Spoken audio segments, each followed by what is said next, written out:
Yeah, so I'm just gonna start watching. Yeah, so I'll say it one more time. So the goal here, because Joe breaks games every time there's an update, I want there to be a documentation of all of the significant changes because this is one of the more interesting tournaments for changes. Oh, I should have. I think this link is dead. Plaidhatgames.com/tourney. Um, could join voice for a little. Yeah. Oh, nope, here it is. Okay, so here are the tournaments. This was a particularly interesting tournament for changes, mostly just because the Vanguard's changes were pretty. Well, there's a lot of them. So very interesting. Jacob 3 cost 2/5. Very curious how this plays out. Like this is really pushing the envelope. Like some people are saying, oh, I should get rid of this starting soon. So some people are saying it might be must play. I don't really know. I don't feel like it would be must play even at 3 cost, but we'll see. Citadel Archer 2 cost 2/3. I'm a big fan of this. I think it's a very fun change. Mass Heal 0 cost. Didn't do a Val in the change for this one. So, but that's why I want to watch the VG games at least. I want there to be a documentation of all of this data. It's just interesting. Some other interesting changes. Fallen Kingdom, first time we've seen like a champ buff in a tournament. So that's super interesting. I want to see how Gul'das did. Um, Oh, Cave Goblins. Yeah, I want to watch some Cave Goblins games. Don't let me forget. I want to see how the Eater did as well. The other ones, Blinding Flare, Zero Cost, Tundra Orc, Freeze, Move Phase. I mean, these have sort of just been, and like Savannah Elves, this starting setup. Okay, they changed Midi Mumway. I don't know why. If anyone has any good Midi Mumway games, let me know, and maybe I'll watch later. Don't care about Midi Mumway. Midi Mumway can burn in hell. Abua does not need a third good champion. They're doing fine. Yeah, so the only changes I really care about are Vanguards, Fallen Kingdom, and Cave Goblins. The other ones, if we have time, we'll watch Tundra Orcs, or we'll watch like I don't know. I'm curious, Phoenix Elves, Tundra Orcs, Breakers, but at this point, we seem to be getting those like every tournament. So I'm not so concerned about documenting these as these, which was pretty interesting and experimental. So I want to see the Vanguards changes. Yeah, so let's go ahead. Let's just start from the bottom. We're gonna go through the pools. Watch the games we have here. 138 of 138. Let's do it. Never mind, I can't join. My phone is spazzing out. That sounds like a skill issue. So yeah, I don't know if I'll be in. I'll do this the entire time, but I'm gonna go into the lobby on the official Summoner Wars Discord. So if you want to watch, if you want to chat, um, if you want to help commentate with me, here I shall be. Let me just get that set up and not watch this game at all. But at least, I mean, the goal here is at the very least we have a documentation of all these games so they don't, whenever they break with Joe's update where he ruins everything, at least someone can go watch this video.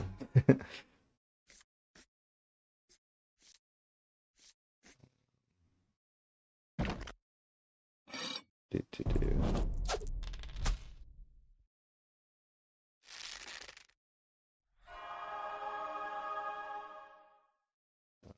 Just setting my status over here. They have a set status.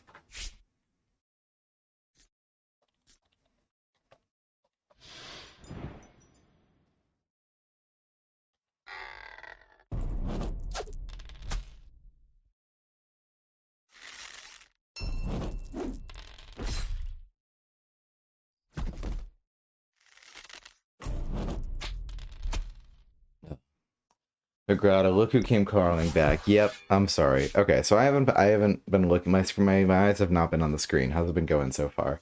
Any Citadel archers get discarded? I'm sure they did. Good stuff.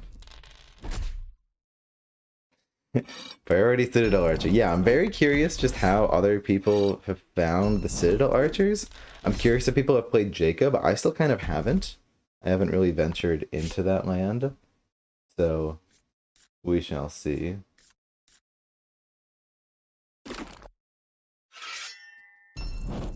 Yeah. Fix my alert. I'm sorry. I need to do some upkeep. I need to fix my alerts so I can hear them too.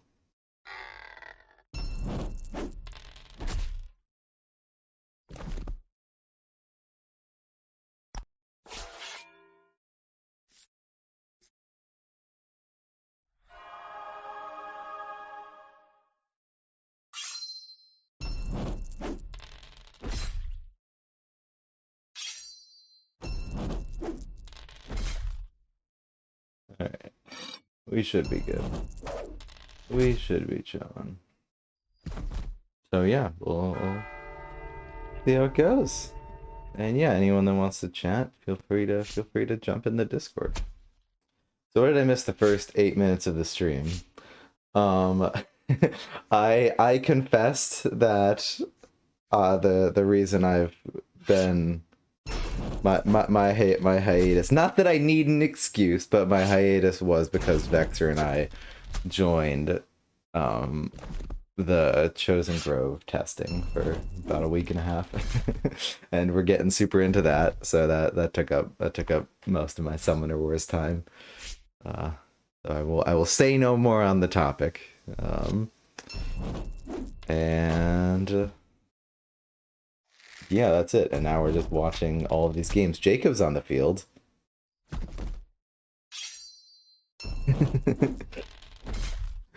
You're testing now? Yep, this is the first faction that I tested. And it was a fun experience. I recommend it.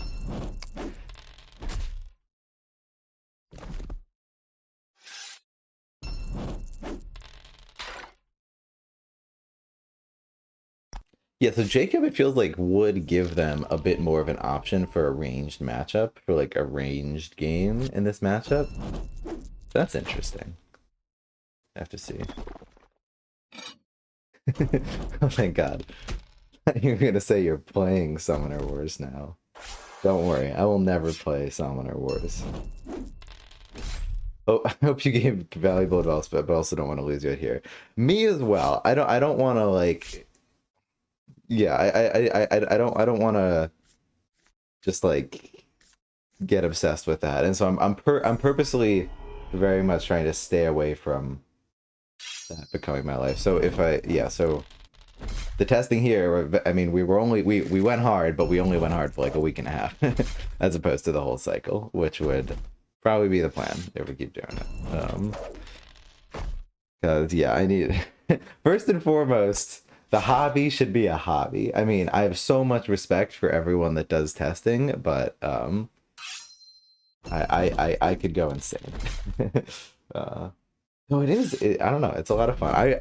I recommend it if you're the sort of person that likes Summoner Wars, you like talking about, you like nerding out about stats and like, oh, is +1 health OP, or is it oh my god, like if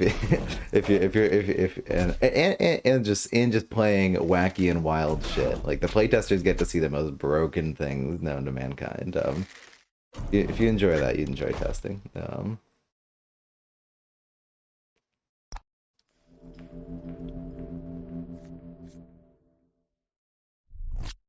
Jacob's just been sitting here. I mean, so here's the thing about 3-cost 2/5 Jacob. As long as you have 2 magic, he's a 3/5, which means he's good.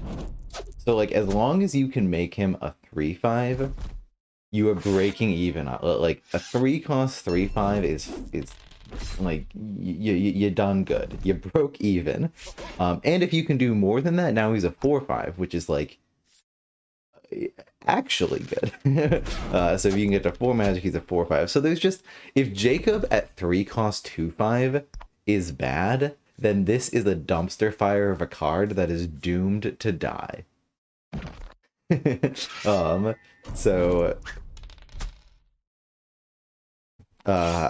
yeah, so I'm curious to see, but it seems like from what I've been hearing in the Discord, people have been enjoying Jacob, and thinking he's good. I found this matchup tough for the birds, even with the tourney buffs. It's interesting because at first I thought it was tough for the birds, and then I had skill issue, and then I had a few games of like if the vanguards, if the avians managed to hang back and like make it difficult for the vanguards to advance, the avians have such a range advantage. Like the avians need to take advantage of that. I feel like it actually might end up being more even than you'd think. I don't really know though, because I've swung back and forth. First I thought it was Avian's favored, then I thought it was Vanguard's favored, then I thought it was Avian's favored, and but some astute viewers might have seen a recent game in the tournament. I don't really know if anyone watches these tournament games, but there might have been a recent game in the tournament where somebody maybe had a really bad game of Avians against Vanguards, like one of the worst games I've ever had in their life. Hypothetically, I will not confirm nor deny. Okay, maybe so we should start at the bottom and go up. Okay, but this is okay. So in the future, we'll start at the bottom and go up. And this is the other game that was in this pool. Cool. Still Knight's Engage can really nullify the movement advantage. Yeah, for sure. And just like all the recursion. But if you just get one good Sky Assault on Sarah, if you can just if you can bring her down, if you can do half her health, suddenly their recursion is no longer an option. And I think that's where the money's at. Ah.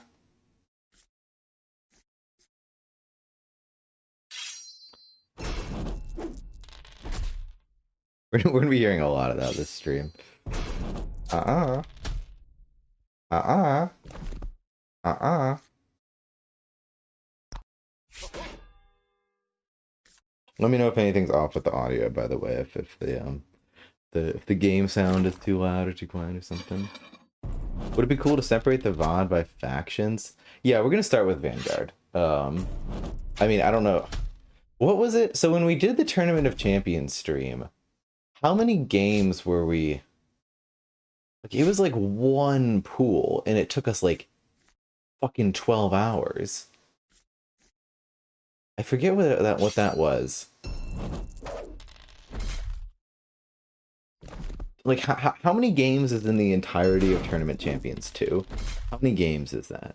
Because we have, like, just for Vanguards in Pool 1, we have 70 games to watch. 24-hour stream. Yeah, we'll see. We'll see about that. I do feel like I'm getting sick or something. Might not be the smartest thing, but I mean, I have nothing the fuck better to do. This gate is interesting. I haven't been watching. I don't know if they fucked this up or not. What you want to do against Faye is like get it's the same thing as Wayfair. Like the best game you can have is where you're on their board, clearing their units, dominating the midfield. So you really want to advance, if anything else, against Faye. You don't want the fight to be taking place on your side of the field. You want to force it on the other side.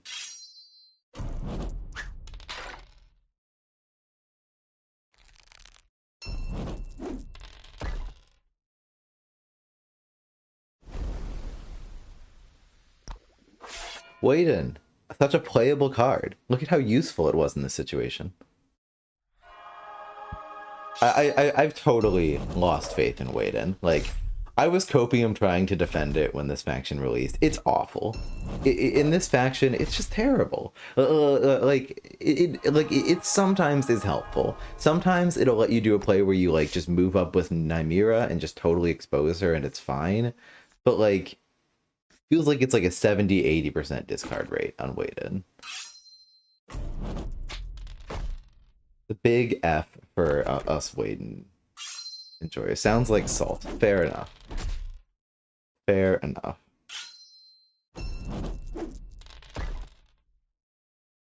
But yeah, things are looking pretty bad for the Vanguard. Clearly it's because they discarded Jacob. Oh, they didn't even discard Jacob. Jacob, Jacob, Jacob.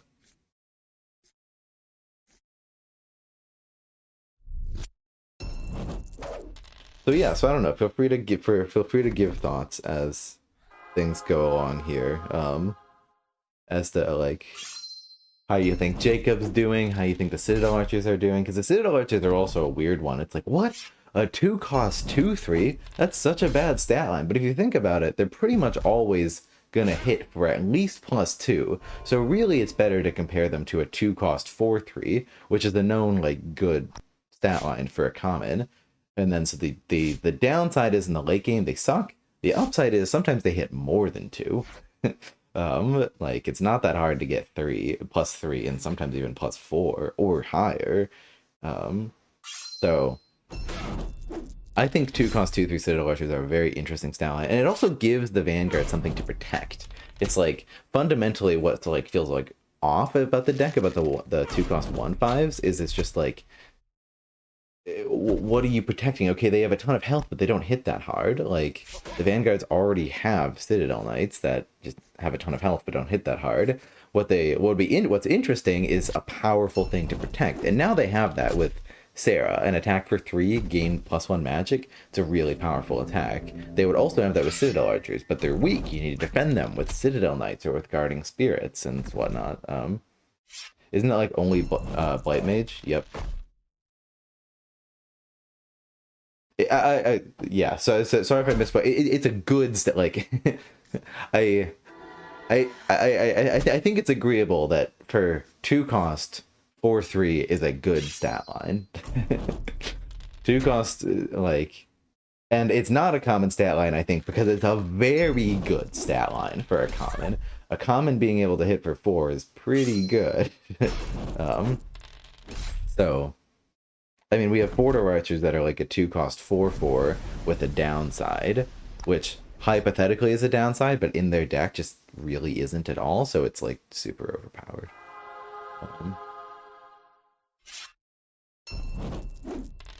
Vanguards are turning this around. Skill issue, I think. It doth appear to be a skill issue. You're welcome. I'll be doing that voice all the time. It's a new era of Ben 10 streams. Jacob out, game's over. Literally. Jacob's good at a 3. And it makes sense for Jacob to be a must play. Like, I don't know if he's a must play, but like, his last name is Eldwin. I think Tortugaton was making that point. Like, if his last name's Eldwin, you don't matter. I mean, he looks dumb as hell. Like, he looks so stupid, but you gotta love him for it. Ben voice actors for the game. Okay, they just need to add that though, honestly. If they ever do like Hearthstone like effects every time you summon a unit, it's gotta be like that's just it, right? Like voices Braca in the Summoner's cartoon. Yeah, he only says one line ever. He is a Pokemon.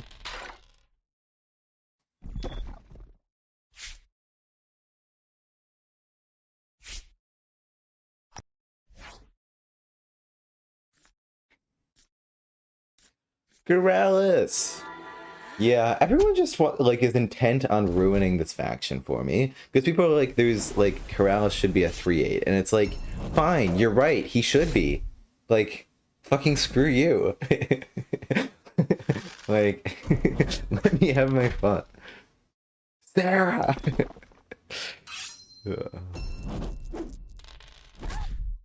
Corrales' effect can be very powerful. Like, I can kind of understand. I can understand why they sort of thought it should be a 3/7. I am so with you, Ben.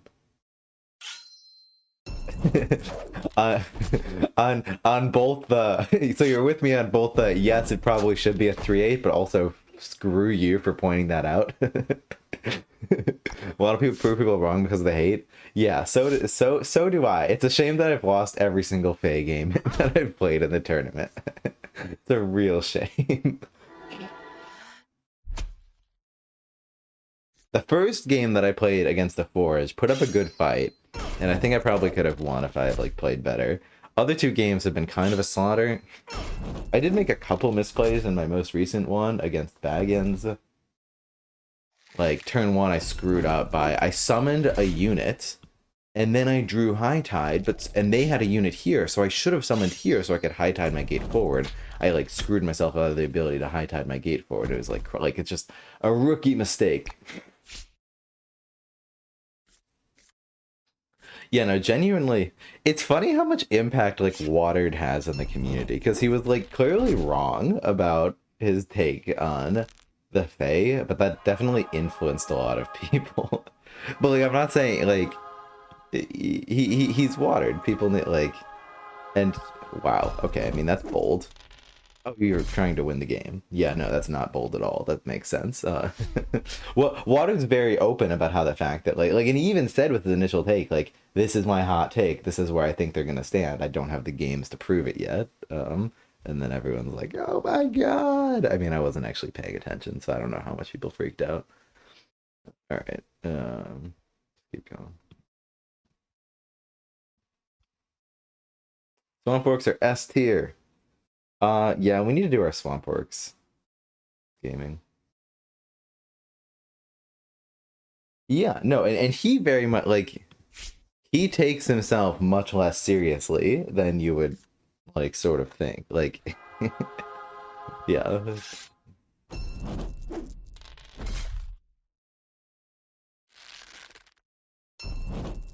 There's how do you know? Like in the podcast he did with Aaron and and Jaxic. I mean, he sort of just explained like how he goes about things. Like it's fun for him to like philosophize about like power levels and whatnot. It's just his jam, you know.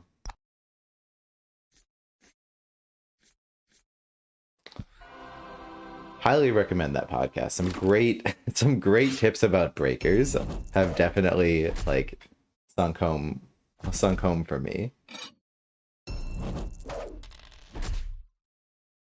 I saw the Brub avatar. It is Jexic. Jexic.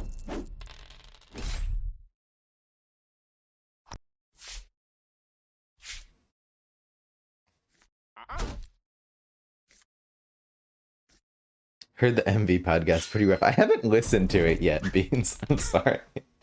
I need to put that on. Part of me, I mean, I've avoided listening to the podcast that I haven't done a deep dive in the faction, so I might wait honestly, because like I very deliberately have not listened to Vexer's Swamp Orcs podcast because I still just don't get Swamp Orcs, and I want to try to figure them out myself before he tells me how to play them. And it's the same with the Vargath. I don't really, I don't want to hear in depth how to play them until I've gotten more than like 20 games under my belt.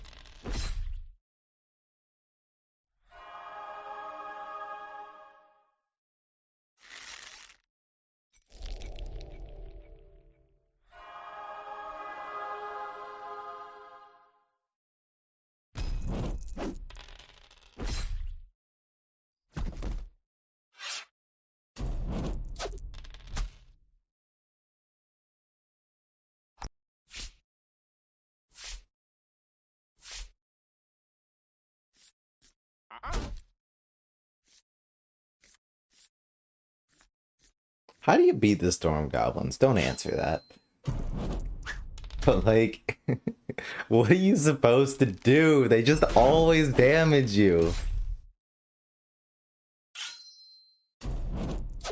Yeah, no, for sure. I don't know. And I only really want to put like, I want to put like 30 more games into Swamp Orcs before I listen to that. And same with the Mountain Vargath. Like, and that, as we've seen in my 50 games in less than 2 weeks as the Fae, I think I'm up for the challenge.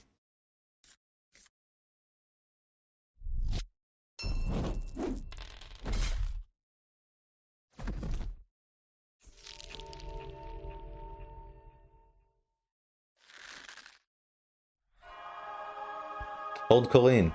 Don't discard Colleen. Excellent. Excellent.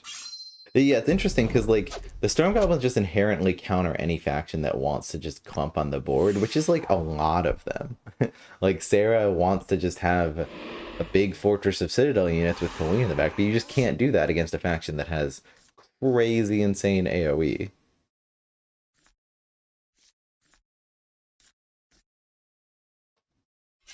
It's interesting. Is that really better than I guess getting the circuit wasn't an option. But you're giving them magic for this.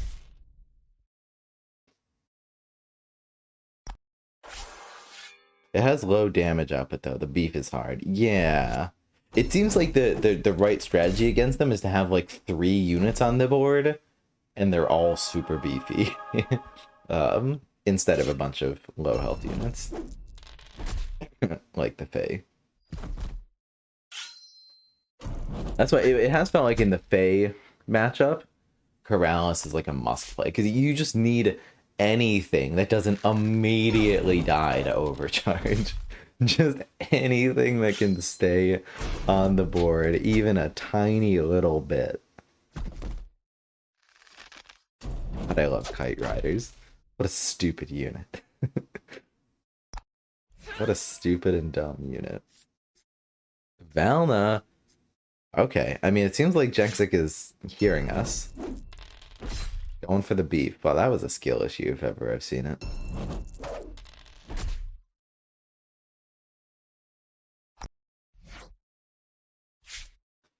Is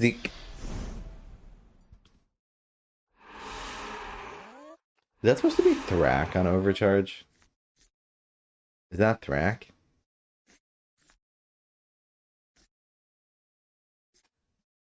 With his hairy ass arm? I think it is. I'm sorry. I know there's a game going on. There's more important things. Is that Thrak's outfit? It's got like the 3 little ropes. I think that's supposed to be Thrak. Yeah.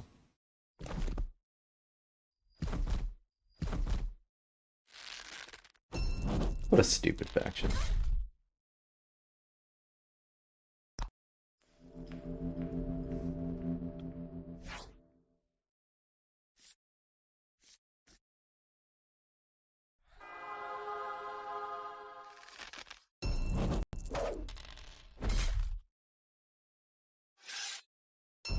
You want to hear a skill issue? In my CJ game right now in the tourney, I went for 5 for 13 melee with sneaks over the course of 4 turns. That's definitely a skill issue.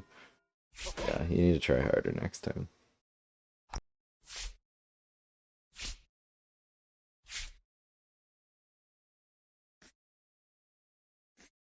Is ridiculous, ridiculous. He just killed himself. How would he not have killed himself? How could you avoid this?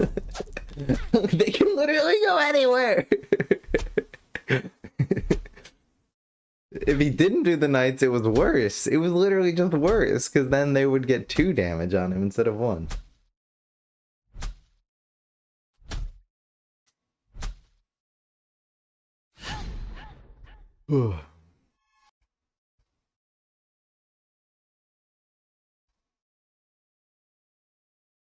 Sebastian.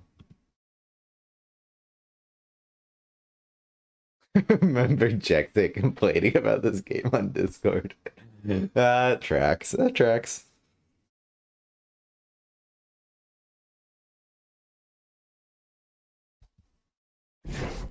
Now here's a matchup. I don't know why. I don't know why, but I am so annoyed by the Vanguard starting setup these days. I am so annoyed by it. I am so annoyed by it. Like, it's just like them not being able to occupy this space. There's so many factions that can occupy it turn 1, and it is just immediately an uphill battle to reclaim your forward space, forward-facing summoning spot. That's just immediately the dynamic.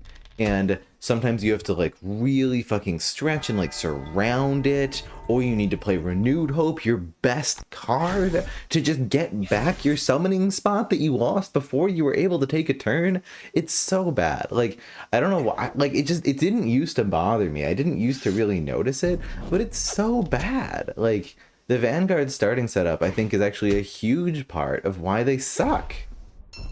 Just like factions factions that don't have tools to be able to like push or pull units easily need to have a unit in their front space and gate spot. Like, it's really important to being able to put pressure on the mid board. Just put another priest in the starting setup. Literally just put any unit there. I do not care. Like, I would just shimmy the guard over a spot, or the guard stays there, priest. Like, I do not care.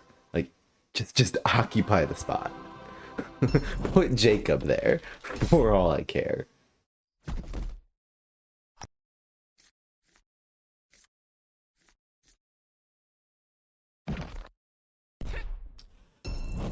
Did you guys hear Colby's most recent stream? That was wild. Him talking about the factions, and he literally spoiled the like entire pre-alpha cards for all of the Spectral Conclave, and then immediately regretted it and was like, I shouldn't have done this, because now you can just pause the VOD and and take screenshots, and all this is gonna change. So yeah, so all the stuff that he spoiled is surely gonna change, because it's literally Spectral Conclave has not started testing. But the aesthetic is so good. It's so good. I need to stop. This is all fully spoiled stuff. Well, okay, fine. I won't. Just go in the Discord spoilers channel if you want to see it. It's so good. It's just like Hollow Knight aesthetic. It's beautiful. Like, and Colby said part of his influence was Hollow Knight. I love it. Um, it's so funny being a big fan of Gloomhaven too. But spoiler protection is over the top, and then Plaid Hat will just be like, "Here's everything coming up." Yeah. Well, it's sort of yeah. Did he really say that? Did he really say what? The Hollow Knight thing? Yeah, no, he said it was he said there was some inspiration from Hollow Knight. That was for real said. Go in the spoilers channel. I think people have documented everything. That's very cool. I mean, you can see it's like it's like a thing wearing a Hollow Knight mask.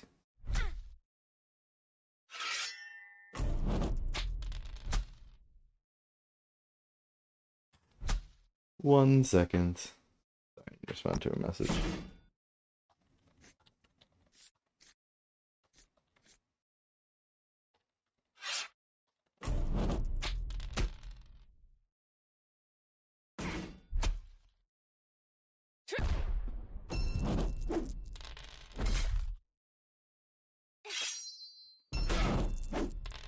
Bug-like vibe. It's so good. Okay, but then we're just not commenting this game at all. It's fine. I mean, this is literally just an excuse for look, as long as the game is saved and will not be broken forever when Joe inevitably ruins everything again, we've done our job. My commentary can be awful, but at least the game exists for someone. At least the game is saved somewhere where someone smarter than me can analyze it. So let's talk bullshit.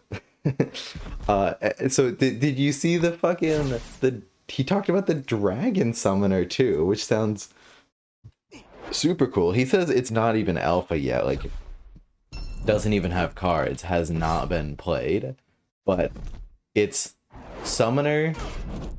Okay, I documented.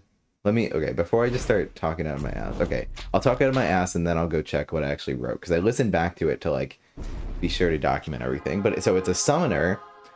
After the summoner attacks, it it has an adjacent card may now perform an extra move. And there is a champion dragon in the starting setup. So it's the Spinwind Dragoons. Champion dragon in the starting setup that after it has flight and carry. So basically, summoner goes in, attacks, and then in the attack phase, the dragoon then carries the summoner back to safety. Um,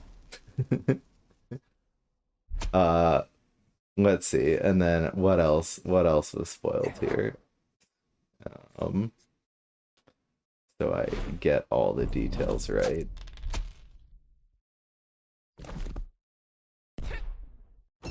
Scrolling up to my own post in the spoiler channel. Why do y'all talk so much in the spoiler channel? Making this so hard for me. Okay. So they also said that maybe there's a second ability on the summoner that allows her to like exchange some amount of damage between herself and the dragon. Maybe the epic does one thing if the dragon is alive and another thing if it's not. They said the event, okay, this I didn't actually understand. The event was Firestorm like Sandstorm from first edition Krusk, where stuff moves around and does auto damage. And someone, I didn't really want to take the time to look up Sandstorm from first edition Krusk. What did that do? I'm curious. Is it like Perplexing Tempest, but like after you maybe take a damage or something? Yeah, wind and fire. It's literally the dragon elements, 100%.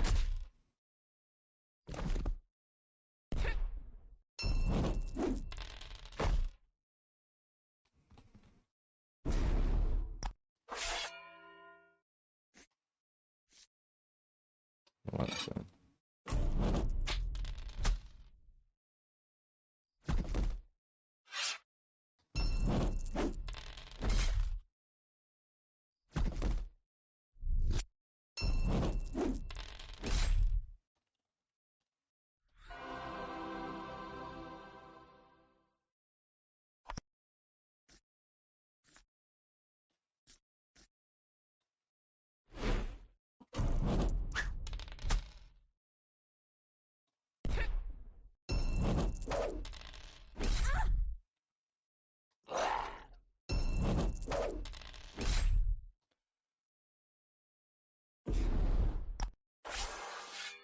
Oh, okay.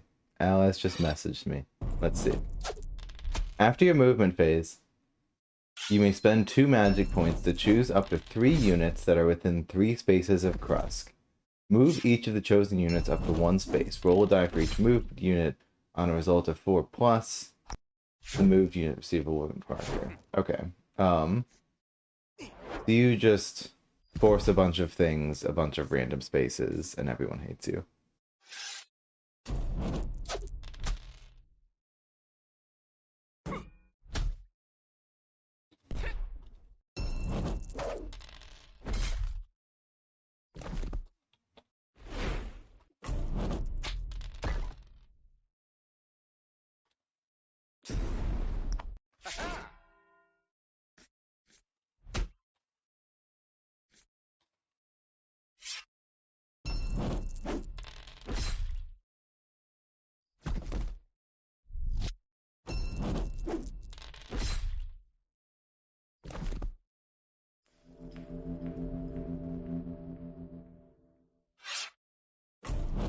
My hot take, I like Flare at 0 cost. I think it makes PE A+, and I'm fine with it.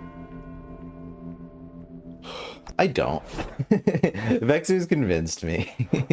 Vexer's convinced me. Like, I like... Because what's also convinced me is playing these games in the tournament, and, like... You're still discarding Flare. Both Flare and Divine Retribution, I love them, but they're fundamentally very situational in that you need to be in an aggressive position for them to be worth it. Because otherwise your opponent just doesn't attack you for a turn. And that is just what they are always going to do unless you really force their hand. So, like, I don't even think it makes, like... I think PE are probably like A- right now, and that change would make them A. That's my opinion.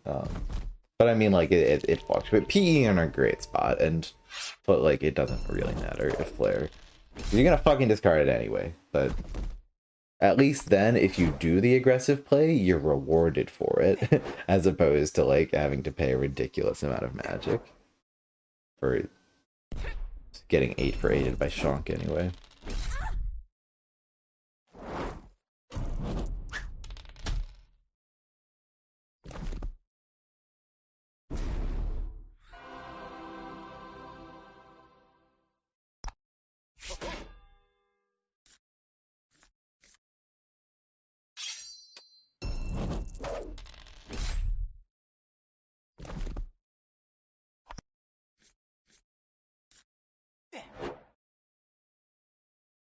Down to the wire, huh? Man, imagine watching the games that you claim to be commentating. Like, could not be me. Did anyone, was anyone looking at the screen? Oh, okay, I'm gonna be better about this. Did, anything interesting? Any Citadel archers? It seemed like Vanguards was just, every time I looked at the board, it was like, oh yeah, this is already over for Vanguards, so I stopped. I need to pay attention to the first few turns, because I think that really indicates, like, how the game is gonna go. Like, what's going on with the strategy, or like what the strategies the players are using. Alright, so at least the first few turns of a game, I need to pay attention. So, because otherwise I just kind of lose the thread.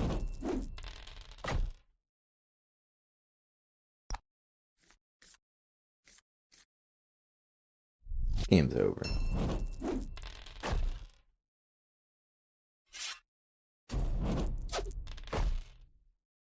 This game is over.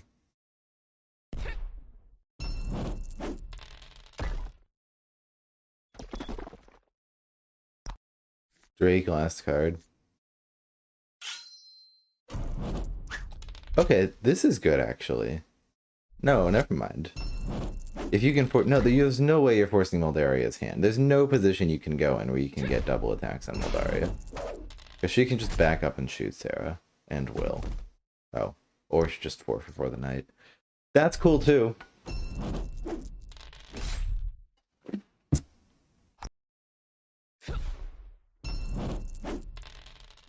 Skill issue.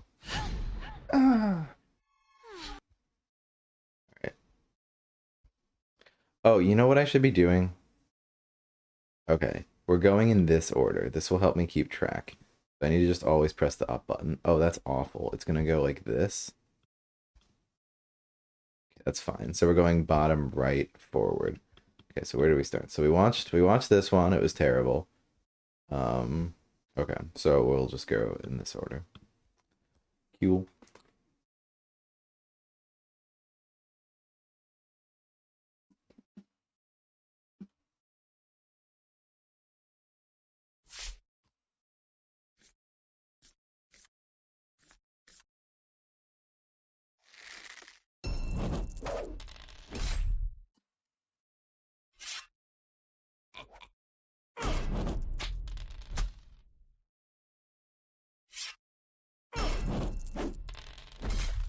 Pretty aggressive start.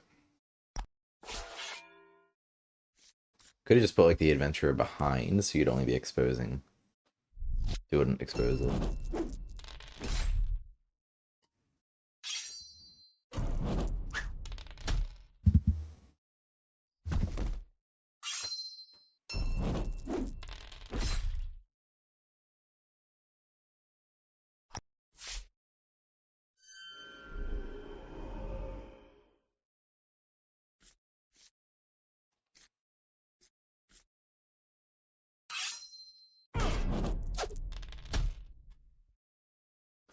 Should we do any analysis while we're doing here? Should we like count every game where Jacob was played? Nah. Because if we're watching, hypothetically, you could be watching for like the sake of doing analysis. I mean, what would we do? I mean, so something you could do that I kind of wish I had done for the other one, when I reviewed the Tournament Champions, was note games that are particularly cool and like make a compilation of just those.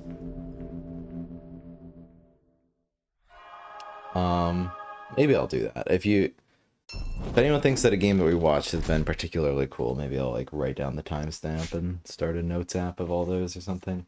But that's the sort of thing. It's like, what am I really gonna like? I mean, I say I could go back and do like another video, like watching those ones in more depth. But whenever you start down the path of, hey, let's just do more work later, it's a dangerous road because it might end up in just not doing any work at all. Still gotta listen to podcasts with the spoilers of the Chosen Grove. You sure do. It's a fun one. I love Donald on podcasts. He's like, I hate to say it, but what he said about how he's just the rock star board game podcast, like he totally is. He's so funny. He's very fun to listen to.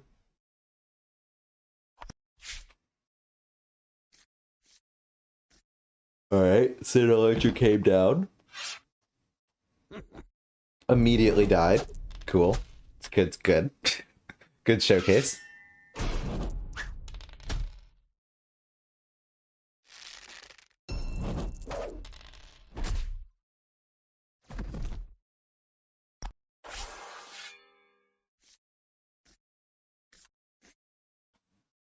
I sent you a good game with VG.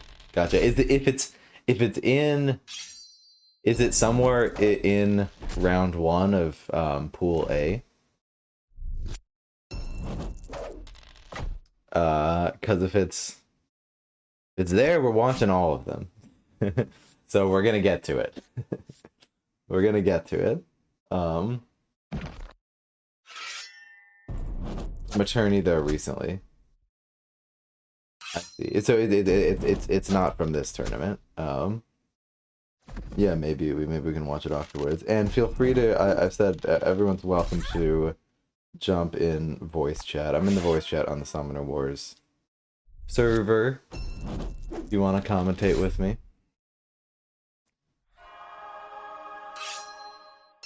After your pasta is done, yeah, go ahead and help allies making his 3-day lasagna. I think he probably needs it.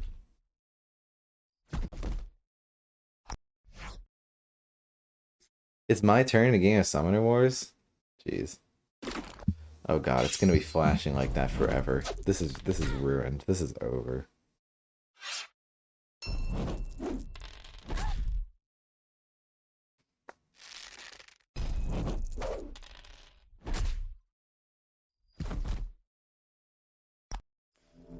I did have some fun wins this round. I had a win on like my like third turn of Fallen Kingdom where I got like 6 melee and 3 ranged, landed on 8 health. Fucking went for it. We went for it. We got. Oh, I also had a very cool game as Vanguards against Savannah Elves where I fucked up and exposed Sarah and almost died, but then was able to just like have so many knights on the board that they couldn't get the finishing blow, and then won on econ. I mean, we'll get to watch that eventually, but that's round 2, so... And I don't think I want to watch round 2 until all the round 2 games are in, because then it gets kind of confusing to be like, wait, which ones have I watched, which ones have I not watched? So, yeah.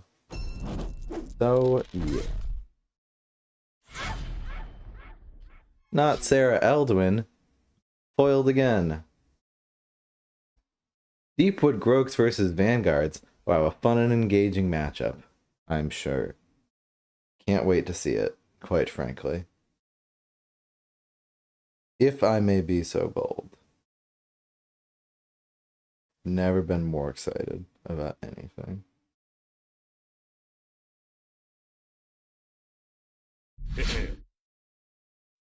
Oh! Hoo-hoo.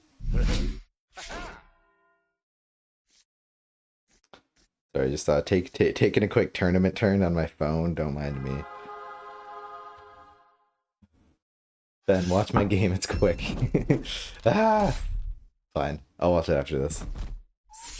We're on a strict schedule, Cherez. On a strict schedule. I can watch your game when you get here. Wouldn't that be better?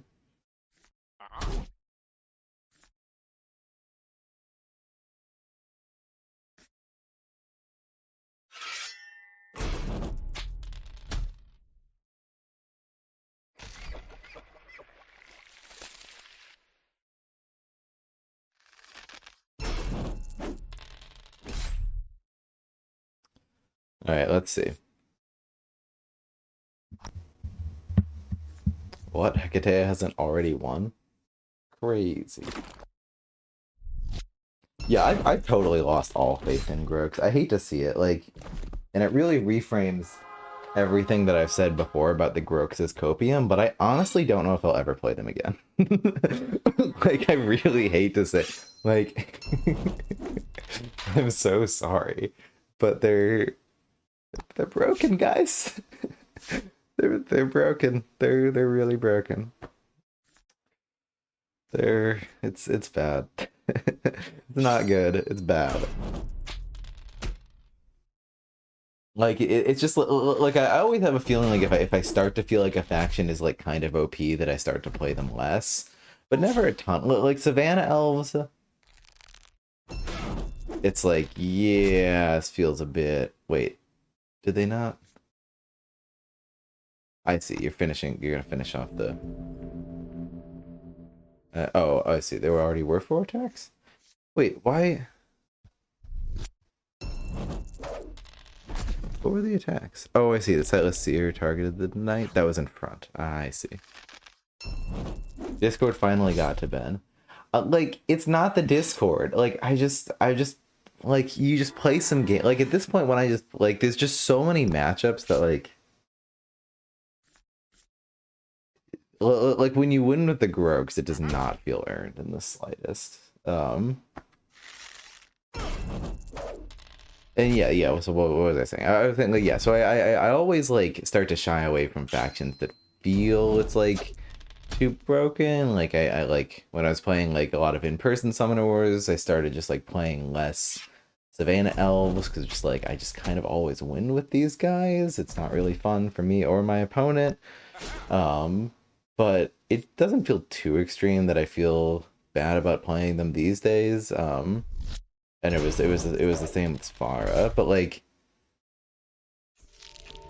and I don't know. It's hard to find people to play Fungal Dwarves, but I never felt like Fungal Dwarves were broken. I always felt like it was a skill issue.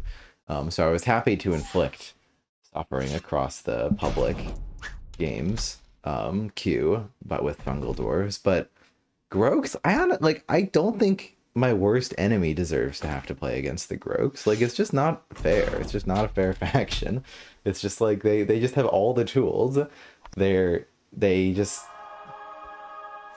they hit super hard, can turtle more than literally any other faction in the game. Like it's just not fair. It just ain't fair. I say as they lose the game. Come on, Sarah, 3 for 3. Sarah suck. Sakura. I don't know. I mean, maybe I'll play him before, and it's really sad because I don't mean to be doom and gloom. I'm sorry. Like, and if you enjoy the Grogs, don't let me take that away from you. Like, they're fun. There's definitely counterplay. You can definitely beat them. Overpowered in Summoner Wars doesn't mean like there's literally nothing you can do. But yeah, I really like them. I really like the design. The Seers are so fun how they change the game and make you like play ridiculous gates and stuff like that. But they're broken. They just kind of broken.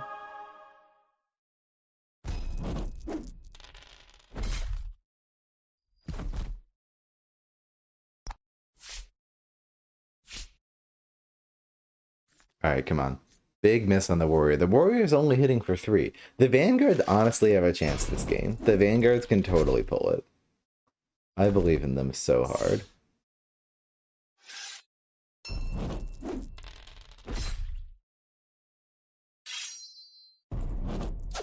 Wow, Jacob has been fucking doing great this game.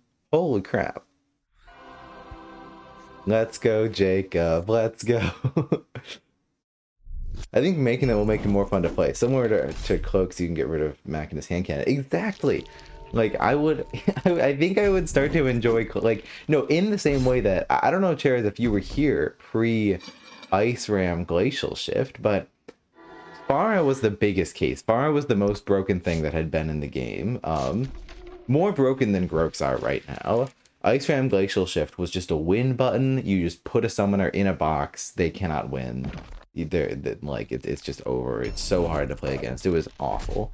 Um, and thankfully they fixed that. And I believe, and I mean Colby has said on stream that he plans to nerf Groaks eventually. They just want to take their time with it.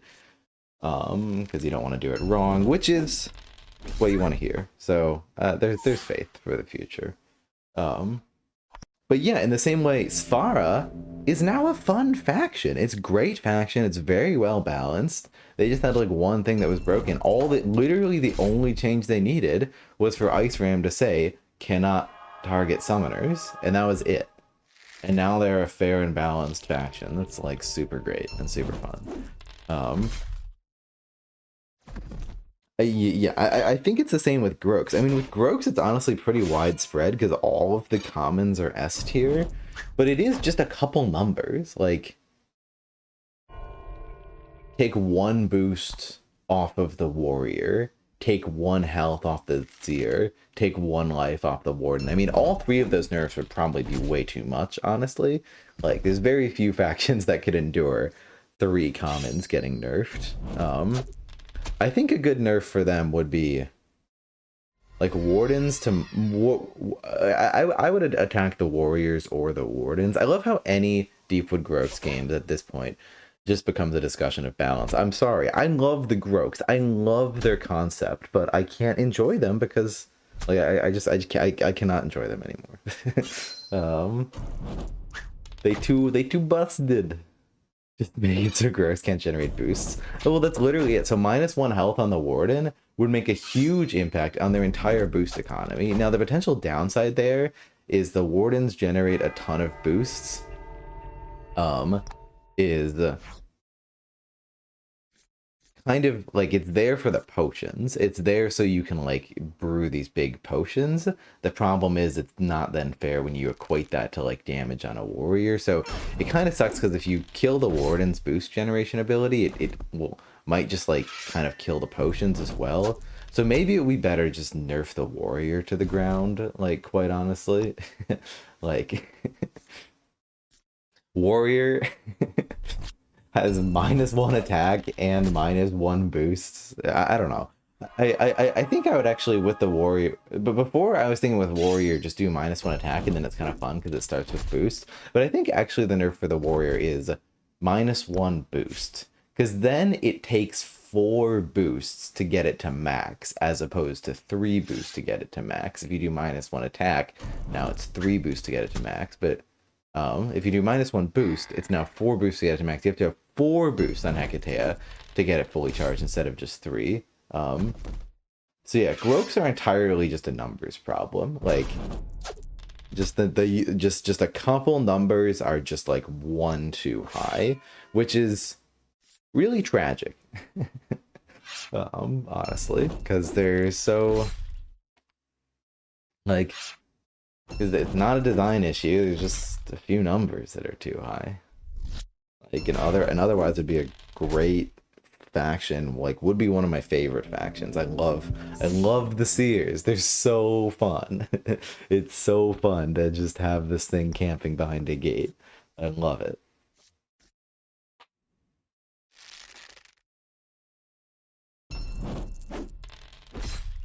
Coming down to the wire here. Just a little bit.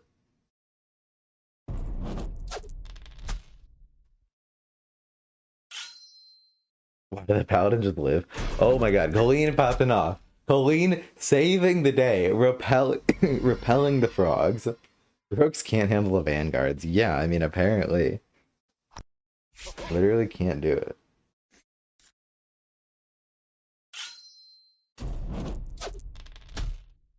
Could they have gone for Colleen that turn? Maybe that would have been better. I still have 6 cards, though. No, this is over. I think the vanguards have this. Skill issue, etc. I love that sound effect.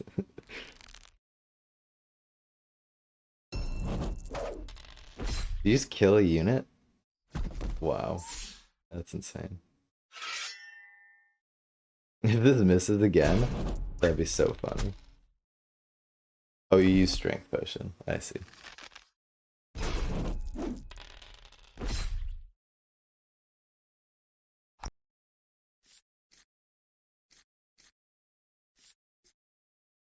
It's getting kind of tight here. But no, as long as Sarah has one more magic, it's gonna be 2 units against Hecate, so it's over.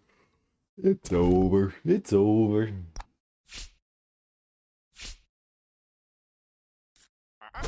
Uh-uh. Oh, the Warden. Warden's pretty clutch.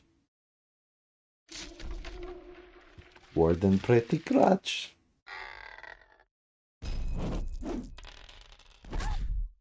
Ooh.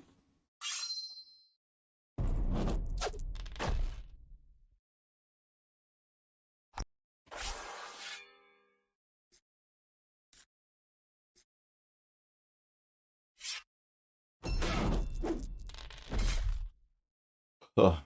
So you know what we should do with cave goblins? We should Command F. We should click on every game, Command F if the Eater was summoned, and if it is, watch it.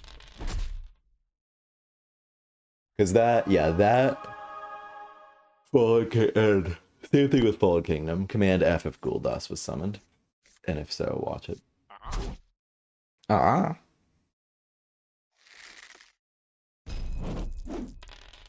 For the win! Oh my god! I think they lose now. Well, it's gonna come down to the dice, yeah.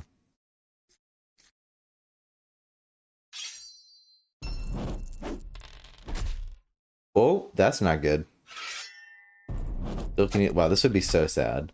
Sarah, you need to do damage.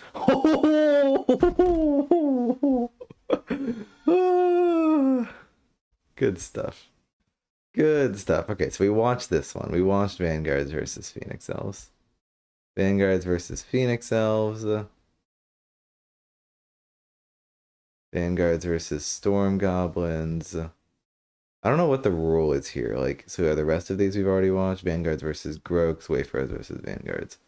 Alright, cool. So I think once they start repeating, they're just gonna be repeating from then on out.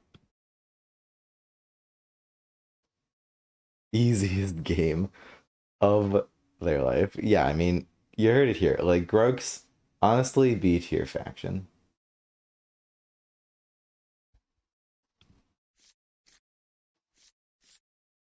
No gate?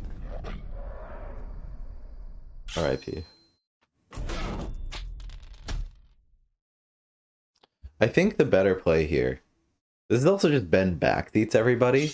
Because I mean, who doesn't want Ben to backseat their game unasked for? Better play here was Fighter here, even just taking 1 damage, because now you're just occupying that spot. And the Vanguards can't do anything about it. The Fighter takes 1 damage, you can still do the play, force the Knight down there, attack with Grognak. It's worth the 1 damage to grab that spot against a faction that can't do fucking anything if you do that.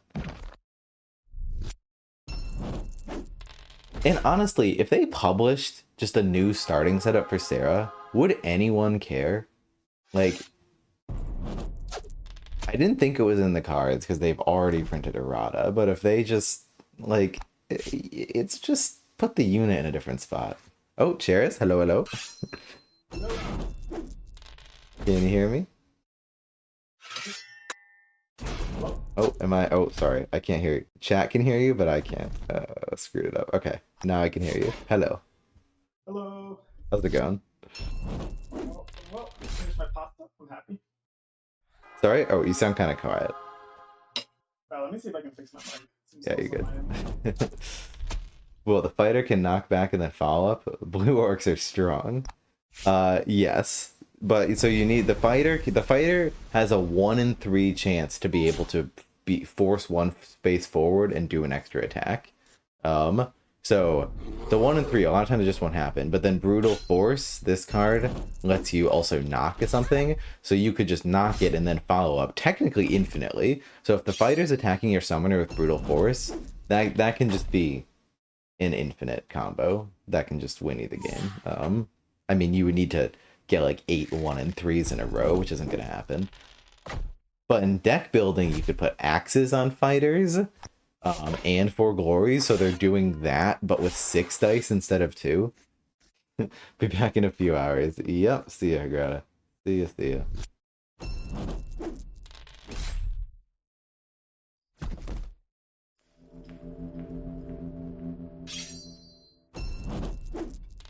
Is this This better? game. Oh, yeah, I can hear you. How's it going? Going well. Just finished my pasta. I'm happy. Hey, it's no. Wait, fuck. What's the thing Allies making? Crap. Yeah, pasta good. Pasta good. Wait, did Grog Knight just take a damage for free? He was like, let me give you my free damage. They He did. wanted a boost, I guess. Sometimes it'd be like that.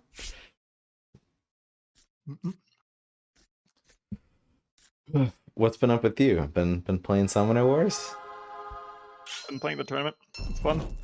Yeah. Um, yeah, it's cool. I've only ran into frogs once, so I'm very happy. Hey, I wonder how many people are actually playing them.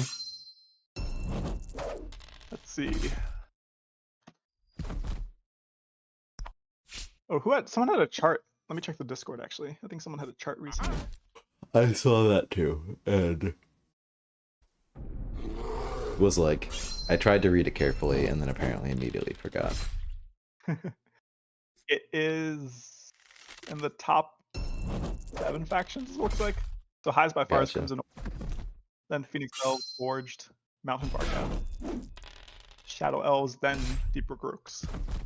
Yeah. It's funny. I wouldn't like expect Crimson Order to be so high. Like apparently they're really high even in the Division A, right? Like Yep. In both. I think because they're. I mean, I talked to Bean about this sometimes, but like for these tournaments, you don't want to put too many brainy factions, and Crimson yeah, Order turns, but they're kind of brain off a lot of times. yeah, it does. That makes sense. And They're just like yeah, I feel that. What were you saying? similar to Phoenix Elves, where you can't have like too many, Shadow Elves, Fallen Kingdom, High Elves. Also, brain Yeah, just it's not fun. yeah, I've made that mistake before. Don't bring Fungal Dwarves to the Gen Con tourney. Don't do it. I can't imagine with 20 minutes. I might do it again. Because the thing is, if you know your shit, it catches your opponent more off guard than it does you, because they're not expecting to have to play so fast. But you are. You know the drill. That's a great point. Especially with 3-day turns. Even like 45-minute games, right? It's an hour and a half. So Yeah. Yeah, you gotta go. it'll make Cave Goblins S tier again. Yeah, no, but I mean legit, like live play is the great equalizer, I feel like. I mean like not like totally, but I think it does help. Like both like closes the skill gap a little bit and probably also like faction gap, because like the really strong factions tend to be kind of complicated, and you don't have time to sit there doing the Ice Realm Glacial Shift turn for 40 bajillion years. Yeah, I agree. I also think that you'll see different players come out. I think some players who are better at high speed versus not high speed games. Yeah, yeah. Can I go through the details of the tournament? Sure, you can see it. So if you click on the competitive play in the Summoner Wars app, just anywhere, you'll see the tournament. And then they give details here. Is Division A, Division B. It's just 8 rounds of Swiss, and then well, like wait, is Swiss the right name? I don't know. Whatever. It's a it's a pool. You play 8 games in a round, and then like the top something advance. I'm guessing it's like top 2 or 3 this round. And then you can go to this link, plaidhat.com/tourney, and that's more, and there's like boring details too. And they also usually do like uh Joe likes to have like adjusted stats for the tournament. So if you've played this game a ton and want some mix ups, there's some slight adjustments to some of the master starter set cards What are your thoughts? in the favor of balance, trying to make them more balanced. Sorry. What are your thoughts on the Fallen Kingdom changes? Do you think they're Um, over the top, or do you think they're perfect? Or that's what I mean to find out, because I really haven't gotten too many games in. Because I brought Fallen Kingdom, um, Phoenix Elves, and Vanguard, but like two of my two of my three Fallen Kingdom games have just been me like getting some cheaty win super quickly. Um, one of them was with Gul'das. I like did a blood summon turn with Gul'das when the enemy summoner was exposed, and then Gul'das just walked up to them and punched them for 10 or something. That's pretty fun. Gul'das seems, I mean, Gul'das is clear, like, seems pretty insane, but like might be balanced. I don't know. What do you think? I think it's probably pretty balanced. I think also Fallen Kingdoms are probably a pretty good tournament faction, especially earlier on, because you can have so many gimmick wins. And also, like you said, Gul'das, no one's used to actually like no one knows how to deal with it because no one ever has to deal with it in Yeah, normal. yeah, because Um, like +2 health on Gul'das is like actually pretty insane because it's kind of like +2/+2, like mhm. um so like he might be more balanced at like 9 health, but I don't know, like he can't move extra spaces, so like he's very predictable where that's gonna be. And Yep. like I think pretty much every faction has the tools to deal with that. You just like ping it from afar and whatnot, and like throw low health units at it. The problem Mhm. is like if Fallen Kingdom's like in your face, but if they're in your face, I mean that's Fallen Kingdom's like win condition is overwhelm me with the horde. So I mean like yeah, it's just it's bad if Fallen Kingdom's in your face. What else is new? I agree. I think if I could redo it, I think Fallen Kingdoms should honestly get rid of Gul'das and have some 4 cost or 3 cost champ. Because I think it's kind of redundant, to be honest, with Dragus. They both kind of do the same thing. Dragus, I think, is a cooler mechanic of sacrificing, which you can also use for like knights and stuff, or like to move an archer. So where you're wrong is 666. We need it. And like Very I'm true. not even joking. I'm so attached to 666. But honestly, well, something that's interesting to me about Fallen Kingdom is like their relationship to magic. It's like the most unique out of like any faction. Mhm. And so I think the high cost champions are kind of interesting because it's like you can really afford it. All you need to do is discard some commons and then just raise them anyways. Like if Fallen Kingdom had good champions, they could easily be a 2 champ deck. And like I could see games where you get all 3 out. Like Mm. if you really if they were good, like you can have the magic to spare if you really want it. But I I just don't think know. You might be right. They suck. thematically Gul'das makes no sense. Oh, sorry. Gould, why do you say that? Um, just because like in terms of Fallen Kingdom, when are you ever dealing with like ping damage, right? It's just like a tanky. Like I think it would be great. Like I think it's a great champion, but I think it should be like in another deck. Um, because like I just never associate ping. I guess maybe Blood Summon is the one which makes sense with Gul'das, I but just like mean, yeah, no. Tell me more.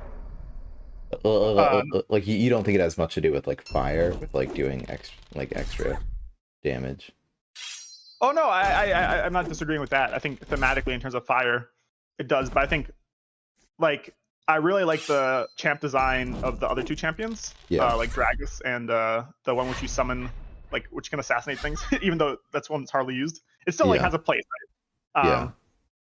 Versus I think as it is currently, Dragus and Gul'das have the same exact function in a certain sense. Yeah, One is a they little more tankier, sort of. yeah, I think you're right. They do. Like the function to me seems to be just a big chunk of something. Exactly. um like which like the function is stonk, like I think like Here's a big scary thing that is going to distract you while I overwhelm your board in other areas. But I guess like Dragos is more consistent and Gul'das is more terrifying, but you're absolutely right. They serve the exact same purpose in the deck. Yeah, which I think other champs don't really. I guess that's my point. Like usually, like the different champs in a deck all have different functions. Yeah. In this case, No, you're so right. You're so right. Honestly though, I mean, I know we all like Dragos. I think Gul'das is cooler. If I could only have one, I would have fun and playable Gul'das. I mean, I know Gul'das is swingy, and it's just gonna like make like Gul'das is like prone to getting those situations where it's like you go all in and then super whiff, and now there's a 10 attack Gul'das right in front of your summoner, and you're like, well, great. But yeah, no, it's fine. Skill issue and whatnot.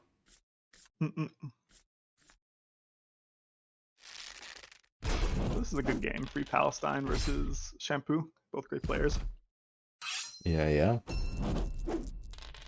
What are your thoughts on the current? Do you think if nothing like if tournament, I guess you talked about this probably earlier. If tournament Vanguards stayed as it is, do you think you'd be completely happy with Vanguards now? I think they'd be A tier. I wouldn't be. I would not be happy because I think there is missed opportunity with Valna. Because I've tested in Tabletop Simulator a 5-cost Valna, and boy is she fun. She is so much fun. Like, because guidance is just like it turns out guidance is really good being able to draw a bunch of cards early and plays so much into the Vanguard strategy of just having a ton of magic, having cards to discard for Citadel archers. It's just too much to get out at 6. So 5 cost like 2/8 Valna or something, I think is really fun. I would rather have that. So my fix for Vanguards is Jacob buff, Valna buff, mass heal buff. That's it. I love the 2-cost 2/3 Citadel archers. I think they're fun, but realistically, it's way easier to fix 2 champs in one event than to reprint 4 commons. And I think it is totally, and I think the effect is kind of the same. So I would rather do that. What do you think? Yeah, no, I agree with you. I'm not too much of a Vanguards player, and I'm also kind of a Vanguards hater in some ways. But I think, yeah, no. I only faced them once, and I was Sand Goblins, which I think, even with the buffs, is just very bad for Vanguards. Yeah. Yeah, I think Sand Goblins just destroys Vanguards. But I do like more things being playable. So I agree with you. Any buffs to the champs, and also reducing. Because I think is it only the starting set factions where you have so many like 2 6-cost. Oh no, yeah, it's only the starting factions where you see factions which have 2 6-cost champions, right?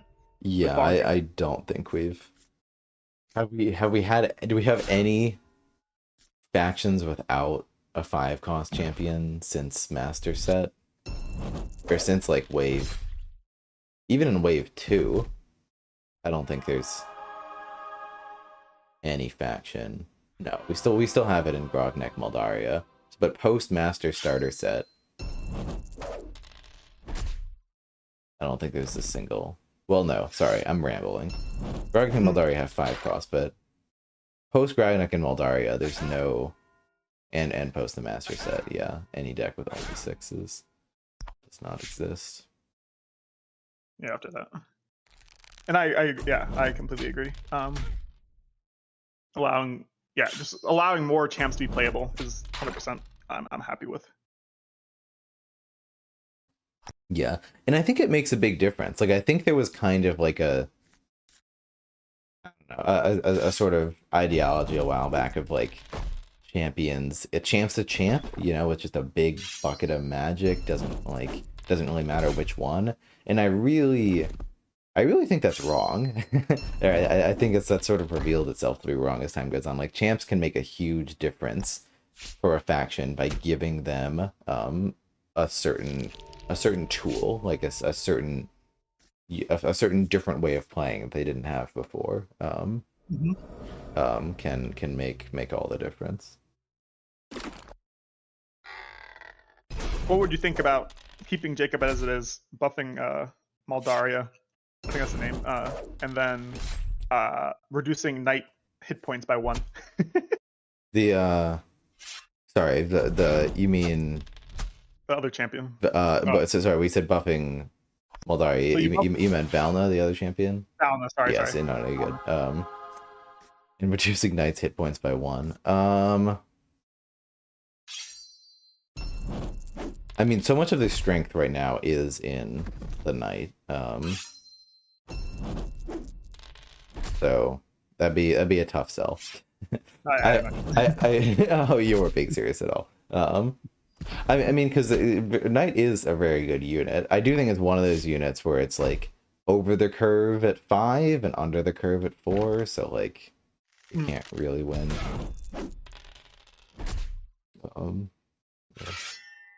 But Knight is also like sort of makes sense to be the strength of, because like you can sort of have slightly overpowered commons, but there needs to be a strength of the deck. Like smashers are honestly quite insane. I didn't like sort of think about this more until recently, but like just having a common that costs 3 that can hit for 4, no matter what the health is, that's a really good unit. But that's like the strength of Grognak, is being able to do that. You should watch my game quickly, Ben. Oh yeah, I should. I guess. Let's see it.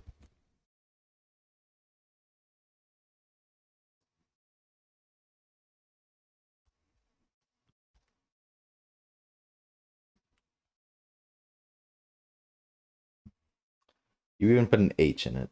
Good job. I hate you. I hate you. I really hate you. We're gonna get to this one. We don't need to watch this right now.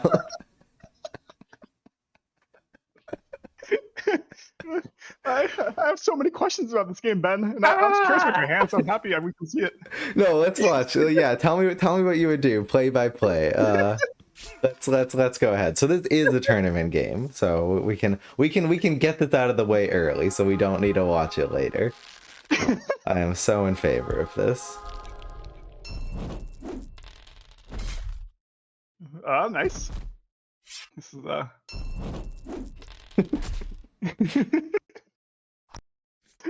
right. So what would you have done? what I've done here. Yeah. Probably summon another unit. I don't know. What? But then, like, you throw it over here, it's getting attacked by the Citadel Archer. It just kind of sucks. You don't want to send the unit into the Citadel Archer. No. They're scary, I know. Oh, is this not? Oh, this is a Turtlement game. I see. I remember now. Yeah, I think your hot take is summon another unit. No, go on. In actuality, yeah, just because I want to get rid of these annoying stacks of this +1 event. Also, this knight is blocking my gate. Like, get that. I understand Sarah gets a attack, but yeah. Get this here. Yeah, I mean, the reason I didn't do it is because I didn't like that archer, but yeah, in reality, yeah, I gotta try to take back this board. I have to do something here. Yeah, I maybe didn't, and I was like, oh, well, if I bait them to go forward, then like maybe I don't know that like now it's kind of scary for them because I could just jump over and assassinate Sarah. Anyway, I think my play was great this game, honestly. I think everything. You won against Panna. Yeah, only because they like made a pretty crippling misplay in their Balzar game. Otherwise, they would have beat me. they just forgot about Vesna Brana or had never seen Vesna Brana with Volcanic Blast, so they went to kill me, and Vesna Brana lived with 2 health.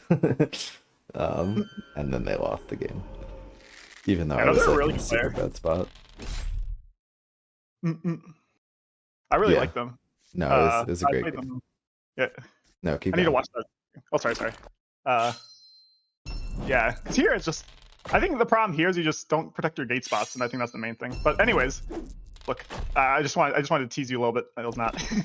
I don't know what you like. I stand by all of my plays this game. Think they were great. Um, Also, because I didn't see your hand, so when I saw this game, it was with their hand, and I'm like, does he just not have any gates? What's up? So I was no, like, maybe. well, I mean, I didn't have gates, but also I did have you like I did have the option to play a unit and decided not to, which was maybe not it. I admit. All right, sorry. Totally possible. I mean, it's over in like 2 seconds, so whatever. Let the people watch the king fall, I guess. Uh, no, but cool. And now you have your games versus. I was talking to you. I was talking to Bean about this also. You guys are crazy for. I guess you guys didn't imagine that the tournament game would come at the same time as Turtle Mania. And Bean especially has league games at the same time, and he's. I think he has a tiebreaker for D1. So big couple of weeks for Bean. Oh goodness. Yeah, I mean, spoilers on how it's happening. I'm like 2 weeks late on all of them, so not yeah, not Wars. yeah. That's kind of the problem with like the the final. Okay, wait, sorry. Did we? Yeah, because we watched the Shadow Elves, we watched the Under Orcs. Let's just continue. That's kind of the problem with like the upper levels of any tournament or league is like what if the players just kind of get lazy and don't want to play their games, there's not a whole lot you can do about it as an organizer.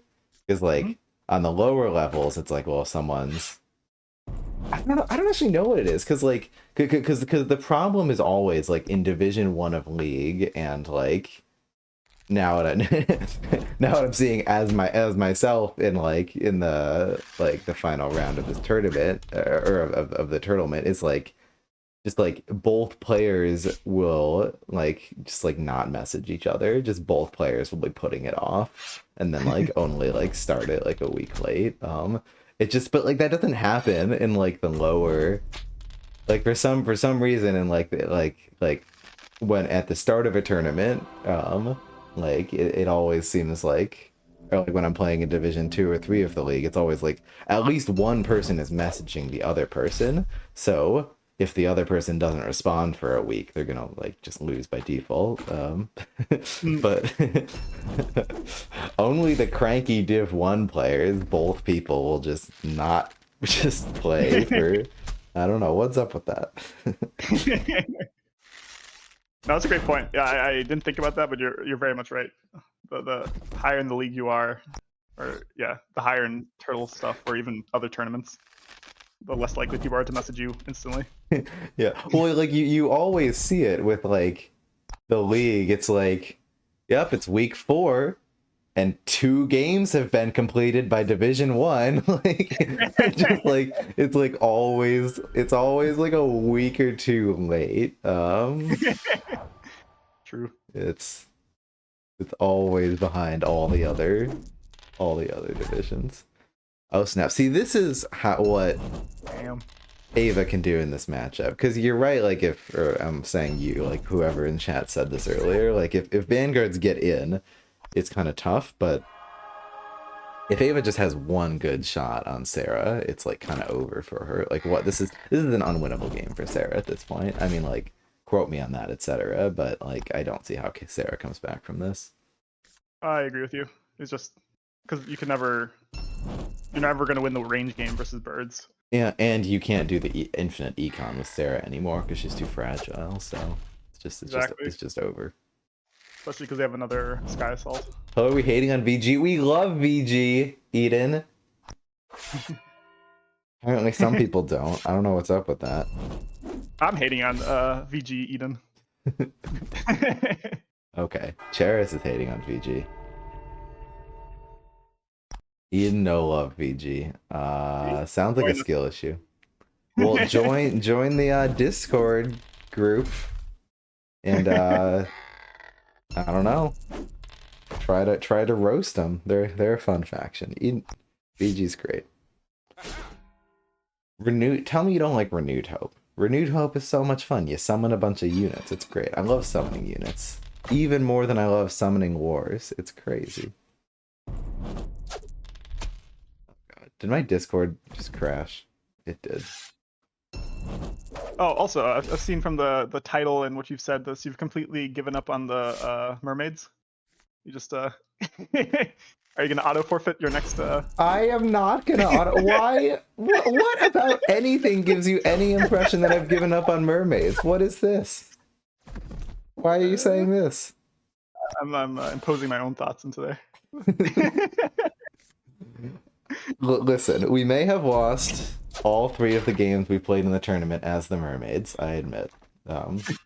We played like 50 games of the mermaids in the first 2 weeks they released, and I do think I'm ready for a break. So I think that's all the mermaids for a little while. Yep, I knew Discord was gonna crash. It does this thing where it freezes, and then I think it's when I'm live streaming to Discord as well. Sometimes it just doesn't know what's going on.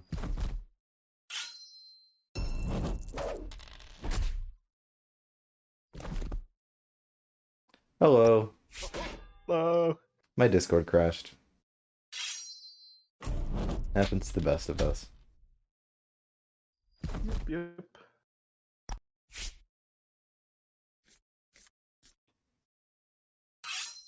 Yeah, PG Eagles endless nights only. You need to be tactical with Sarah and shit. This is a skill issue. What were you saying? No, like you said, this game's over. This game was over since that. This game was over since the big turn on Sarah.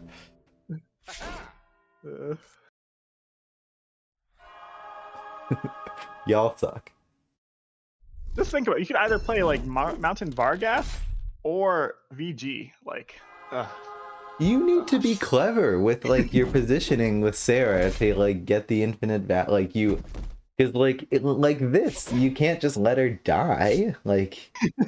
And a lot of factions have tools to like really mess her up. Renewed Hope can do some really clever plays. I know you thinking you're so fun with your goats just like standing in formation doing nothing all game, but some of us like to summon in the attack phase.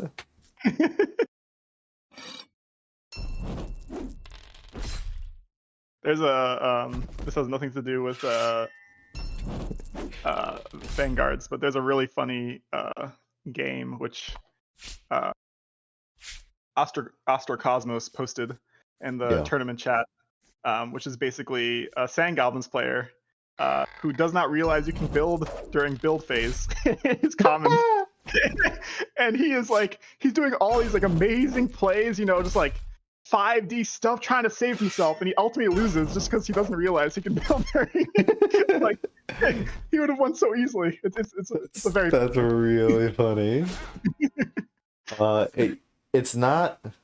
Yeah, I mean, it doesn't really tell you. I mean, I feel like if you play enough of the game, eventually you're gonna realize that just because it's highlighted in green in the build phase. So. But you can definitely go a while in the physical edition without realizing that. Yep. Now I'm excited for it. There's so many new players. Even like Shadow, I'm not sure who that is, but they seem to be doing amazingly in this tournament.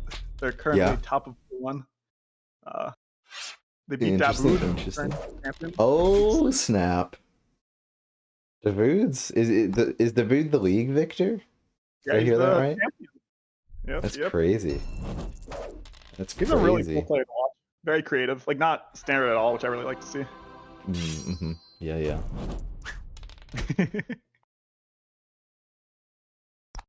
I was excited for his matchup versus Vexer and Turtle, And then I saw that Davoud betrayed me completely, where Davoud is one of my go-tos for Sky Avians, and the guy chose the frogs over the Sky Spear Avians and lost the game. So, uh, karma. Look, Karma at if I best. if I was given the option between frogs and avians against Vector, I gotta say I would probably also make that choice. But you know, Where's the pride? Where's the pride? it's true. I mean you do feel like karma's got to be against you when that happens. Because it's like, yeah, like surely I gotta take the Groks to the Gen Con tourney because they're just like insane. But like, I feel like I'm gonna have like bad luck at that point. And you're not going to make any friends. No one's going to shake. I'm kidding.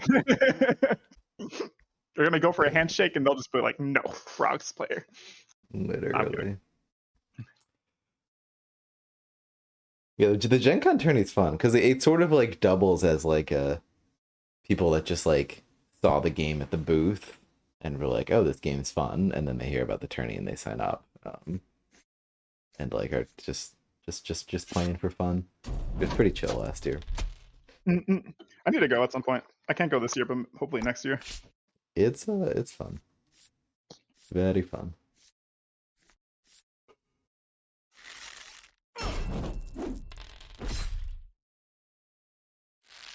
Birds. Yeah, you think the birds kind of need to like advance the Sarah, like just not let Sarah really come to them.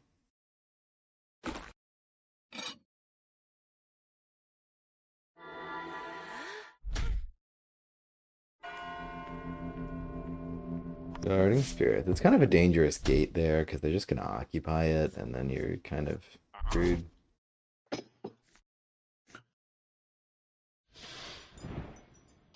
I'm curious if this was the lead matchup. I would say this would be like, even with tournament, I'd probably say it's like 60-40 birds. Unless, it probably, going first probably matters a lot for Vanguards. Yeah, I think as long as you don't do what I did with the birds, I think they're probably favored as well. Just lack of mobility, also, I think. Yeah, if Vanguards go first, it definitely helps because, you know, they have the worst starting setup in the entire game. Yeah, not a joke. It's not a joke. It's so bad. Sorry. I agree. No, I completely agree with you. I'm not sure why the gate spot is open in front. It's just asking for most factions just block the gate spot.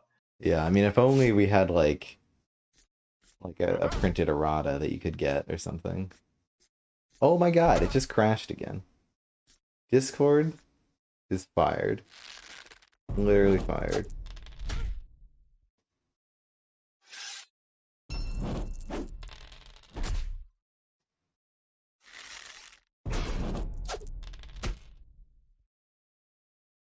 Man, I don't know what's up with Discord for me.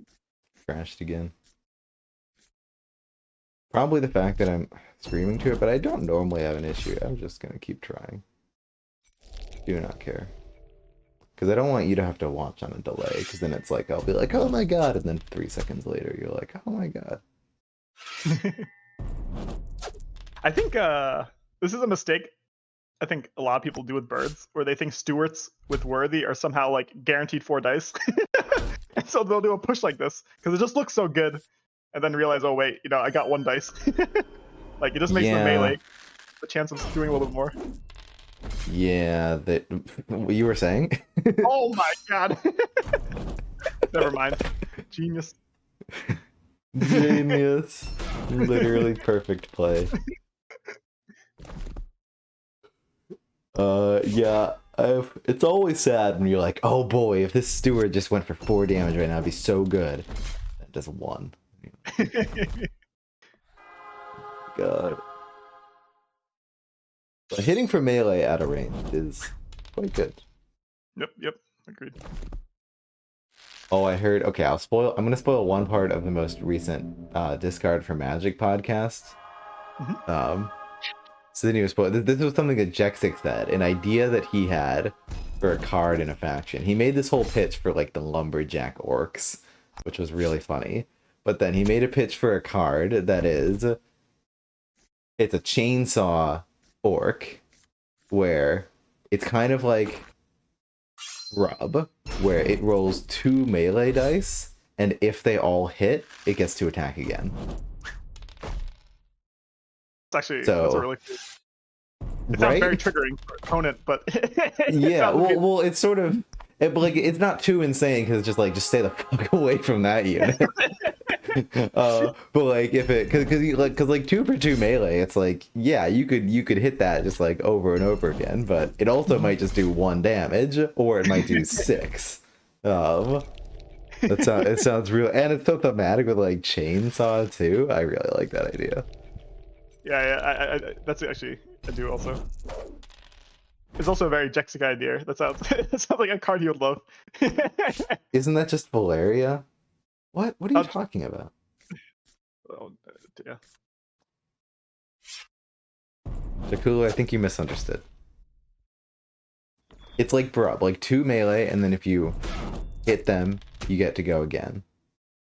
You get to attack again immediately, and like, could be an infinite chain. Except it's melee, and you have to hit both of the 2 melee dice in order to be able to attack again. What the heck? What is that magic number? Hello? 12. Jacob's gonna do work. Yeah, right? Oh my god, they're at max magic. Do they have Renewed Hope up? Yeah, they do. Do they have another attack? Oh my god! That's amazing! Wow. Well, that was a great game. Well, if I was timestamping cool games, I sure would do that one, wouldn't I? So I think that was the only Vanguard's games I've ever seen, which I'm actually impressed by. I'm kidding. Jacob fun. That was a really cool play, using all your cards with the Archer and then using Jacob afterwards. What a play. Yeah.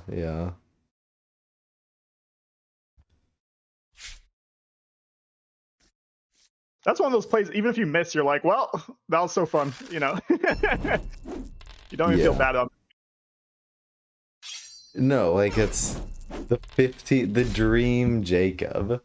The 15 magic. Jacob. Love Jacob. Crazy. But yeah, I want to see like how like, is Jacob, like, does he perform well as like just like a good mid-rangey card? Like, I'm curious. I have no idea.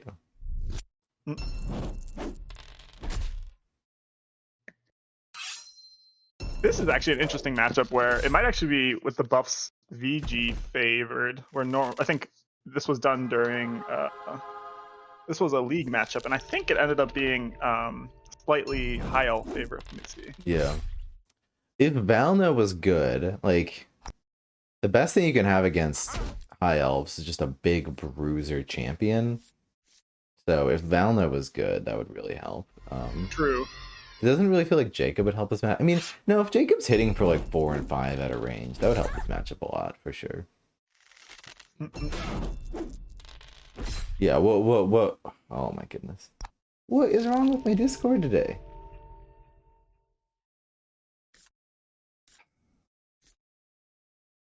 I might just need to stop streaming it to Jairus. I'm so mad. I'm sorry. I don't know why my Discord is awful right now. So it was one of those matchups back then, which was so it was 56% for high elves, but as you increase divisions, it goes up in win rate for high elves until you get to D1, where it's 83% for high elves. So oh my goodness. I think it's high elves. Yeah. Yeah. So what do you think about the changes would make it easier for Vanguards? I think just better range game. I think 3-2 is way better. Yeah. And I think just Jacob, right? Jacob is because the other thing is Vanguard. I mean, sorry, not high elves don't really like it when you get in their face. And so I think also the healing is gonna be amazing against Justice. I think it could be maybe not 50-50, but I think it's gonna be a lot more even than it is Yeah. currently. Seems good. All right, so they have Jacob in hand. And 8 magic. Okay, you gotta hold Jacob if you're at 8. Yeah. I like it. I like it. Justice to the face. And a war. Very aggressive high elves play.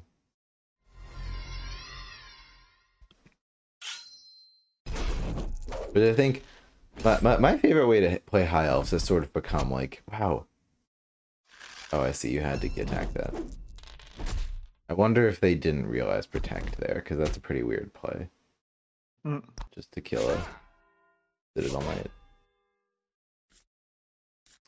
I was saying my favorite way to play Valeria these days is to like get in there early game and like play both sanctities, like just like be really annoying, place forward gates, place justices, and then in the late game fall back into your fortress.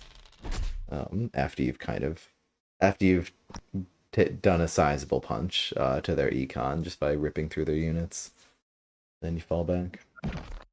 I think high elves, if they go first against a faction which has their gates on the 3rd row, is like devastating because you can easily get your you can easily block their summoning spot turn 1 and get some like yeah. No, that seems right. Sorry? I'd be curious to see win rates, like going first against a faction with a gate on the 3rd row. Yeah, for sure. Yeah, I mean, Valeria, it's a strong ability. Like that's at least you've earned it, because I mean that's one of Valeria's strengths, being able to push stuff in the move phase. True. Yeah, no, that's right. It's pretty insane. Still haven't seen Jacob. Very sad. I mean, I guess they're putting too much pressure on us for Jacob right now. Yeah. Might be this turn actually though. Kill the gate, hit Valeria for sad, not that much. For 3 4 dice. I mean, is there no sanctity right now? Yeah, you really could have. Really, you're not. Okay, I'm sorry. Let's backseat for a second. How many dice could you go for here? Could go for 6. Three on. I think you renewed hope. Like Sarah. No, yeah, no, you don't even need renewed hope. Yeah.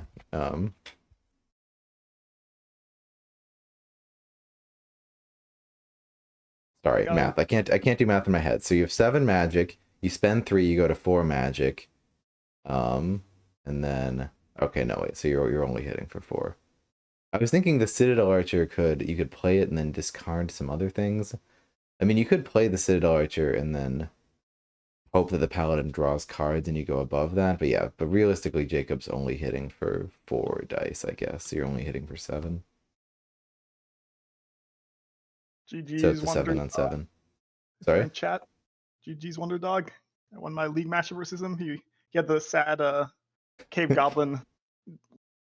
Like once you get over your first, once you get over your aggro, if you lose the aggro, it's sad playing cave goblins. That's why I don't play them too much outside of in tournament games. Yeah, be like that sometimes.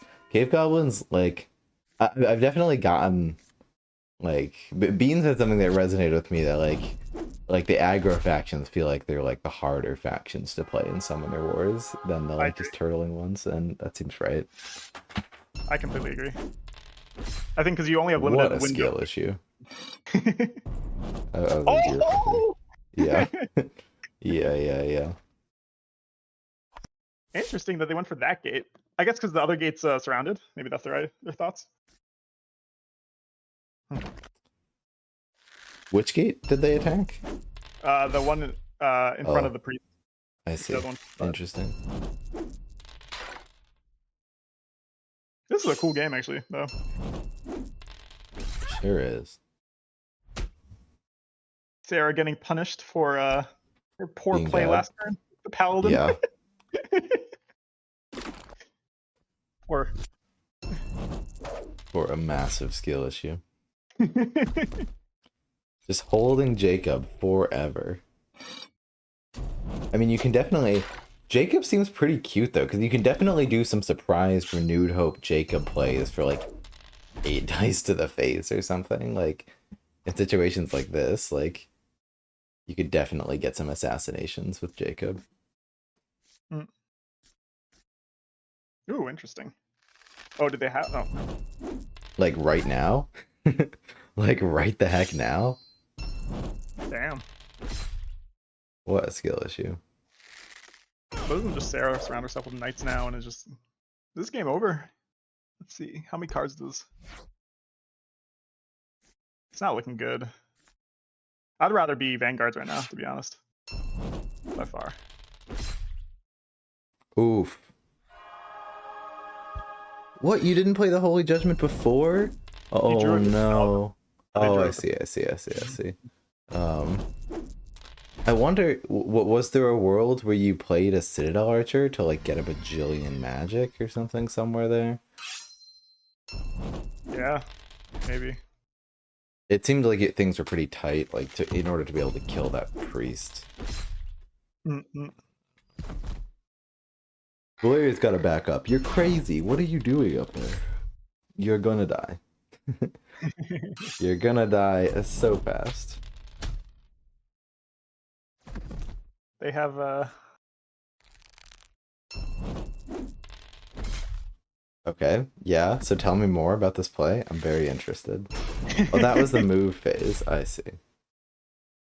And now we're in the attack phase. I see. Okay, here we go. Yeah, I mean, you might not even die. You have Liberty, though. Surely... Yeah, oh, whatever. See what they do. over. Yeah, I mean, you're Wait, right. I'm just hoping for a cheeky Jacob kill. couldn't they have moved the knight during the move phase? Because you can summon during move phase, right? So just... Oh, no, I see. Never mind. I'm stupid. Yeah, well, I feel like they... Well, you have Versatile, too. I feel like they're... I mean, okay. Good job. You win. Stop executing. All we know is that Jacob is 2 wins in a row because of Jacob. Jacob, best champion in the game. Literally. I mean, seems pretty good, the 3 cost 2/5. You know, when you reduce a card's cost by 2 and only reduce its health by 1, does in fact make it a lot more playable, as it turns out. True. Well, Jacob is really good now. I hope they what is there usually like have they ever buffed cards straight after a tournament? Not really, right? Not since I've been playing, at least. No, I mean, well, the Vanguard's changes, I think, partially came from the like bringing Sarah to 3 was in the tournament before it was real, so I think that the positive feedback from there partially influenced that. The other Vanguard changes that were in the tournament that weren't seen.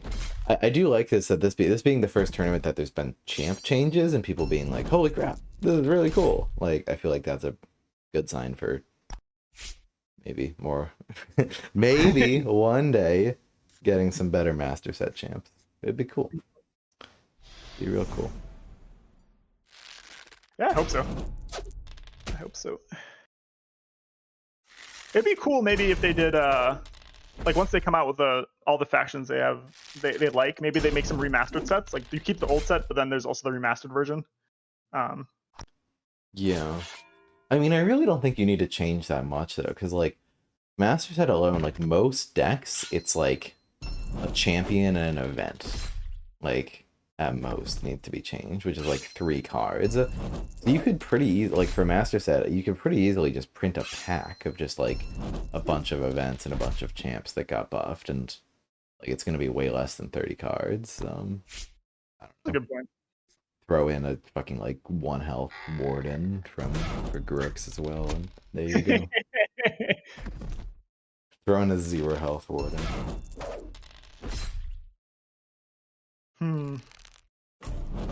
Do you realize that stewards with worthy are basically seers? Yep, yep. That's what I think at night, in the middle of the night. Sears, except. Except they can roll 5. Or 4, it's not 5. And require some amount of tactics as opposed to just entirely ignoring that aspect of the game. To be clear, I'm a big fan of Sears. I think they're awesome. Yeah, I think I would agree with you that if I had to change anything, it'd be Warriors probably first. I think Yeah. the potential for a 3 movement, 7 attack is just eh. Yeah, you could probably do it by nerfing wardens as well, but it makes me a little bit sad because then you're like, if you nerf the boost economy, I mean the boost economy is insane, but it sucks that like that's inherently gonna nerf potions too. I don't know, potions are still insane. Yeah, I don't know because like the idea being if you nerf the boost economy, you're not gonna have the boost for warriors. But the thing is, warriors are just you just need 3 boosts on a war. It's just so easy to put 3 boosts on a warrior, Yeah. like, and then you just take them all off with the potion. Yeah. No, I completely agree with you. I honestly think a huge problem with Grox is the fact that Swift Potion is any phase. Not like a huge problem, but I think it would make a big difference if Swift Potion was move phase instead, because then you can't play it in the magic phase. Like, because a big play that the Grox do is you just you load up a ton of boosts onto the warrior and then pull them all off. But if you put it in, if you put that in the, this is just an idea, but if you put that before the magic phase, now if you want to take all the boosts off of the warrior, you have to play one of the like less powerful potions, the poison or the wither, which like gives more of a use for them inherently. Yeah, I agree. It also nerfs your attack. Yeah. Well, so that's my thought to Kulu. Like, what if we put? I would do the same with it with strong potion. Honestly, like put strong potion in the build phase or something. I know that's a weird spot for it, but like, so then you can't attack with warriors and then play strong potion.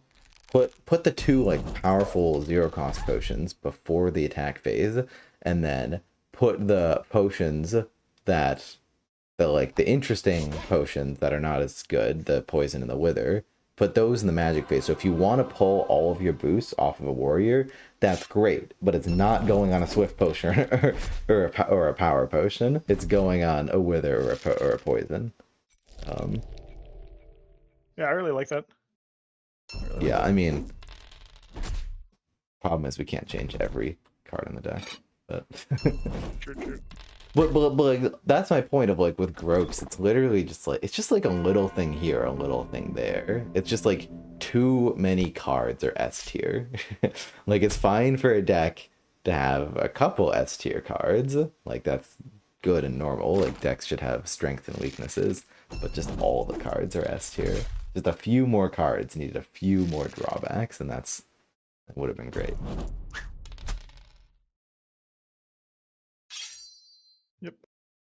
In good news, this VG player is getting punished heavily for discarding Jacob with an archer. I'm very much approve of this. You should be punished if you discard Jacob.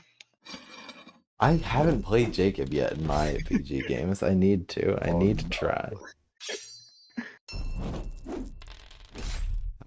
I mean, this looks pretty good for VG. I mean, I know Colleen's gonna die. All right.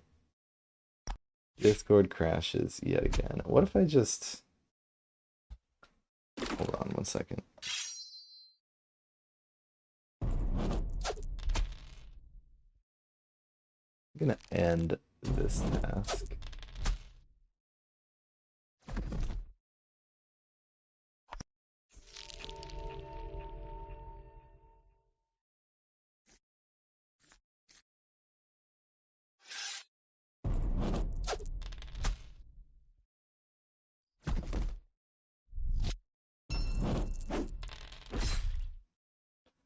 Okay, so perhaps I'm gonna stop streaming on Discord as well. No worries. No That worries. appears to. Tell me, take a look at the stream and tell me how like behind it Looks. is here. I'll tell you when something happens, and then you can tell me. So, just summoned the second Sentinel. Just played Gathering Song. You mean? Yeah, just play Gathering Song right now. Yep. Okay, so you're like 3 or 4 seconds behind. I think it's fine. I've been watching the. To be honest, I've been watching the stream. Anyways. Okay, gotcha. So, no Yeah. worries. I'll just know everything a little bit before you. Get the insider scoop. Yeah, this looks doomed. I wish there was a Wrath kill. Wrath is such a cool card that never gets used because everything Yeah, else is I so. yeah. I would love to play Wrath. I just don't ever. Yeah, I mean, the one game I did, I lost. Oh, you know what I did get to play, which was amazing during this tournament, which I'm very grateful for, is the Mountain Vargoth 8 cost, the dinosaur thing, Tortugatron, not Tortugatron, whatever that's called. You got it out. Oh, Torden. Torden, yeah, Torden. It feels I great. Torden like once.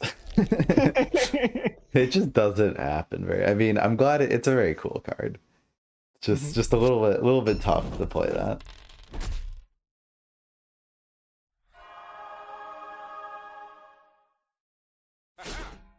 I think birds. This game's got stuck too much in a corridor.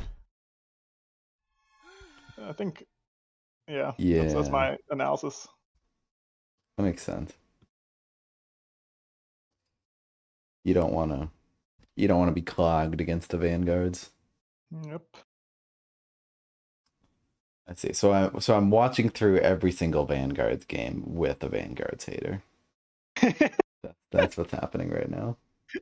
Hey, I think my appreciation of Vanguards has gone up due to those 2 Jacob wins, especially that one that amazing Archer Jacob play. Like, it's cool. It's cool. Jacob, renewed hope, just renewed hope in general.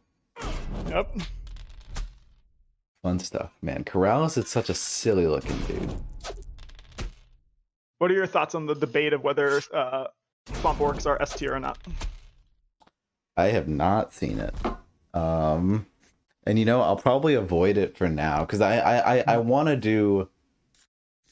do like a big run of games of Swamp Orcs. I don't feel like I've totally learned Swamp Orcs. I wanna play a ton. So yeah, I will avoid commenting for now. I gotta get my Swamp Orcs game on. Gotta learn the faction. I am in the boat that Vine Mantra is the best common in the game. It's pretty good. Pretty good. Because like, there's no deck which wouldn't want a Vine Mancer, right? Like moving any of your units, moving away commons. That's just like whether the common does that. Like you have witches. I mean, you have wind mages, but that's you have to use an attack basically. Yeah, no, Vine Mancers are insane. I mean, it's part of the reason why the deck works, because otherwise, like, how do you ever hit anything with Muglug? How do you ever have any surprises? They are, yeah, no, I'm with you. They're like best common. This looks like a quick game. It's looking like it a little bit. I feel like this is like 70-30 to be honest for Swamp Orcs, if I had to think about it. Like, yeah, I mean they just chew up everything. 19 health. Yeah. 19 health Muglug, can hit for kill a common every single turn. Yeah, it does seem like a lot of factions have a tough time against Swamp Orcs.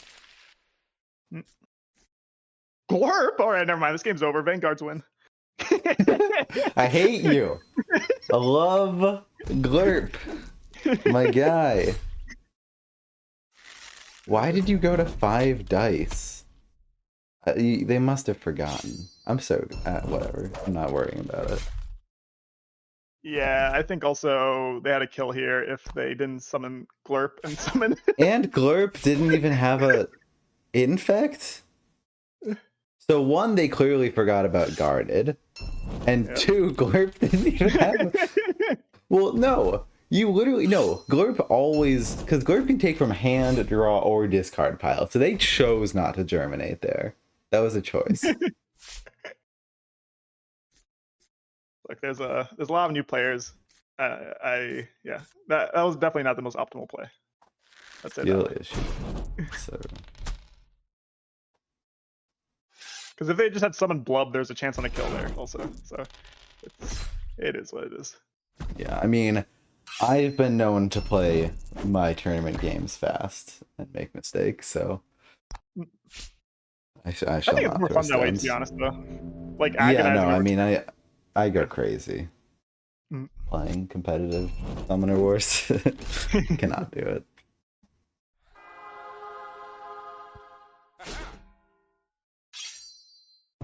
I think Glurp. I think I figured out either today or to. I want to try Glurp against Breakers because I think he can actually be pretty good against Breakers, or they could be pretty good against Glurp Breakers. is good if you're being aggressive, I feel like. That's always been my take, and I'm never gonna give up on it. Like, because if you're being aggressive, Glurp can. I mean, I know you have Vine Mancers, but Glurp can like transform their forward gate spot into a Vine gate. Like, yeah, that can be insane. I think my thing with it is mostly the mana cost. Like, I would love if it was 5 cost and just had like 1 less health or something, or like 2 Yeah, less health. I think it's just too expensive for me to want to it play seems it. like it seems like you should have like 1 extra health or something. It seems a little bit overcosted. Mm. Also here, something for the Swamp Orc. I would not use the Drudger just to soak up 3 damage, just because it's not really worth it. Like I think Drudgers, I mostly use them for just attacking for 3, because usually your commons kind of suck otherwise. Interesting. I mean, I think they're, yeah, no, you've convinced me with Drudgers. Like, you don't just want to throw a Drudger on Muglug for shits and giggles. You want to do it when, like, you're actually, like, in a dangerous spot. Mm. And it makes a difference. Because otherwise they're just going to attack you for 2 ranged dice and you're going to be sad. Yeah, you just lose a common, or you just lose a magic for, yeah, nothing basically. And Just also, because, you have Regenerate, so, like, you kind of want exactly. to get attacked. You have 19 health, right? Technically. Yeah, it's This a guy lot used of to health. regenerate on the Glurp. Amazing. I like it. See, that's what I'm I missing. literally. Yeah, I don't know how many times I've ever used Regenerate on a champion. Cool play. Yeah. The one which I always forget is you can use witches on champions. That's a really cool one. Yeah. No, like a witch on a 5 attack blub that's come out of a gate is lethal. Mm-mm. Oh, it's Black, my favorite. How does this witch not? I'm so like what? I'm sorry. I'm being. This witch came out of a vine gate and then moved, right? Is Did you this? just not? Sorry. Oh, never mind. Let's go. Keep going.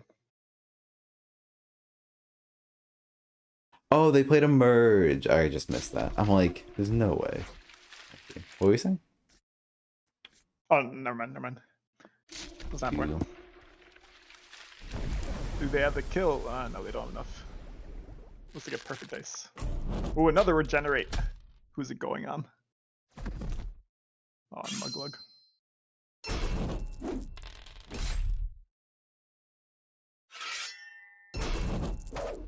1, 2, 3. I love Glurp. I love the fucking antlers. It's so good. It does have really cool artwork. Oh my god! Just rolled Which a one? 1 Oh, for the 6. Glurp. Glurp. Yeah. 2. Yeah. 1 for 6. Wait, what was the 1 for 6? Oh, did Glurp and Splack both attack the knight? Yep. I just totally missed that. That's so funny.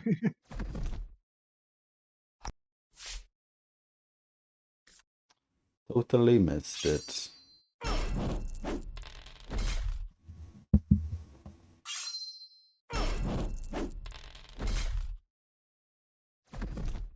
I vote we watch another game, to be honest. I'm not sure it is. That's pretty fair. Maybe let me just let's just skip through the turns here.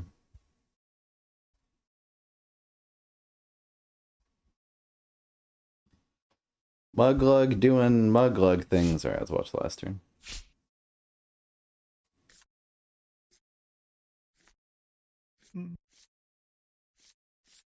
Just Muglug problems.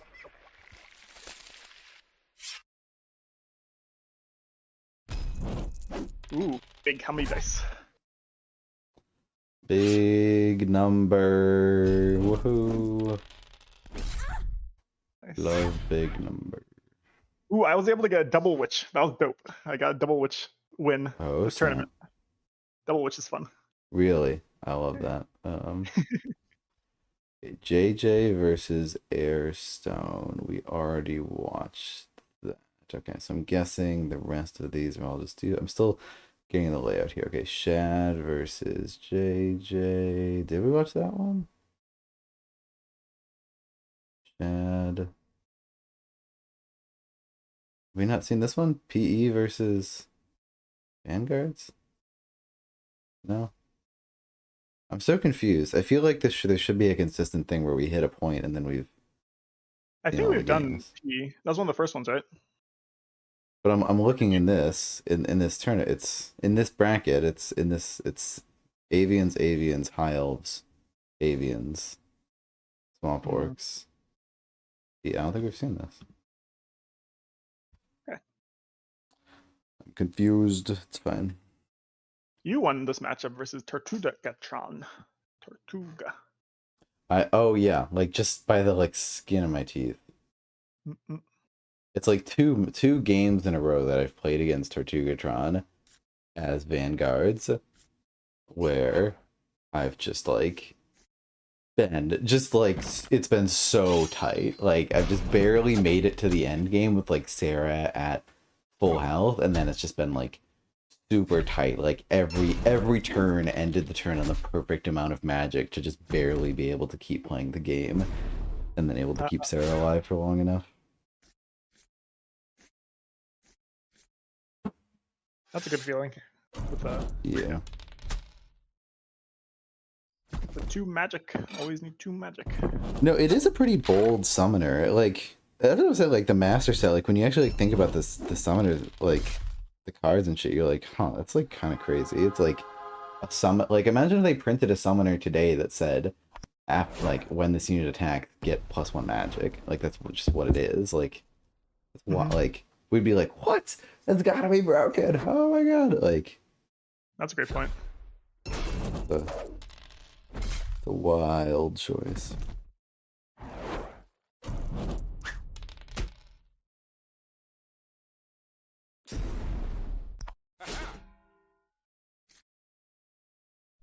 Taking my tournament game on my phone right now. The other impressive thing I've seen from watching all these Vanguard games with you is Jexic. You use a priest because people rarely do priest attacks on your own units, and Jexic was using them so well. He was getting like priest can sometimes... be good. Yep. What were we saying? Yeah, like no, like exactly. when what circumstances do you feel like they're the best in? Probably when you retreat, like those turns where you only need to attack once, or only want to attack once or twice, and then you have a free attack, or you just retreat it or something. Yeah. Or like you're only exposed on like the enemy can only possibly do 2 attacks because you've positioned yourself well and whatnot. Yep.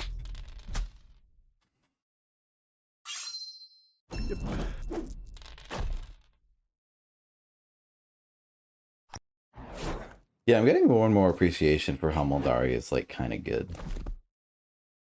Like just in a summoner that attacks for 4, I just don't think appreciated how insane that is. Like a summoner that attacks for 4 and can always protect herself afterwards, like busto. So you're talking about the Groaks, right? Just kidding. But like even the like you can't. Oh well, no, you can because swiftness. Never mind. Yeah, Groaks have it all. This is known. No, I agree with you. I think Moldar, especially after the rework, that you can't force them or force through them. Yeah, I think it's a really cool design.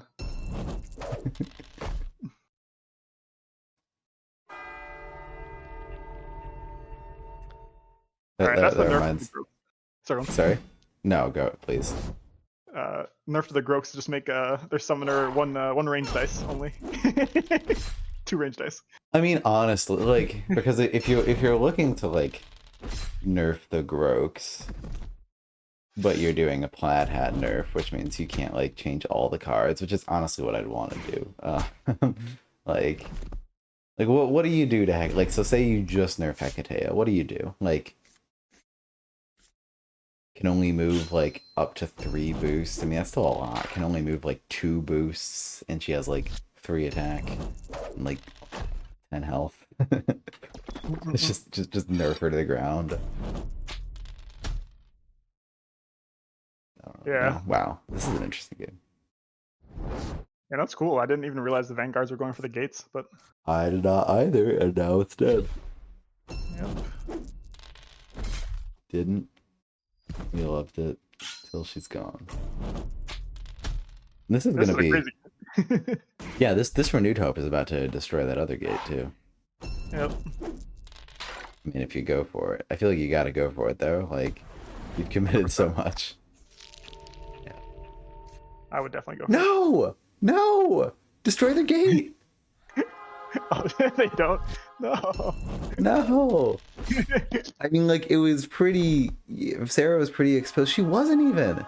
Like, you just go up 2 spaces, summon a unit, and then that goes and kills their gate. Yeah, I think she was fine, especially with her.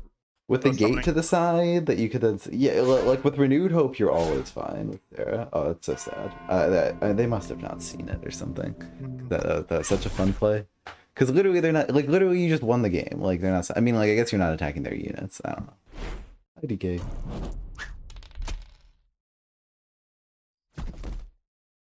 The desperate going for the 4 for 4. I kind of like it. Sometimes you just have to go for it. Yeah, for real. Oh, 1 off. 0 cost blinding flare and divine retribution. Vexer's favorite card. Oh yeah, the heal on the blinding flare turn. I like it. Ooh. Look at that. Look at that. 3 health. Priests are broken. Priests are broken. Literally. But I'm completely. Sorry. Go ahead. No. What are you with me? I want to know. Oh, with the like blinding flare is sometimes just discard because your commons are so good, and also your champs are so good. You have to make sacrifices, right? Yeah, I don't think I realized, but it's just like almost every game against almost every faction, the opponent can just ignore you for a turn unless you're literally in their face, which does happen, but we should reward the player for getting into this unlikely circumstance of being super in your face by like a powerful effect, as opposed to like you got to spend 1 magic ball. Agreed. Maybe against like cave goblins and the other goblins, storm goblins. What are your thoughts on storm goblins? I think they're really good. I think they're I haven't played them much. They feel like cheating. They see. Yeah, I mean, I went into Fave more. It's I'm sure there's. I mean, it seems like the counterplay must be play bulky units and not that many of them. Just like, I mean, it's an interesting game. It's a very different dynamic of like your summoner's health is kind of like a ticking clock, or like you just sort of accept that you're gonna take like at least like 6-7 damage from ping in the game, and you need to play around that. I don't know. So maybe I'll come around to them, but so far they feel like dirty cheating. I agree. I think also most likely people will get better at playing against them because they're really new. But right now I think that they're, like you said, I don't think they're as bad as Grokes, but they feel really, really strong. Interesting. Have you been farming the open queue with them? No, just watching games and then just playing myself. I've not played any of them. I've just played against them, Yeah. and the games always feel hard. Let's say it that way. Like I've never had maybe because of my mind it's maybe similar to Cave Goblins came out right now, and need to get used to if you play against Cave Goblins, you need to play a certain way. Like you can't play what your faction wants to play. You have to play what Cave Goblins wants you to play. Yeah. And so maybe it's just getting my mindset around that. But for right now, it's like if I see them, I'm just like, oh no. That's how I feel too. I mean, they're. I'm glad they exist, and their effect just might inherently be like kind of insane, and so it's just like if you be like, do you print something as bold as Storm Goblins or do you not? I would say fucking go for it, and if it leads to a bunch of super polarized matchups because some factions just can't deal with it, whatever. It's a super cool idea. I completely agree. Yeah. But yeah, I mean, I'll have to see. I'm hoping they're not quite S, but I could believe it. I could believe it. I think they are, but hopefully not. Yeah, I mean, I've played like 20 games, so I have no idea. I think the fix of them though would be very easy if they turned out to be S. I think their summoner is way too high health. It needs to be 10. Like there's no reason it's 12. I think it's just too Interesting. It needs to be a push and a pull, and I think it's like imagine if like a Sand Goblin summoner was 12, right? Just like that'd be a disaster. That'd be probably the best faction in the game. Yeah, it does. Well, I sort of like when you see things that are OP, it's just like they just kind of like don't have a. Oh, Takulu says Thrak is 11 HP. Oh, 11. Sorry. You get getting roasted. When you see things that are like OP, it's like they just like don't have a downside. It's just like there's no circumstance where this is bad or whatnot. And so yeah, I'm really in favor for like balance and like balancing in the sense of like, okay, this is what's good about this and this is what's bad about it. Like this is how you counterplay it, like, and that being like built into the balance of things. Yeah. Does seem like a miss. Well, I guess Cave sneaks at 11 health. Does seem like a missed opportunity to have all the goblins have the same health values. Yeah, but sneaks needs to get more in there. I don't mind that. I mean, so does Krusk. True. Yeah, but Krusk has like they have. I think Sand Goblins is super balanced. Like I think it's one of the most balanced factions. But I'm biased. But you just called Sand Goblin. No, yeah, Sand Goblin is insane. Sand Goblins is like, yeah, it really is peak Summoner Wars. Nick has been saying that on podcasts and stuff. Like, what? Yeah, one of the boldest designs and like turned out super balanced. Like, very cool, very cool. Agreed. So 64, they have the highest win rate currently, 64.9, 65% win rate in Division A. No, Sand. Interesting. Storm of 50, but I think that's probably due to also people don't know how to play Sand Goblins yet. I think it should be a lot higher. For Storm, yeah. Yeah, for Storm. Wow, this came down to the wire. High. Yeah. Oh, sorry. Yeah, this is a crazy game also. Yeah, Wayfarer is. I sort of felt like they were like kind of like mid B tier when they first came out, and I feel like I'm getting more and more convinced that they're like a very solid A tier faction, just because like the worst case scenario is like you're just still rolling a bajillion dice all the time. Like the worst case scenario is like you're kind of in the mid board. Celeste is on your side of the board. You have a few units in the opponent's fourth row, and Celeste is just sitting back and throwing 6 dice down the battlefield like every turn. Like it's just I feel like they're low-key like a very solid faction. I agree. I think they are great. Also just how much movement you have. They do have some matchup problems if they don't go first, but outside of that I think they're interesting. You don't just go for it? Oh, because they have 2 cards, I see. I guess you just break in the gate. That's fair. True. I guess that does just win you. I was also like, what? Why are you not? True. That was a fun game. Has Phoenix Elves won any of these matchups, by the way? I think we've seen it's 3-0 or 4-0 with you also. They think seem there to was be all tight games. one. Yeah. No. Okay, this is over. I feel like I haven't seen too many Citadel Archer plays.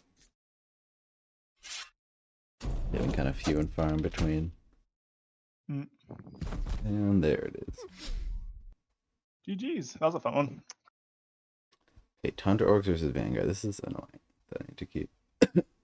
Baggins. Didn't we watch Baggins play? Am I in the wrong pool right now? I don't remember. I definitely remember us watching Baggins play, but yeah, wait. I guess not. We watched a game of Baggins, right? Was that in Pool 13? Was that in something else? Did we skip? Because we definitely did this. We did the pool with Shampoo.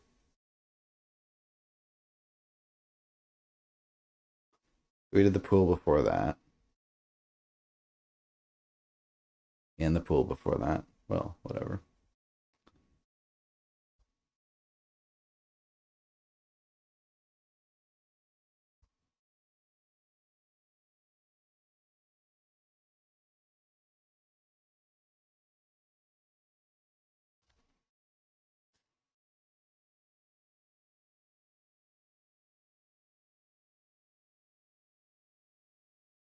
This is so many games. So what? It's been 2.5 hours, and we've watched what we've gotten through like 10 games. Oh my god, it's a lot of games. Yep. All right, Ben. I'm gonna need you to beat Profit, just because we can't have Orange Lads, Vexer, and Profit all in the semifinals for Turtle. Fair, it's fair. Has that happened previously? I feel like a repeat. I'm sure at some point. I'm sure at some point. Yeah. By 3 of the 5 best players in the past, years. I'll do my best. You got it. You got it. You have some good matchups, I think. You have some good. Yeah, I peeked at them and I hadn't decided which ones to go for. Poor Bean got some. He got only one Bean faction. Let's say it that way. Mountain Vargath. No Bean factions. Very sad. You'd have loved to have Orange Lazes. You could have been Cave Goblins, Wayfarers, and OD. That sounds all Bean. Bean, Bean, Bean. Yeah.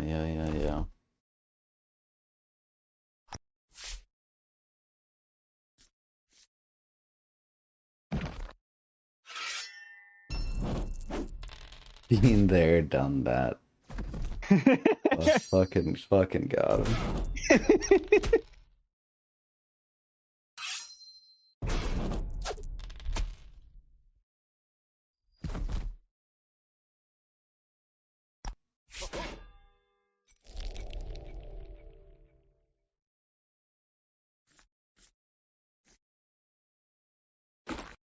Would you change anything about the Orcs? I think that they'll never be the best faction, but at the same time, I think they're perfect as they are. Yeah, and like they don't really have like bad matchups. Like they're kind of fun. They're similar to like Sundervet in that like the aggro faction that does well in the midfield. I would change Freeze. I would make it move Fizz. True. And also like it seems like they could use just a tiny bit of a nudge, and it seems like the perfect nudge because Freeze is like kind of unplayable, and also just remove the boosted condition because like I don't know, Freeze is really everything Tundra Orcs want to do. It's pretty awesome. It just doesn't seem like when you get a good Freeze, like you just like wall off part of the board, you're rushing them down. It's really awesome. Sucks that it sucks though. Yep. So you're the one I think who told me how hard it is to actually code that to make sure that no boost. Yeah. Did I? I'm not sure. Oh no, I don't think I was. What did they say about it? Well, because I was also complaining about that you can't boost, or you can't freeze boosted units, and then I think you gave me like a counter example of what was it? Oh, Savannah Elves or something, or with the lions. Well, let me look it up. Oh yeah. So like if you freeze a lioness, it just dies instantly. Yep. Yeah, I mean, honestly, I do not care anymore. That's the one interaction in the game. Like, just don't play lionesses against Tundra Orcs. Like, I do not care. But what the other option there is you just change it so that you can still target boosted units, but they keep their abilities. They just can't attack or move or be attacked. Yeah, I'm sure there's a way to code that or not code it, but To way write to it. word it. Yeah, no. Yeah. There 100% is.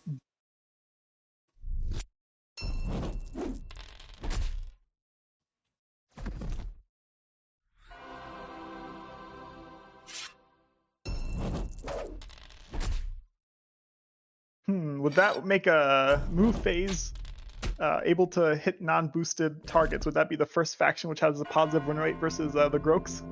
It'd be Probably so not. Still. good versus the Groks. It'd be so good. Well, like no, it's like a critical tool that they. I remember when I did like the matchup showcase of Tundra Orcs versus Groks with Vexer. I was surprised because like part of his tech was never leave a unit without any boost on it because you don't want to risk the freeze. Hmm. And it's just so silly. That freeze is so exploitable.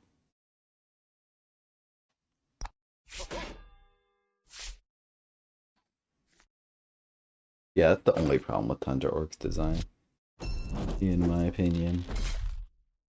Mm.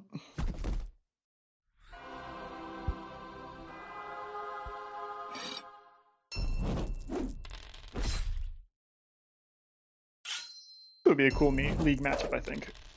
Tundra Orcs versus Vanguards. It would be the relaxing week where you can just chill. Maybe people don't like. Yeah. People don't like Vanguards. People like you hate on the best faction. They're just so boring. It's fair. Renewed Hope is cool. Like, I'm telling you, the reason I like Nymeria Scouts is because Renewed Hope, like, has primed me to love Attack Phase Summon. Attack Phase Summon super strong. It real good. Gonna beat up on that 10 health gate, that's hilarious. Just fucking punch it. Love it. Yeah, Vanguards are surprisingly good at this. Just destroying gates.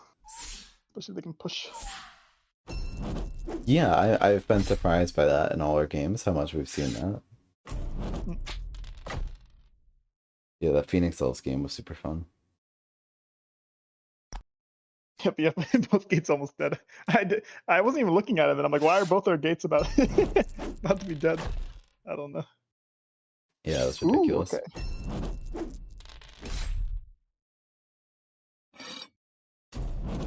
Tundra Orcs potentially has a sick turn next turn. Let's see. Let us see. Oh, what, like punching Sarah? Exactly. Some fighter shenanigans, maybe. Do they have the... Oh, no, they don't. They don't need a push event. Is Grognak gonna find his way out of this? Surely not. That's such a bad position on the board. And you're behind on magic so much. No way. I can still have Colleen? They must.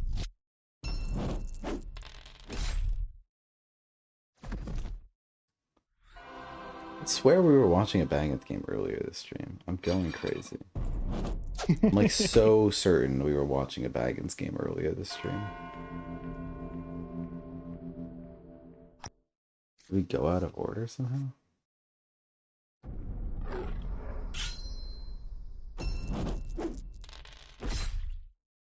Okay, a Fury. Oh snap. Yeah, Tundra Orcs is so fun. I agree. I agree. Any faction like Mountain Vargath and Tundra Orcs, where you can attack your own units to push them a space, is always one of my favorites. It's something. Let me tell you, definitely something you can do. Have you seen that? I posted in chat a while ago, like maybe 2 months ago, is the Bean versus Prophet and Turtle surprise. It might be bugged now because of the patch, but that was a great game where Bean, if not for some bad rolls, would have won the game to attack his own summoner, uh, so that it moves the space to with a fighter to move his summoner space to attack blocks to win it, and then just bad Oh, that's dice. really funny. That's really And funny. then just lost the round afterwards to a really cool play by Prophet. Tis unfortunate. Yep. How Was a it great goes sometimes.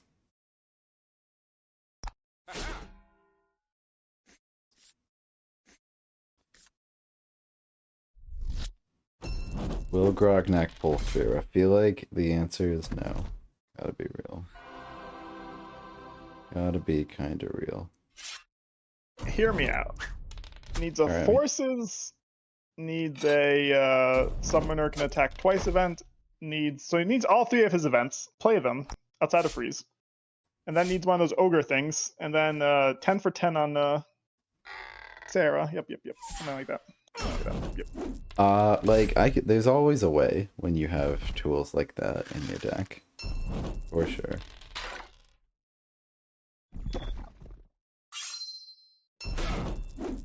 Where there's an orc, there's a way.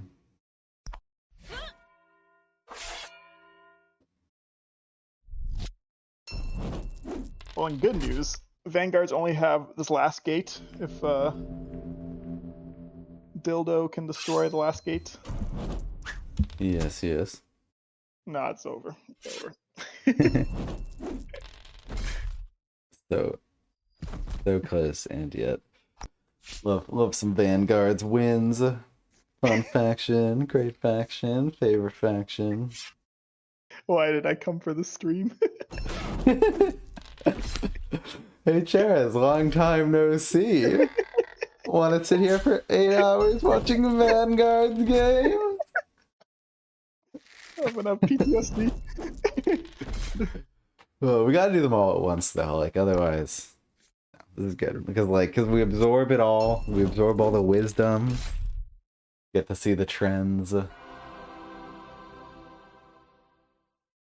Yep. All I've learned is that I just hope I keep getting Sand Goblins into Vanguards. Yep.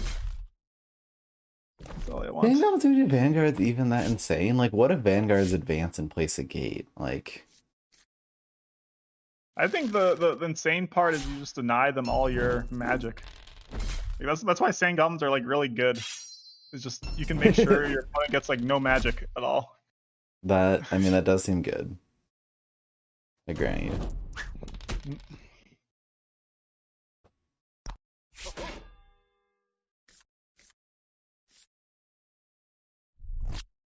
Man, isn't it insane that Colleen isn't like busted good?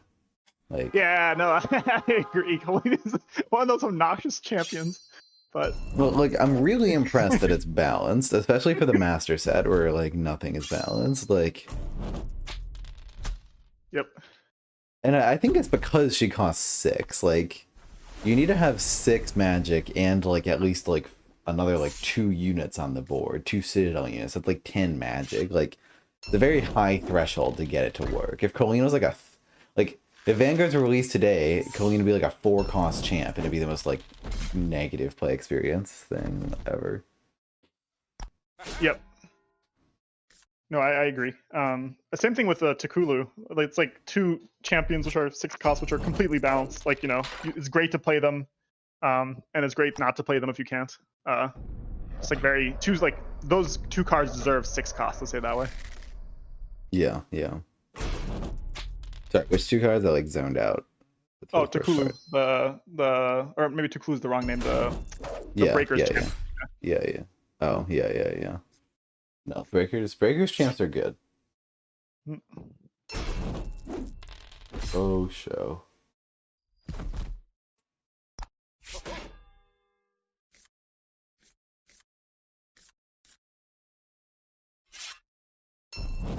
Grognak in a pit.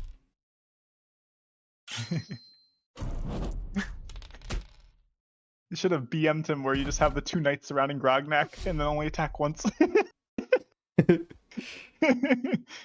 Yes, yes. The Should knight have, would have, could have, etc. Okay, this is very annoying that I have to like check whether we've watched the game before. Shad and King Zora. Okay. I think we probably have not seen this. I swear. Like, okay, just to check that we've seen. Okay, so we started with the pool with.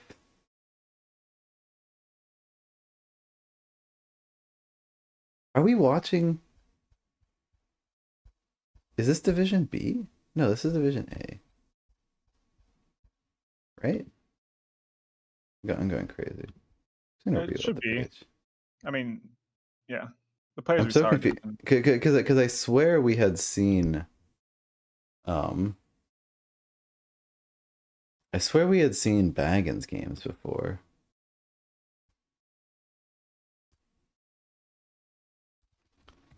VG.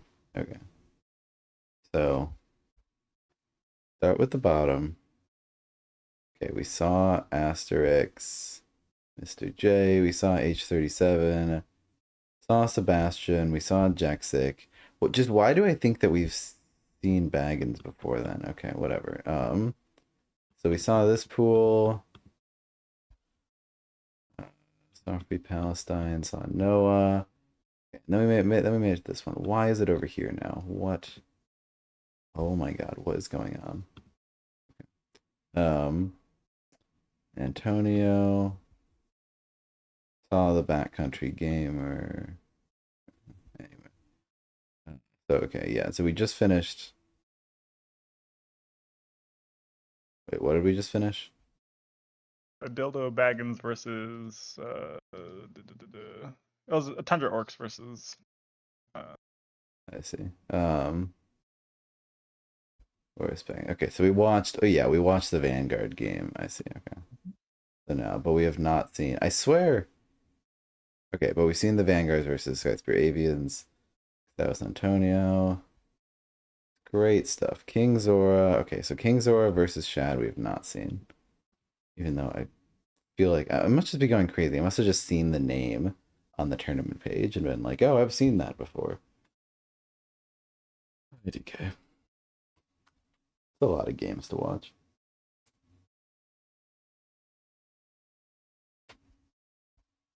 I mean, we don't need to watch them all. We could always go to Mermaids. Or we could not. We gotta I gotta like look. This is really interesting data for Vanguards, like for Vanguards enthusiasts, for errata in the future. When Joe breaks all these games and no one has documented them, it's gonna be really sad. They've gotta be on a video. I'm making this happen if it kills me.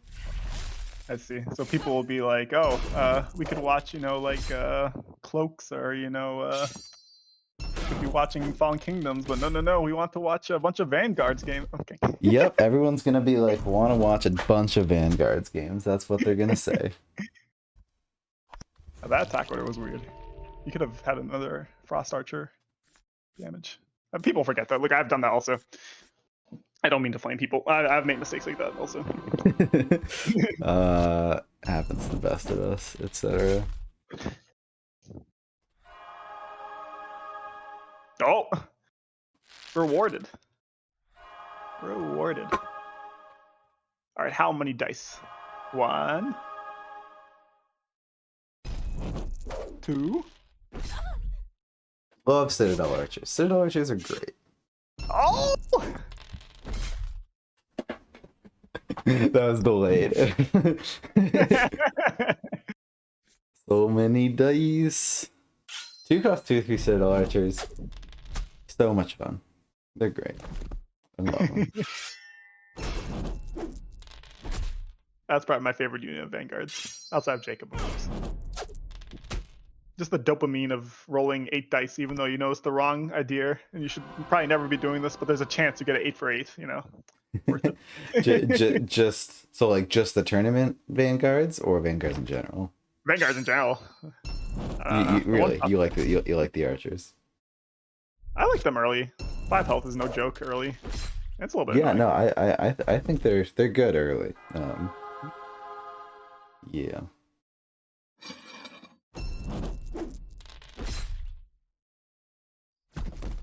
If he misses this, oh, barely.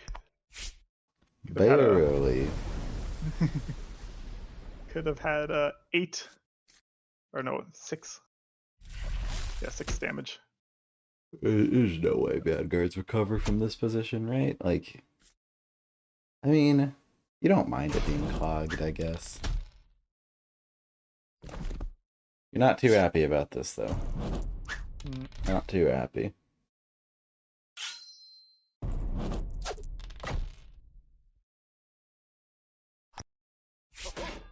So my hard lesson versus Vanguards was I was playing Cloaks versus Vanguards, and I made the mistake of being like, well, I could go for an assassination and get 8 dice on Sarah, or I could just clear all the units, and then I just lost to just being late gamed. Yeah, it's tough sometimes because I always want to go for the late game too. So I'm like, oh, I'll just clear all the units, but then sometimes like I should have gone for it. At least make them think twice before attacking with Sarah. Yeah. Yeah. Yeah, if you could do a big attack on Sarah, it's usually worth it. Like, depends how big, but like, Sarah is the deck. Yep.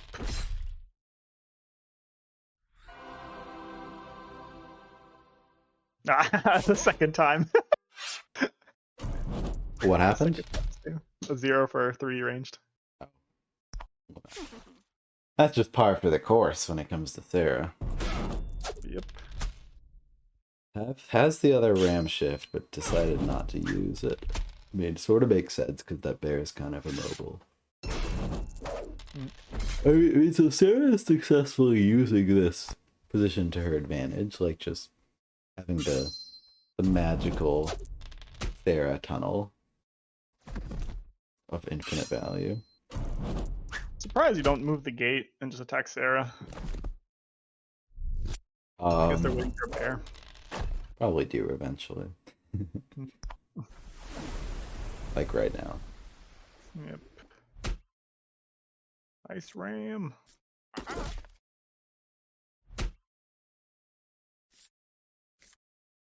Ooh, can you get the full surround? No, you can get like a little surround, but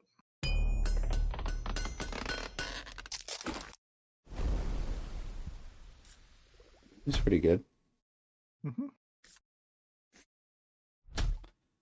Seems alright. I like it. Gates in your face. Yep.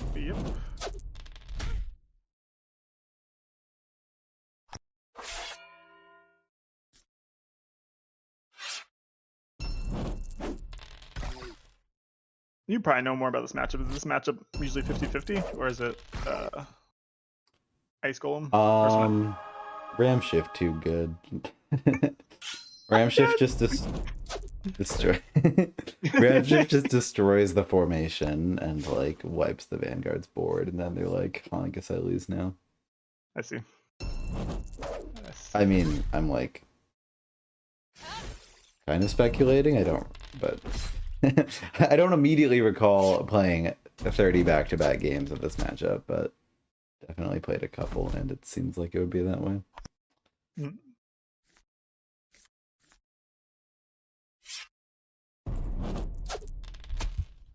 Also, all your like Ram shift is still really good. Like Polar Dwarves probably still lean more towards A plus. Like, I agree. Does that? What are you saying?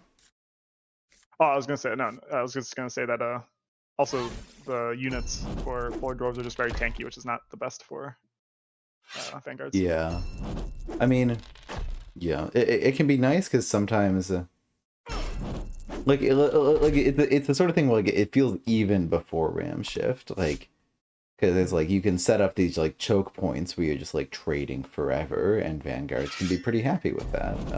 And sometimes if you have Colleen, like that's enough to go your way. But polar dwarves have a little bit of an edge, just being able to heal for 3. Polar dwarves have a little bit of an edge, just being able to mix. If the board state's ever looking bad for them, just totally change it into one that's good for them. pretty powerful. I don't think this stream I've yet to see a priest heal for anything but 3. I'm pretty sure. They just don't. Like when you have they just don't. I mean, I guess it's the same thing as like hitting on a smasher. So 3 melee hitting on a smasher, what's the odds that that goes for like 4? Doesn't happen a ton. But apparently this stream every single time. Every single time. Maybe later. This Every single time what? Doomed. Which one? Oh, they've only hit for 3. That's what I was saying. They've only healed for 3. Yeah. Every single time. Yeah. Citadel archers hitting for 3. It's just whenever you like it'd be like it's like, yes, that's my big play. I'm gonna hit for so much, and then the Citadel archer hits for 2. It just hurts so much more. It's just painful. Pain. This game looks very over. Especially if you can kill this gate. Yep. Look. Have we seen both Renewed Hopes? Okay. I'm looking at that 11 magic with the 3-cost Jacob and being like, is anything possible? It's probably not. I want to hear them out. I want to see the end of this. Yeah, we did watch a game with. Oh, go ahead. Oh no, go. We did watch a game with King Zora as against the Avians. Where was that? I need to check. This is how I see whether I'm crazy or not. There we go. There's Jacob. There's Jacob. Wait. Why didn't Polar Dwarf just kill the gate and win the game? I don't know. I'm confused. Which gate? Just kill the gate so they can't. Because they had 2 ice balls and a bear. I don't know. And what was it at 4? It was at 4, yeah. Doesn't seem to say. Oh, they're doing it now. There we go. See, they listened to you. They heard your advice. The bear alive and no Jacob. This Jacob's gonna do work here. Mark my words. You could literally win this game with just like Jacob hitting for a bajillion forever. Oh my god, this is such a cool play. Yeah, just discarding the rest of your units because you're like, well, I guess fuck. Just massive Jacob. Oh, 1-shot Nice Golem. We take those. This is honestly huge. Oh! Love Jacob. Jacob go massive.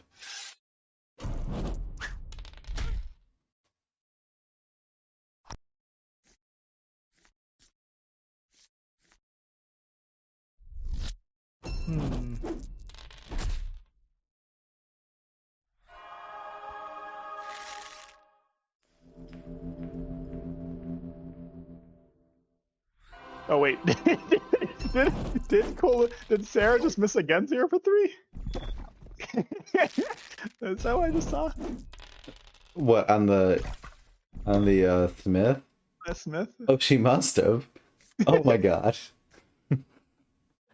She's just not. She's not on it today. This is really funny. So, like, it's game over for them. They can't summon any units, but Sarah's still reclaiming cards to then discard them with the archer to go to even more magic. Jacob is at max at 9. Still can't kill a 5 health parapet. Little bit unfortunate, gotta say. Yep. Hey, how do I say your name? Sabasimo Malo? We're watching tournament games right now here. I will deign to attempt to stream them over here again. Maybe I won't. Never mind. There is a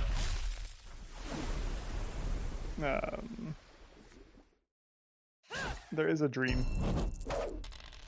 There's always a dream.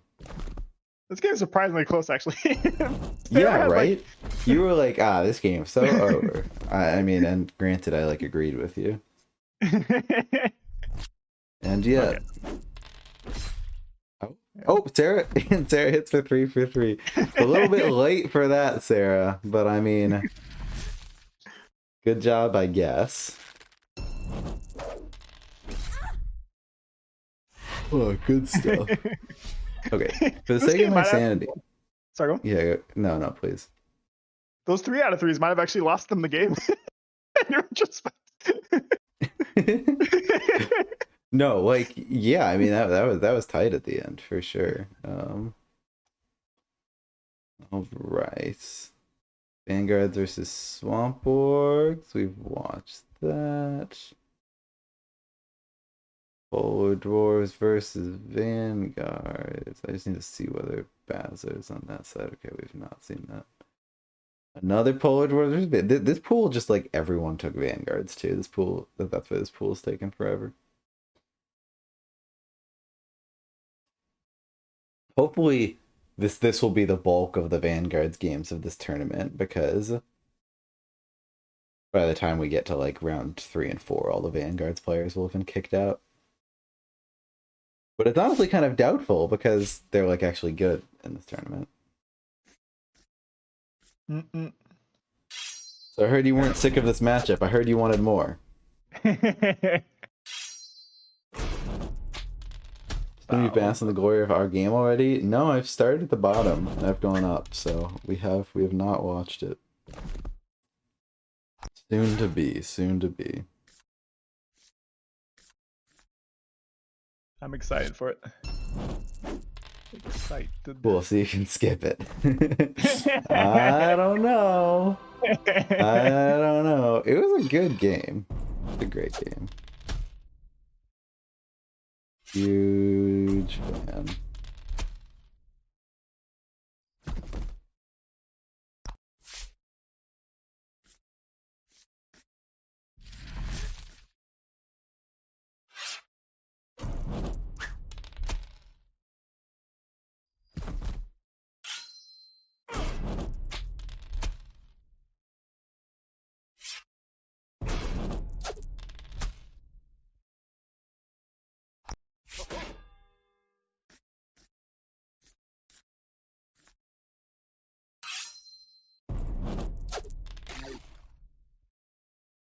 As long as Sarah has health, you're chilling, I guess.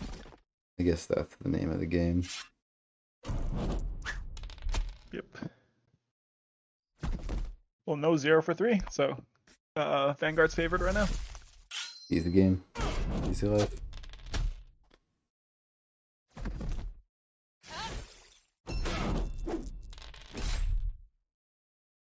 I really like with Polar Dwarves how you can really play with Savera's life. Like, Yeah, it is a resource for sure.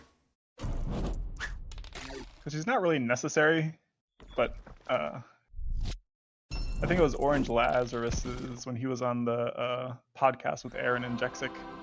He was talking about that, like how he doesn't mind Savera getting low early because it's basically just wasting attack. I'm not wasting, but it feels like wasted attacks a little bit, not on your commons. Yeah, I mean that seems accurate.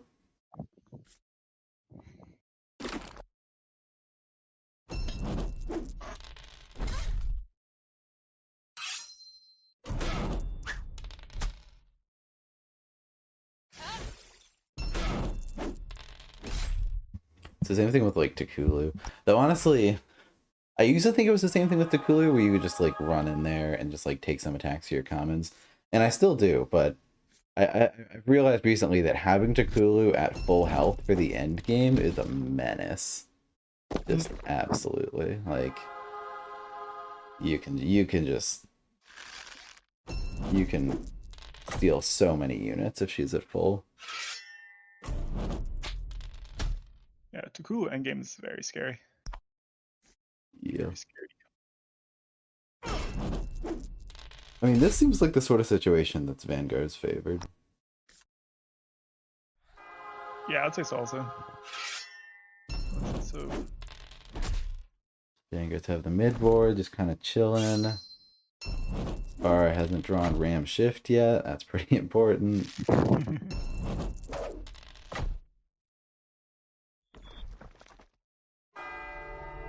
Jacob coming in clutch.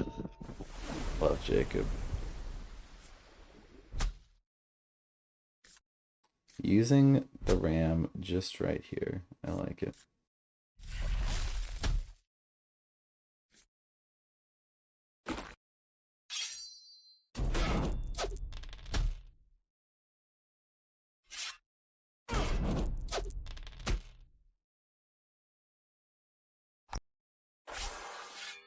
Yeah, not a very... Oh, you have Ram Shift again. Okay, I mean, that can swing it. Oh, but you only have one magic. Yeah.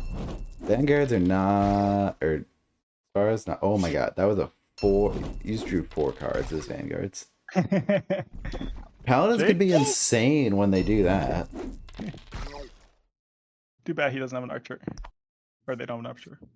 Got Jacob. Didn't discard any cards? Shame. Literally shame on you. Didn't discard any cards and you drew 8? Like, that, you just... The entire benefit just went to waste. You gotta burn! You gotta burn for it. Maybe he's playing all of them right now. Oh, is there an archer? There's not. No. No archer for you. No. Oh, there is. Archer, Citadel Knight. Okay, so maybe they were going for the archer, and it goes for 1. God, I hate archers. They always miss. 100% of the time. Still a pretty bad spot for Spara here. Still not super happy to be a cold dwarf. The Glacial Shift art is so funny. Honestly, that's so out of place in this game. Like, what? Like, it's just actually depicting a castle and glaciers. Like, you're right. Actually, I never thought about that. like I've never complained about it. I like it. Like, I've never had an issue. But it's just like, what? Like, pretty much always the art is like depicting like it in action with the units involved. Yep. I mean, I guess the art direction there was just draw some fucking glaciers.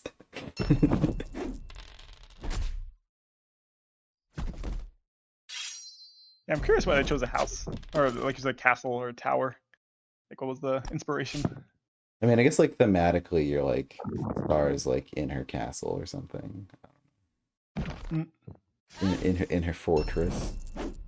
Seems like an awful parapet, I gotta say. Not one you're happy about. Glad I can sit here in backseat. Also, you're at 12 health, I think. Yeah, it's fine.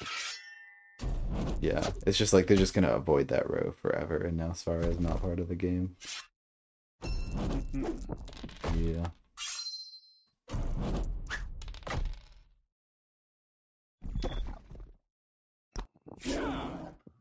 Yeah. Got a bear cav. Too bad Svara is irrelevant. Yeah. Oh snap! Oh snap! Pulling out all the stops. Ooh. Proving me wrong. I love it. Yep.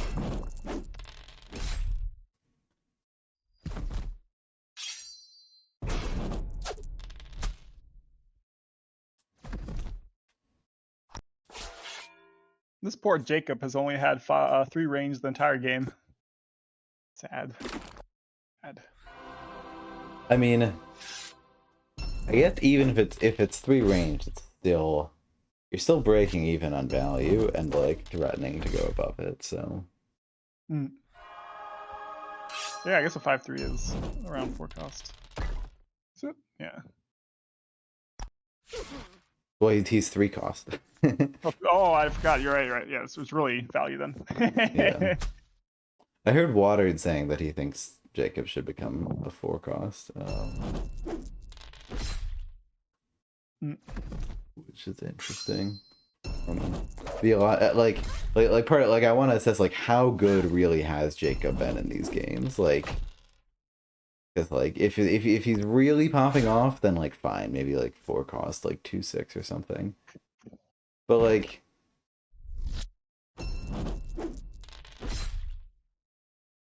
if he's just kind of like cool, but like not insane, like I don't know. He does have Eldwin in the name. He is like implied to be important, despite looking like a total moron. If they do 4 cross Jacob, better get +1 HP. Yeah, you definitely do. The thing is, but if you do, yeah, if you do like 4 cost 3/7, like that would honestly be pretty insane, because like that'd be like even. I mean, like I don't know. Just him having so much health feels like it'd be good. Though as you increase the cost, it obviously gets worse because it's harder to use Radiant shot the more cost you have. You can see And why it's insane. Yeah, like for like a bit, you hoard magic and do a burst turn. I need to see. I mean, well, let's. I guess we're gonna get to Waters games eventually. Let's see if he's pulling out some total broken shit. We shall see. game seems very over. I don't see any way Lord Dwarves win this. The slow, painful death against Vanguards. Yeah, yeah. I mean, how are they getting the magic for this? I think like a Jarmoond maybe. Jarmoond here seems amazing. Like I Jarmoond here would mean, be incredible. yeah, actually, well, no, they just need one more magic. So surprised they didn't discard honestly to get Jarmund right now. No, I could see a world. I mean, would you ever go all like here? Yeah, I agree with you. I think I would discard here. Yeah, I would have discarded the Ice Repair last turn for sure. Having the champ right now can make a huge difference. Especially with that champion, because it takes a turn to activate. And once you get the activation, you're actually in a pretty decent spot. Well, not decent, but as good as you can get. Yeah. I guess Jacob kind of counters anything Wenger could do at this Just the point. best champ in the game. Just having a good unit against Svara trying to turtle behind 2 parapets in the corner is all you need. True.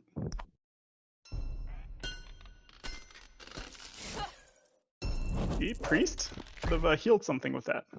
Sad. Sad. Gotta use priests. Yeah, you just stay like 1 out of range of the parapet and attack it. Parapets are interesting because I used to think they were insane, but they are kind of inherently limited. Like, if you think of it as just +5 health to a frost mage, yeah, it's insane, but the enemy can kind of play around it. So it's interesting. Mm.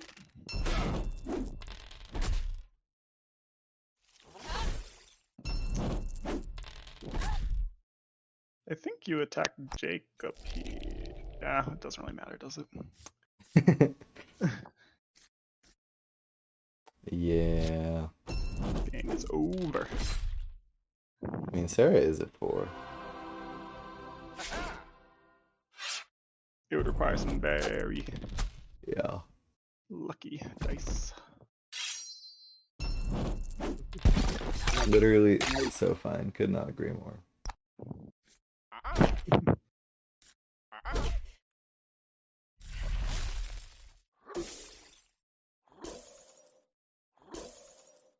That's some value. More damage, yeah. That's some value. You don't move Jarmoon back one? Interesting. Interesting. I guess your thought is that if Sarah exposed yourself, you just go for it. Nerf mass heal. Oh my god. See, the Bring thing back about Mass Admiral. Heal is it's still like not like I still am discarding it pretty for like if I can't play it, I'm not like gonna hold it and like wait for my opponent to just like not focus fire my units because they're always gonna do that. Need new emotes? Yeah, it's been on the docket for a while. I'll get to it. It was like immediately after I made the first set of emotes, I was like, oh, I'm gonna go make 4 more. I have some great new ideas, and then I just never like did it. Soon.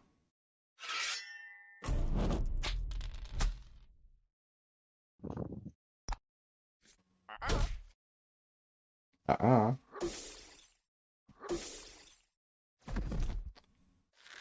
Game. It's over. We're done watching this.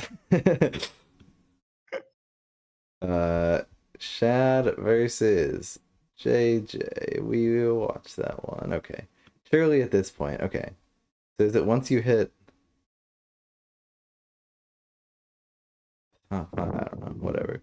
Surely at this point we've seen all of them. King Zora, Vanguards versus Savannah Elves versus Bazo. No, we haven't seen that? Oh my goodness. There's so many Vanguard games in this pool. You don't want to watch 8 more hours of Vanguard games? What's wrong Maybe I'll with come you? back in an hour or so. No, you're good. You're good. Thanks for having fun. Appreciate it. No worries. Yeah, Yeah, that was a lot of fun. gotcha. Thanks for Yeah. doing this. Yeah. See ya. See ya.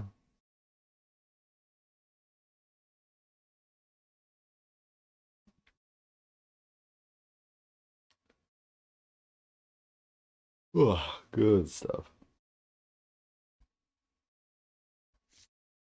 We haven't watched this one, right? No, I don't think so. Everyone played. Sorry, let me just get like a brief like sense for like the Vanguards games. Okay, so this one had a lot. This pool had none. This pool has a lot. This pool has a lot. This pool has none. This pool has a couple. This pool has a lot. This pool has a lot. We are never ending. And this is just round 1. Oh my goodness. Oh my goodness.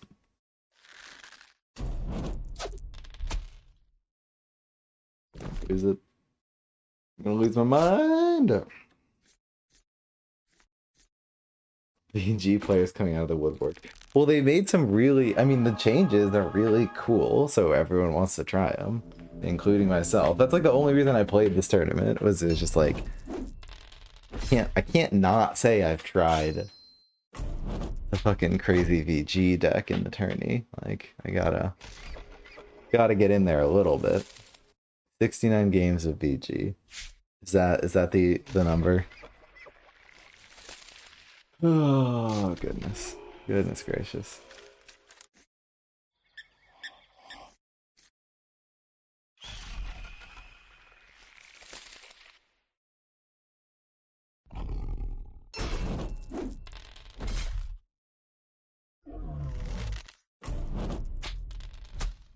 It's interesting because they keep doing tourney changes, and I haven't seen it materialize into official errata. Yeah, the Savannah Elf starting setup is the one that it's like, alright, I think it's about time. I mean, I think, well, because, like, I mean, it has, like, well, no, Moldaria didn't... Moldaria and Kuldak just came out of nowhere. It's time. I think the next ones... I mean, if I could do 2, I would do Savannah Elf starting setup and Cloak's hand cannon nerf. Nerf to range units only. Those would be my next 2. And then the one after that would be Rogues. Just fucking destroy them. I do not care how.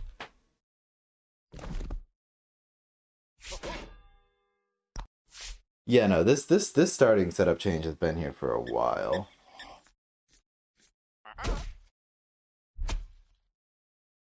And it seems to be good. Like, Savannah Elves are still insane, but at least, like, Boo at 4, that's as good as it's gonna get.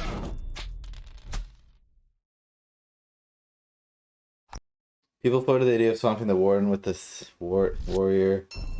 Yeah, I mean, you just need to print another warrior. That works. It's honestly probably kind of heavy-handed. Kind of swingy, like whether or not you draw another Warden. Like, Rogue just might not have that many boosts to start. So I'd rather... I don't know, but I mean, I'd rather make a lot of changes, and we don't have the... Yeah, we can't do a bajillion. Like, realistically, we can change 1 common. We can change one common, and it's like, so which one do you change? Yeah, I mean, it's the number of cards that it matters. So if you reship Hecatea and one warrior, like, you can do that. It's kind of weird, but you can do that. It is perfectly legal.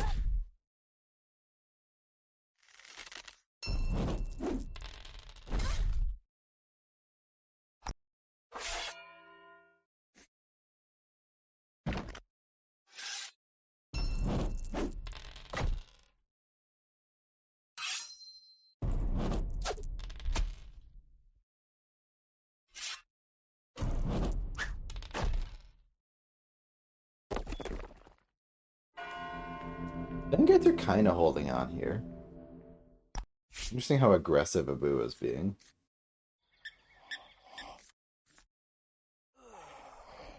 Interesting, interesting.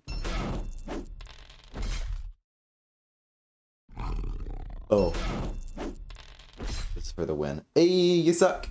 You suck! You suck! Oh my god, you suck so much.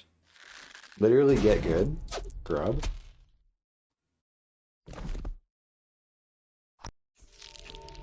Lamau. What a Lamau moment, am I right? Okay, they're just gonna win with Chant of Entangling Rhino next turn anyway. Lamau, but at least there I got one more turn of, hey, maybe I won't die immediately. At least there was hope.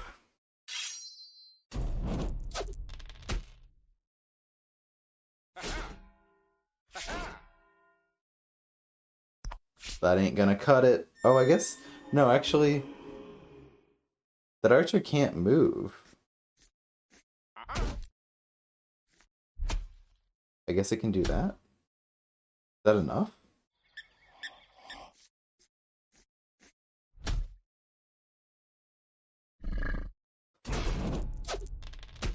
Yeah, I don't know what the plan is here. If you had moved forward with the Bua to kill the other knight... But you honestly, like, totally could have afforded to. I guess you couldn't have done that and also summon the Rhino there, just to boost it. I mean, I guess this was just a good value play, anyway.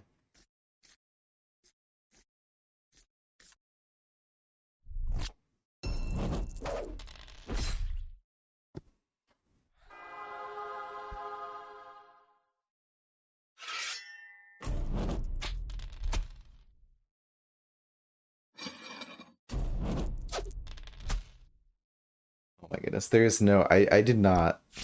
This is actually... actually, it would take so long to get through all these games. We're gonna do it. It's gonna happen. But it's probably gonna be several streams. And this is just round one. And it's so many games.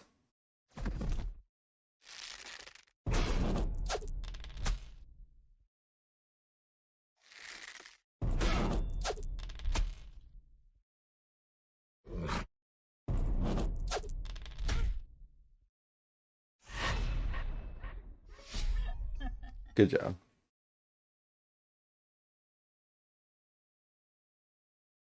Okay.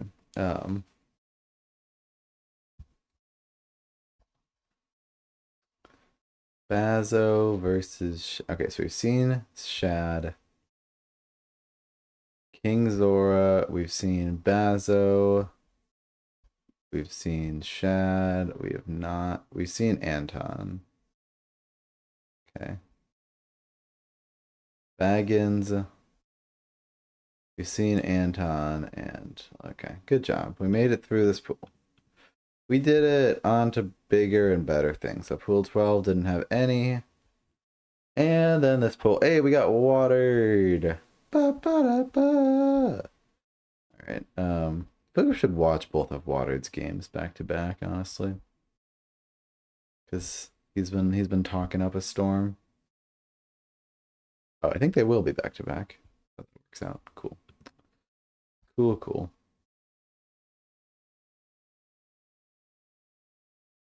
Impeccable watered intro music. Thank you, thank you. Why didn't you pick a faction with the game's finished quicker? This is the one with the biggest changes. Like, and with like Fallen Kingdom, at least I can just like click on the game, Command F, Gul'das, and if it's not summoned, I don't care. I'm kind of curious how the Savannah Elves champ, like, has anyone played? Oh my god, what a Citadel Archer moment. Am I right? So me for real, for real. What the hell? Every dice misses for the entire game. It's crazy.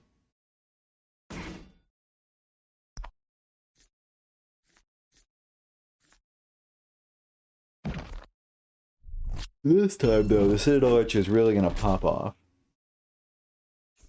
I haven't played Tree in my 3 games yet. He needs to be cheaper, not more powerful, or both. But like there's a certain thing where it's like, does Torridon fill a role in the deck as a magic cost champ? Yes. 8 cost champs inherently are kind of bad. Like it's just like, because you're just never gonna, like, it's or they're situational. You're not gonna get that much magic very often. So when you see an A cost champ, it's kind of for theming reasons more than anything. Like Colby said, big fucking dinosaur, and we got a big fucking dinosaur, and like, it's a good unit, it's playable. It's just like inherently 8 cost champs aren't gonna see a ton of play.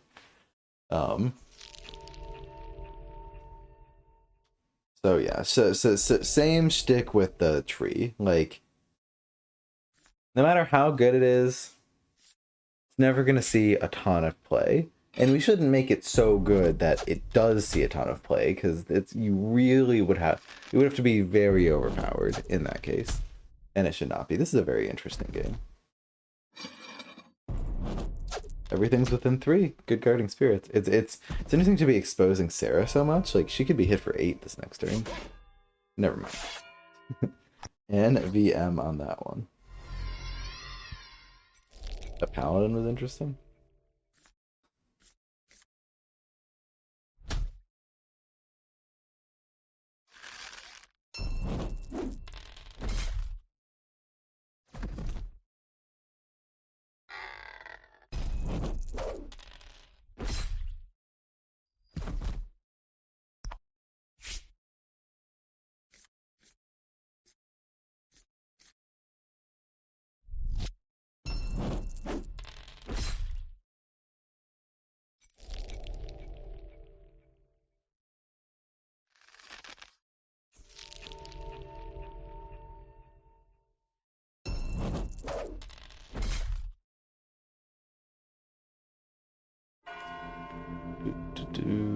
Sorry, I'm distracted.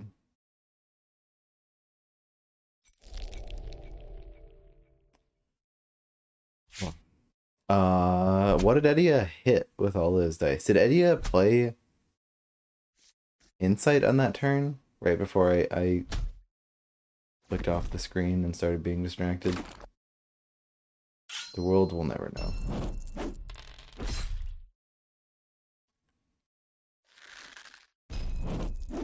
Yeah, I mean, it's like, you could make Tree more cheaper, but the thing is about Tree is it's just like, Savannah Elves do not need another unit, another good champion. They just don't. Because what you would want to do with Tree, what my idea always was like something cool where it's a mobile and like can summon things adjacent to it. That was always my idea, but it's like, like, or something else wild. I don't know, it's an 8 cost champ, like, go crazy, make some wild idea. But it's like, we do not need to give the Savannah Elves another tool. They just don't need another tool. The deck is cooked, it's great, and it's overpowered. Let the tree fucking burn. Like, so the best we could do for the tree is just make it a big bucket of stats. So at least if you want to play it, you're not losing value. And maybe like some games, like, I don't know, you draw it near the end and it's like, yeah, I could push to this and play a big freaking unit. That'd be awesome.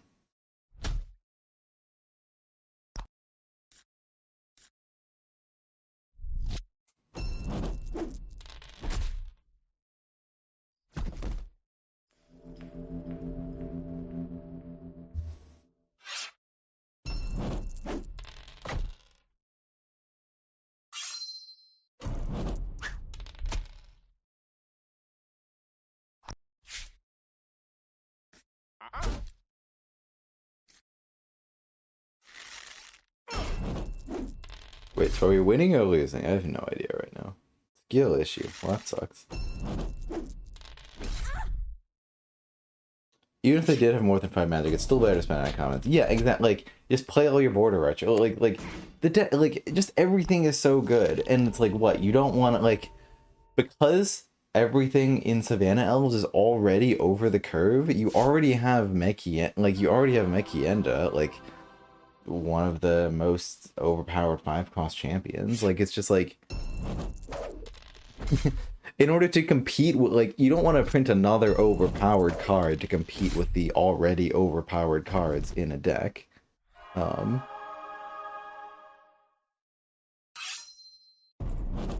Dude, Nightbot actually stopped a bot from posting a sketchy link. Good job, Nightbot.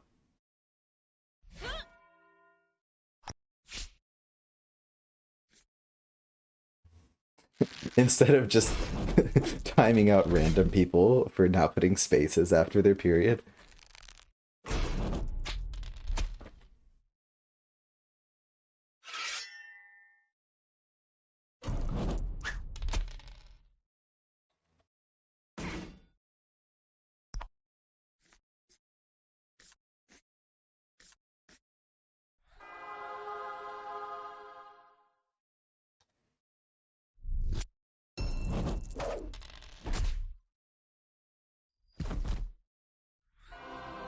These are the VG games I love, where it's like, they have like 12 more cards than you, but you've got Colleen on board, and Sarah has health, so you're in a good spot. Okay, Sarah does not have health. I stand corrected. Oh, oh, oh, is there a thing too? Is Sarah dead? No. Oh, wait. No. Wait. Oh, you can. Oh, this is so clever. You gotta go 2 for 2. Oh, you gotta at least do 1 damage. But Colleen might have made that only 1. That is so tight. That's so tight. Ba, ba, da, ba. Yes. That's what we call hashtag fuck yeah. Faye, we gotta watch a Faye game. Throw, throw, throw, throw, throw.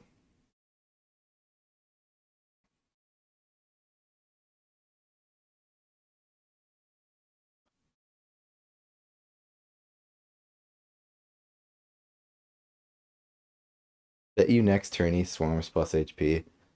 You gotta wait at least a few tourneys before you start, because it just like looks bad for Plaid Hat if it's like the tourney.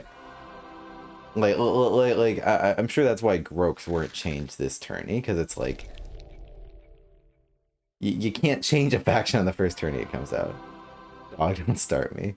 Spearhead plus 2 damage. Spearhead is the best card in their deck. What are you talking about? That isn't such an L take. Been crying myself to sleep every night. You could do Swarms plus 1 HP. Yeah.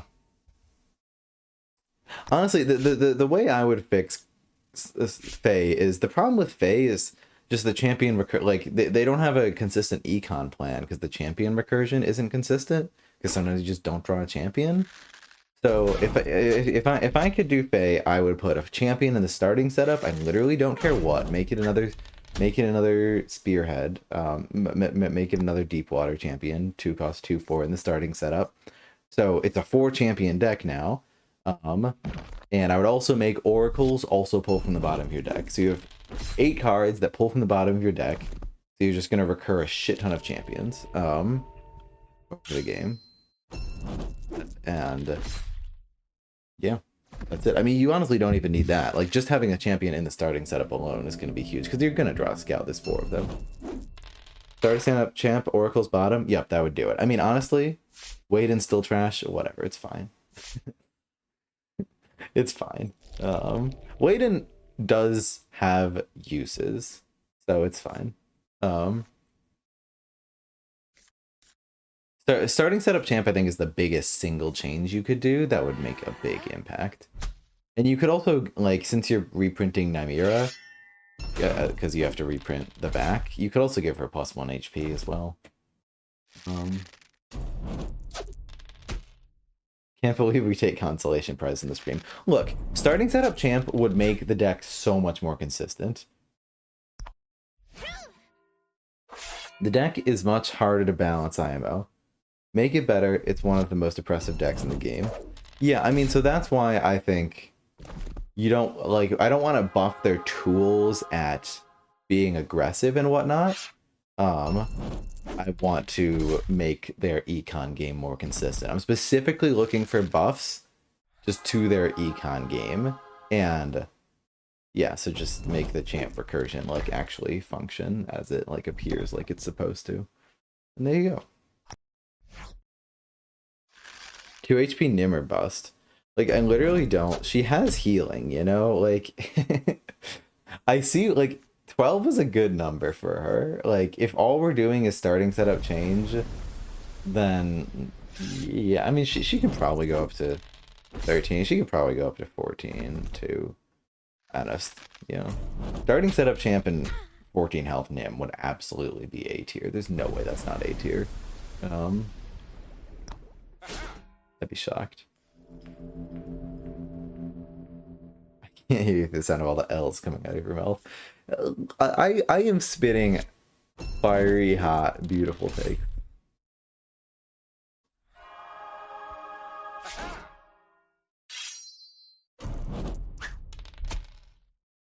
If we only change one card, it's going to be Nim. So 14 and gate 1 space up is what many testers talked about. No, that's a bad. No, that's bad. Don't do that. Don't make an aggro. Don't put the gate 1 spot up. That's such a... No, no, no. No, no, no, no, no. No, because if you're going to change Nim, it's literally just one extra card above that to also print a new champion in the starting setup. It's literally just 2 cards. It's like the same as the ice ram change. Like, it's just 2 cards to, yeah. No, I mean, I don't want to be cheeky about the gate. Maybe it works. I haven't. That sounds scary. It sounds like that would just make it like, I don't know. It feels like Nim should have to work at least a little bit to get to your side of the board. That's why I said that, but obviously I have no idea how that would actually play out. But I'm just saying, if you reprint Nim, you can so easily also reprint a champion, and that would just make their econ game consistent. It seems like a real easy W.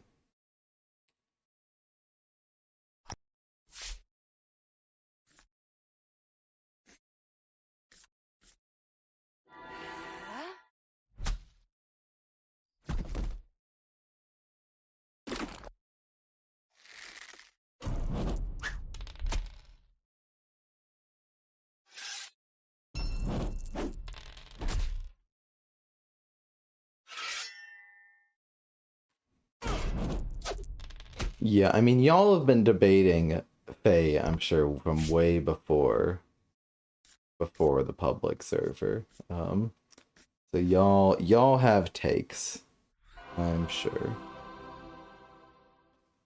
I'm sure.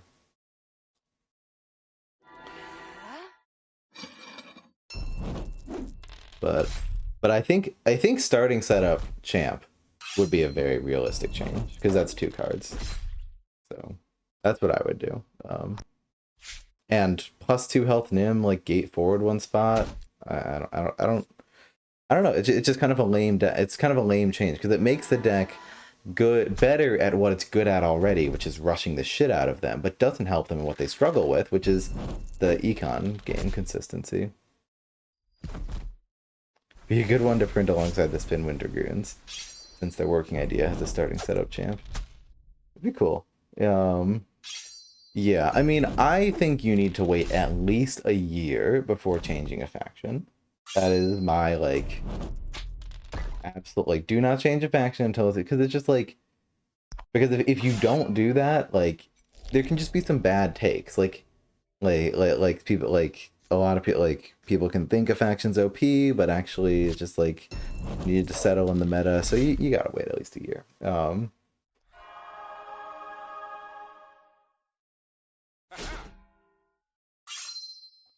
playtesters be talking about Faye? I'm shocked.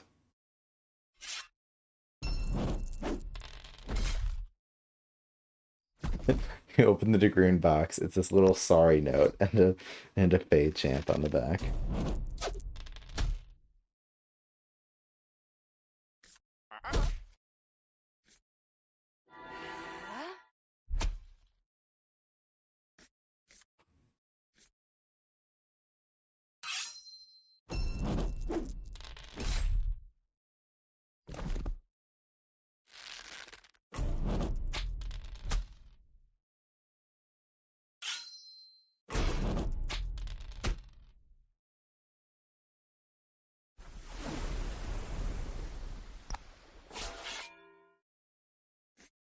Wow, Waden is doing so much in this situation. Look at this. Yeah, hot Waden. Really? Okay, I'm gonna be honest. I mean, I guess what if you had Spearhead up, I could see the Waden to like make sure they couldn't Renewed Hope kill Inara. As is, like, what are you doing?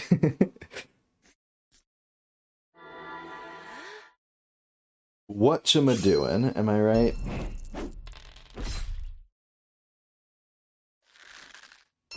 Got a swarm there? Hell yeah. Hell to the yes.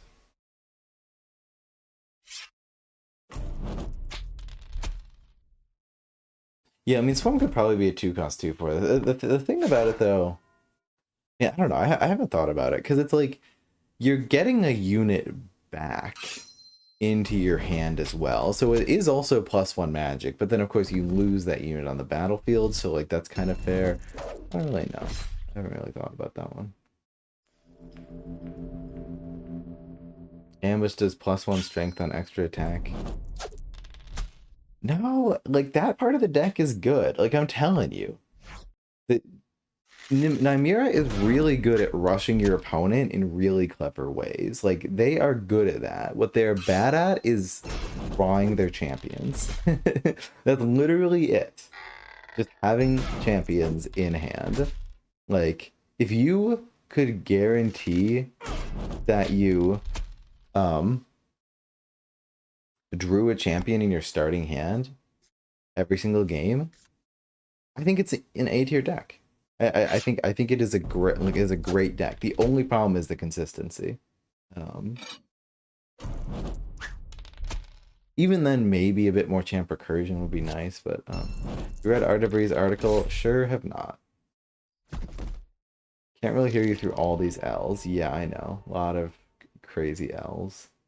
Love spitting hot L's everywhere.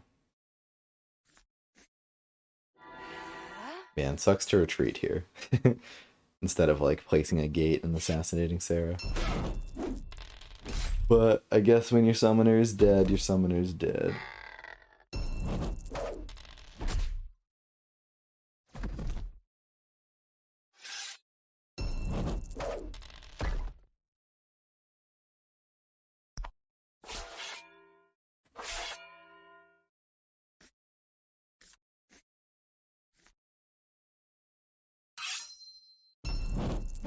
Yeah, Faye could win here if Sarah does something real stupid. I don't know.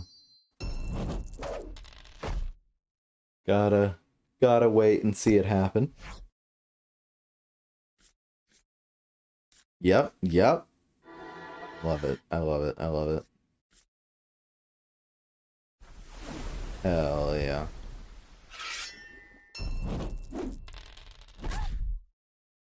Love to see it.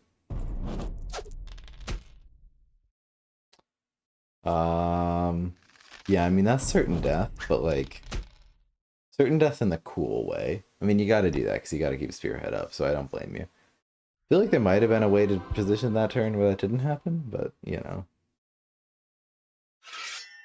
Oof, indeed. I mean, literally, what do? You just threw the game! Why did you rely on this? Why did you rely on this? Please get the kill. It's so deserved. What? Just kill them. Just kill them. No, just go for it. What? No, just go for the 4-on-4. Oh, I'm in so much pain right now. Just go for it. Oh, Vanguards are gonna win. No. Ah! Okay. Can we win Econ as Nim here? I feel like we can't. You should have just gone for the 4-on-4. You were given it out. It was granted to you. Oh well. Well.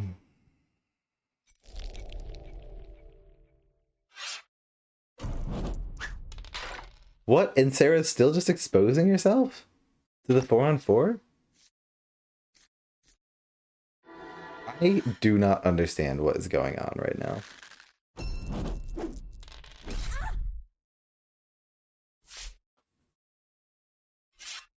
I mean, yeah, that was better. His game is rigged. Yeah, these two are on call, being like, "Ugh." I don't know what was going on there. We're not gonna worry about it. Literally, not even worried at all. Like, this game is match fixed, but the Fae still ended up winning, just like later. But no, but Sarah like threw. Why was she moving forward when she saw?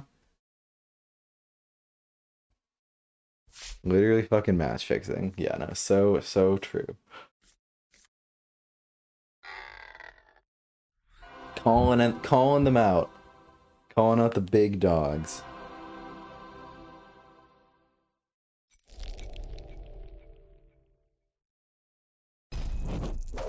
I wish I could have like a little like side screen appear in the corner so you guys could watch me taking my tournament game on my phone that I have 9 hours on, by the way. If I don't finish this game today, it is timing out 100%.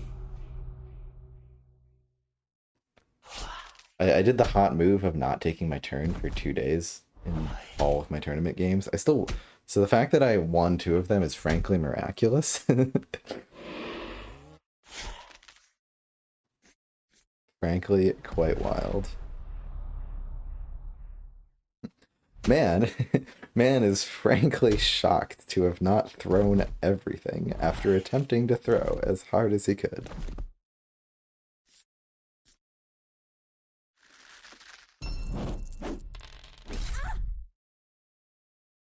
Alright, I'm not watching the game. I'm taking this turn. Don't mind me.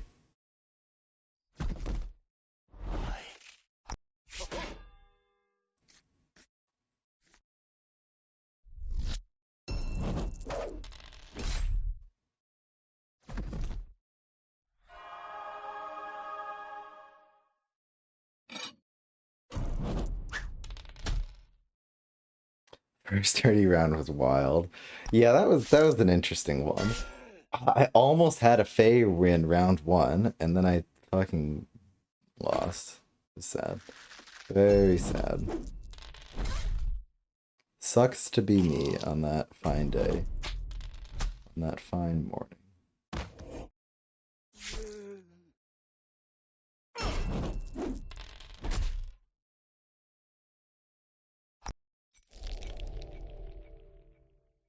It's good though, because when you are like literally you just have to take your turn as fast as possible or you're gonna time out, it puts the right mindset in you. And 3-4 at the back end. Yeah, I was like, well, guess I'm not advancing in this tourney. And somehow we made it. Jacob, fuck yeah.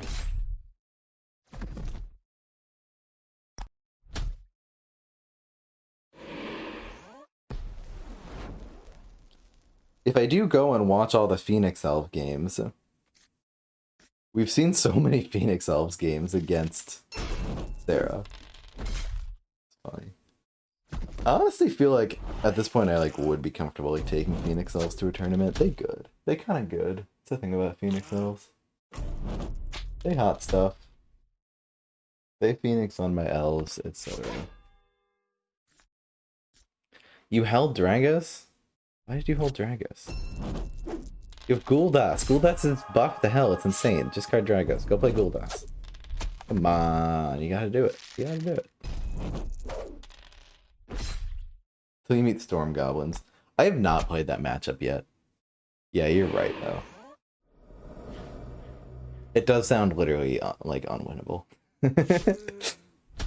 I mean, it sounds like the probably the strat that matchup is, like, to stay as far back as possible and pray. PE Storm Goblin sounds impossible. Yeah, you know, it sounds...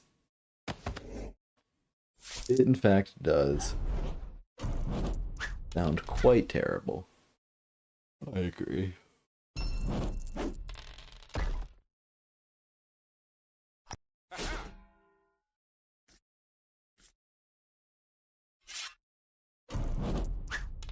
I'm really happy with my fucking badges these days, though. Like, yeah, sorry, this is more important than whatever's going on in this game. Like, it's just so good. Like the blue from the diamond, the blue from the frost shaman, the blue from the crown, and then the 3 badges. Ah, it's so good. We living like kings over here. Like, I'm just like looking at these badges, and it's like 3 random badges, and you're not blue. Like, come on, come on. Get a blue from a warden and a blue from the seer. I love seers. It's one of the emotes I want. I wrote down in my notes app from forever ago was just a seer face shaking and like a grilling sound. I don't know. I think Hagrada had that idea. And like, who really knows exactly what it means, but it sounds pretty funny.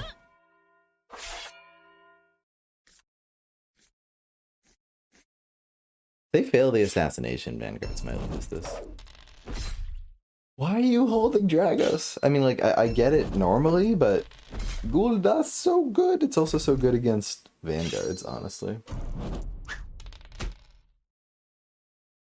Gotta lynch that Seer Levetter. Seer is not the problem with Grox. Seer is cool. Seer is not the problem. Seer is a very cool strength for a deck to have. It just needs to have weaknesses to compensate, which it does not.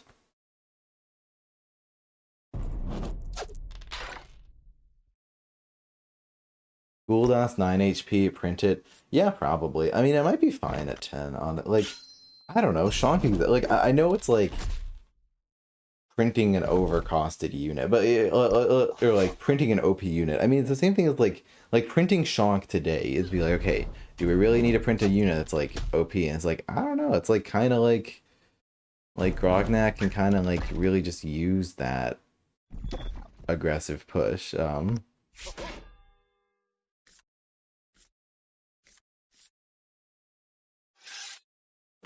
Well, it's like Rhett is a aggro deck. You're essentially giving Rhett a Shonk, and giving Rhett a Shonk is really powerful. It's just a big fucking scary unit that they have to deal with that you never want to get anywhere near your summoner.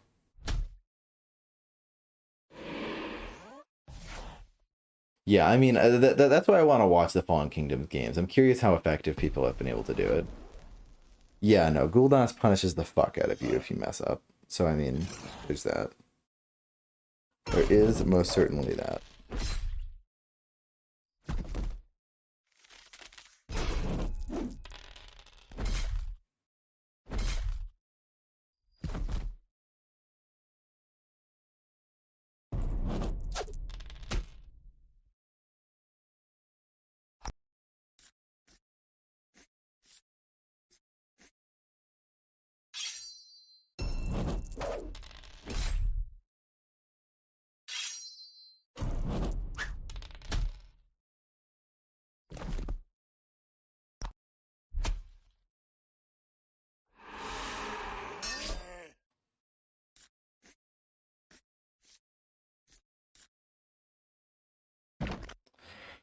I don't know, the tournament game I'm playing, it's I don't know. Might have made some mistakes here. Might be looking kind of iffy. And a poo-poo.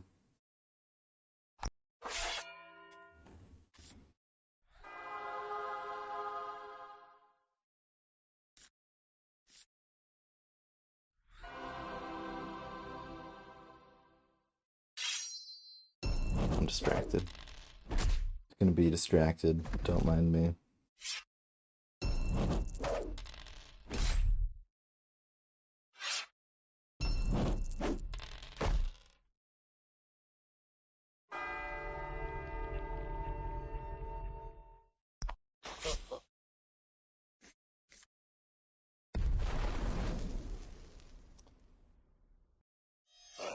Oh, is Rhett coming back here?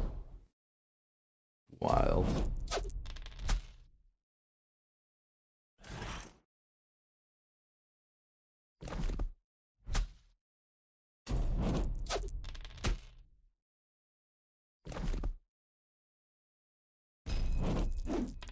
Having a few days so you don't get burned out. Yeah, I'm with you. Except I don't. Except I don't. I need to take this turn. What am I gonna do? Ah!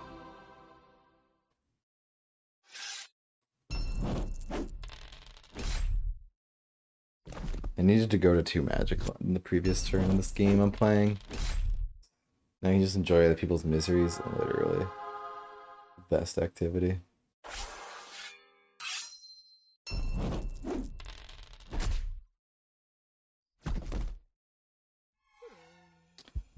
Good game. Good game. What was the win with there? Cool stuff. Cool stuff.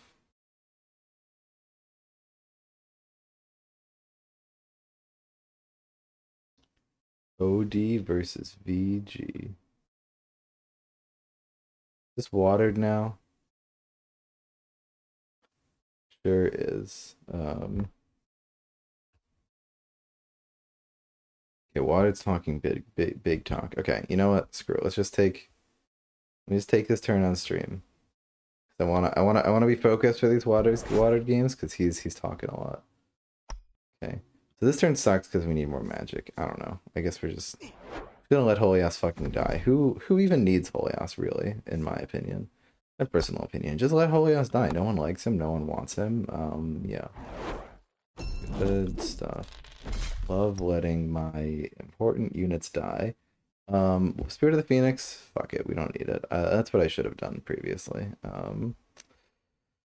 And I could do another one, but we're gonna need to play all these units. I'm just gonna hit the end turn button. Okay, good stuff. Time for watered.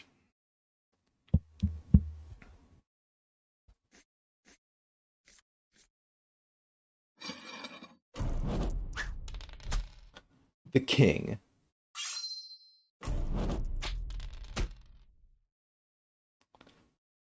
He represented Vanguard in the Tournament of Champions. What does this first edition legend have to say about these new tournament changes? Let's find out.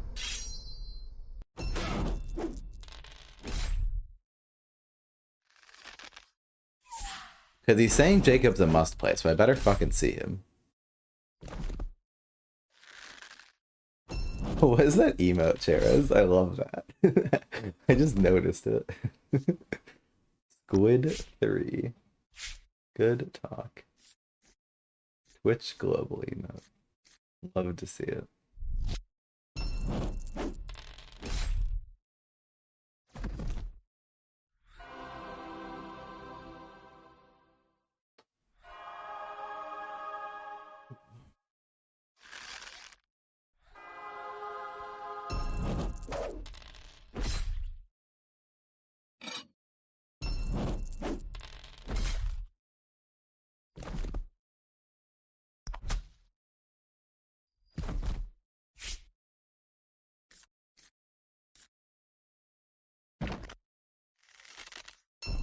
Okay, I looked away for a second. I said I wasn't going to be distracted this game. God damn it. I'm restarting. I don't even care. Okay, this happened. And then this happened. Okay, I want to watch this turn again. They just retreated. I see. Okay, I want to see what they discarded. If they discarded a champ with the archer. Sorry, I got distracted. I'm bad. Archer doing work. Hell yeah. Knight. Only one? Really? What a skill issue. What a skill issue. I mean, I guess you didn't really need it, so.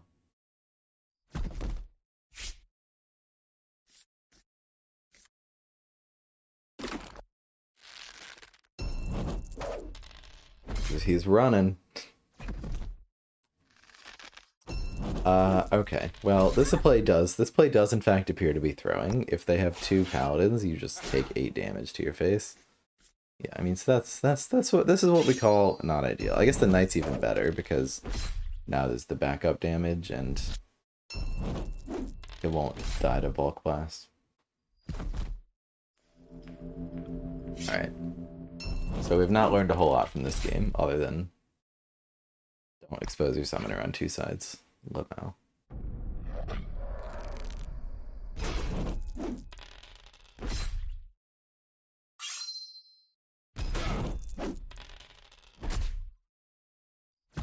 Yeah, now Bulk Blast. Oh my god, you actually did it.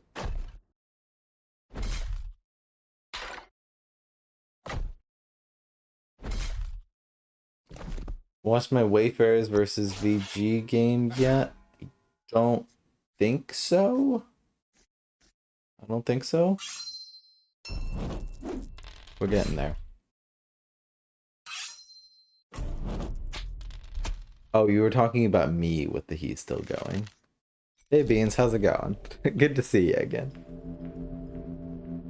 Beans easily.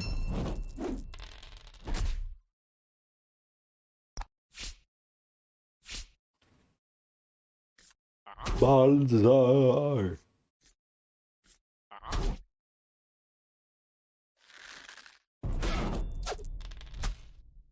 Going for the gate, huh?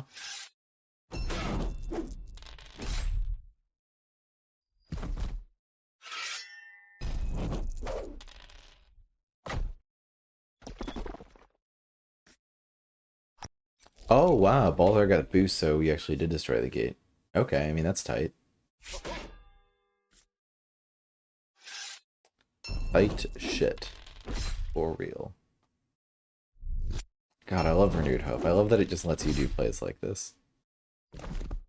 Citadel Archer! Citadel Archer! Citadel Archer! 1 card. Ah, ah, ah.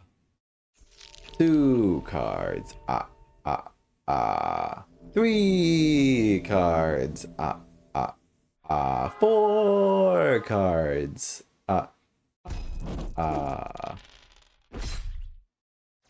Hell yeah.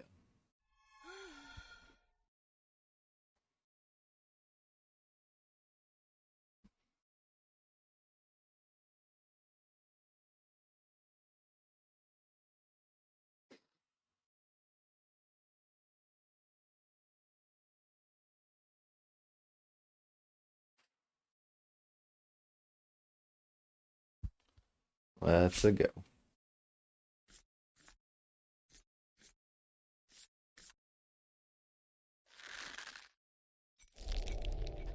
Citadel Archers go ham.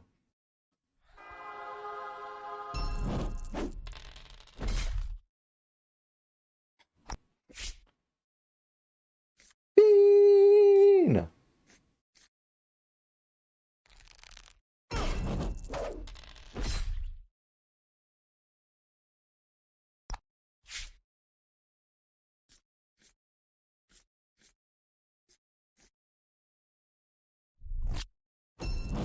That's bold.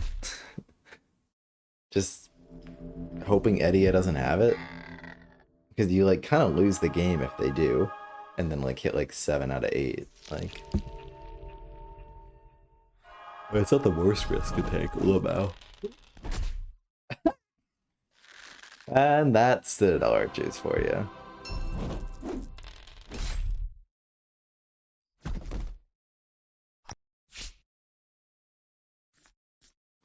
They did not have the cards.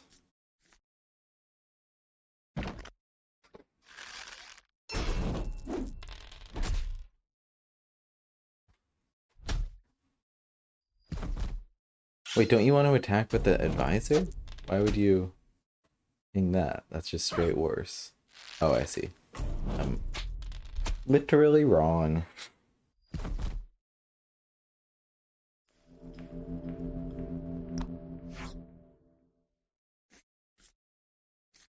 Let's go, Jacob. Let's go. Let's go, Jacob. Let's go. Let's go, Jacob. Let's go. Didn't discard the Citadel Knight. Skill issue, honestly. Oh my god, he almost missed.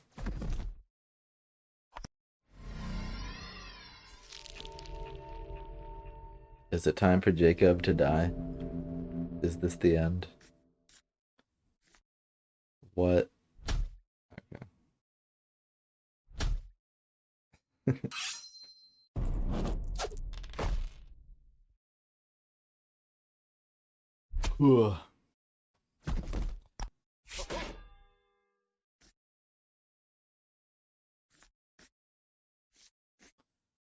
Big, big plays by Edia over in the corner.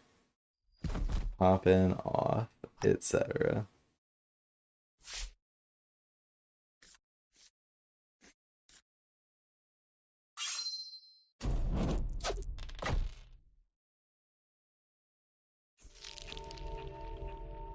There you go. Get at least one more turn with Edia.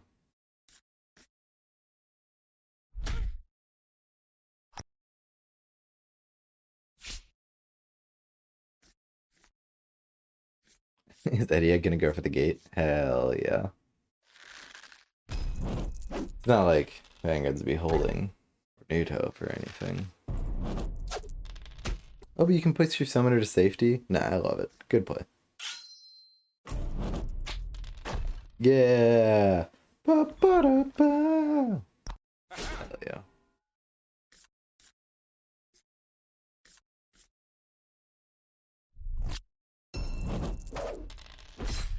Interesting. So Watered is always willing to risk eating 8 from a Insight Seek from hand. It's not playing around that.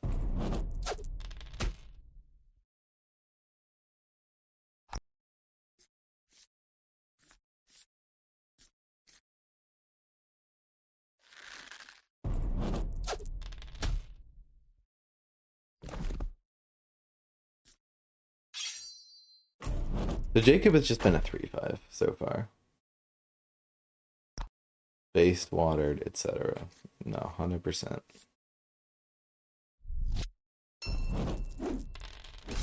Watered refuses to place his gate. He's just gonna play Renewed Hope on them whenever they try to do their shit.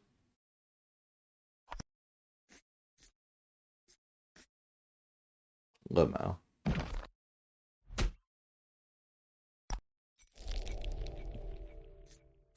Time for Edia to die. I think you place a gate to the right as well. Really? I would just put the gate to the right there so you could then summon at the end of the turn right there. I know it like kind of blocks off that Sarah from entering that side of the field, but you get to claim their spot.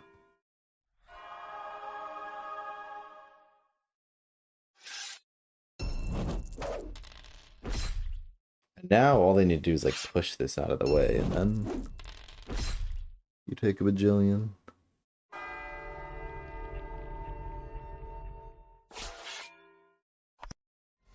How much did Watered pay them for that turn?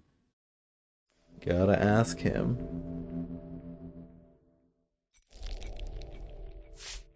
Okay, I mean, yeah, like that's the nuts. You found the nuts. They were hidden over there. Hypothetically, this could be a kill if you had Knight and then also this thing, and then also somehow also drew to 8. You could have 11 dice. Hypothetically.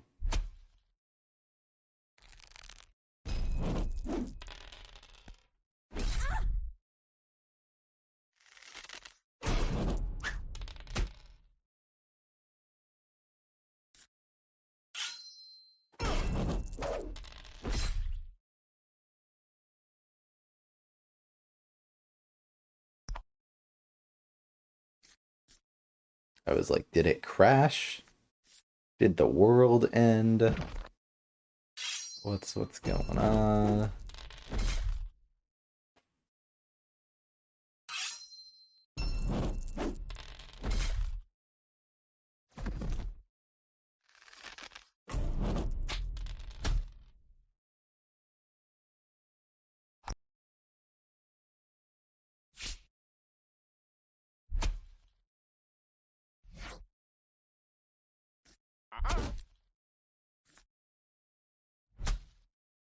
Hell yeah.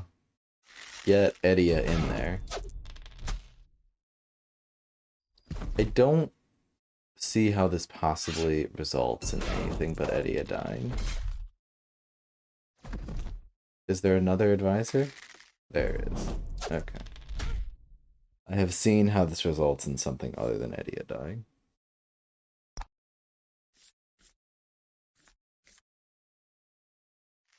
This is like kind of close actually. Hashtag watered sucks.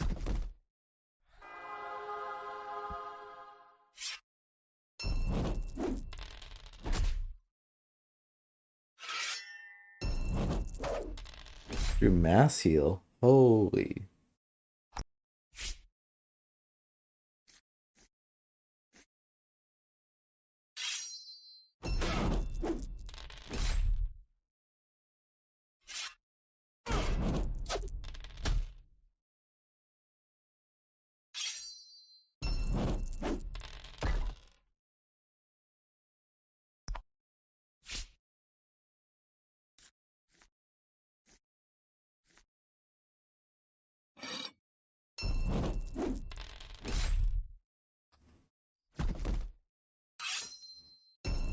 Yet another rigged game. Don't even worry about it.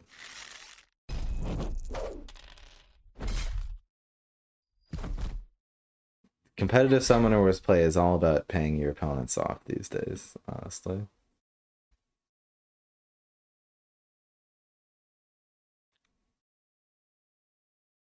Okay, so we've seen this one. We've seen... No, we've not seen this one.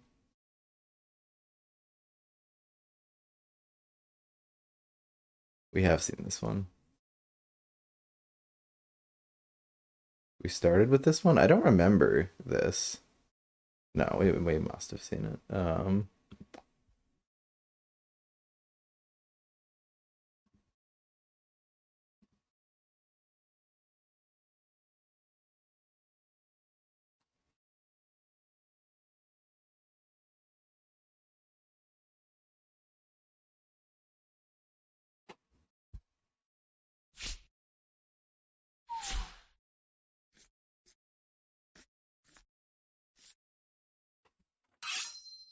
My favorite faction, the Cloaks.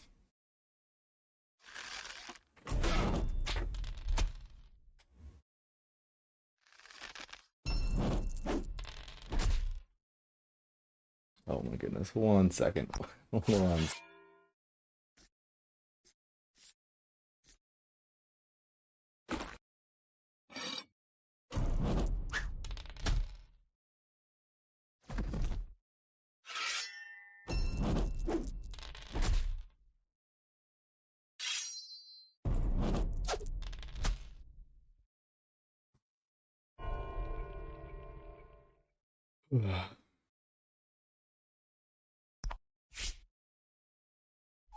Vanguard versus Cloaks, because you just got to advance with Vanguards, and that's just... But I mean, maybe you don't need to advance as much now that you have Jacob.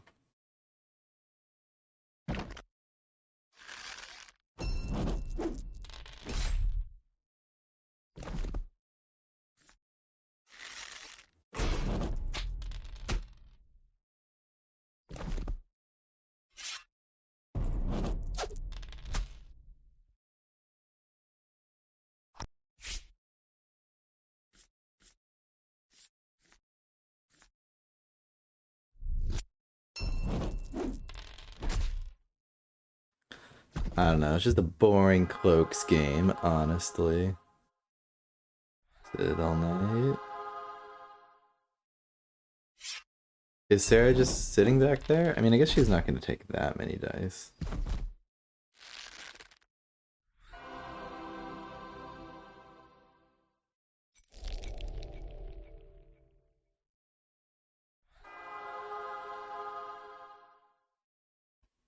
Let me game it real quick. So we've made a dent. We've done like almost a third of the games that we got to get through.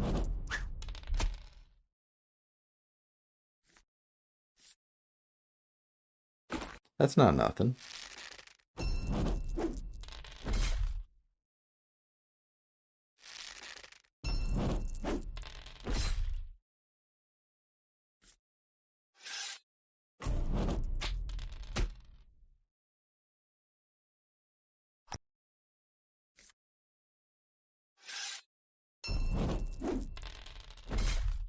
Whoa, what is happening?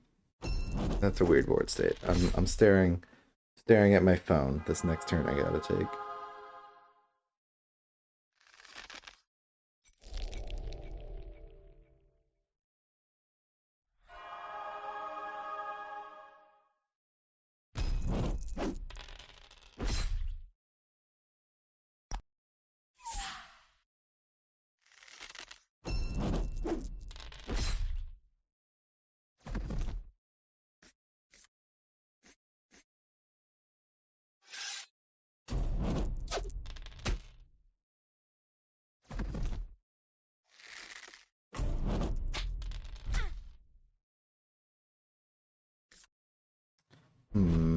This game is a little bit unfortunate right now, actually. Uh-oh.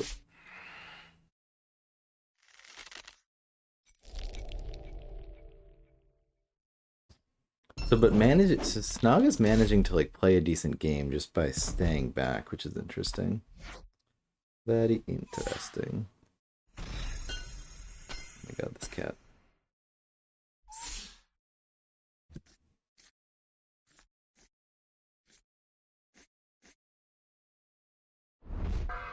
And that's what happens when you play against the cloaks. Well, not sad at all to have paid no attention to this game. Will weep no tears.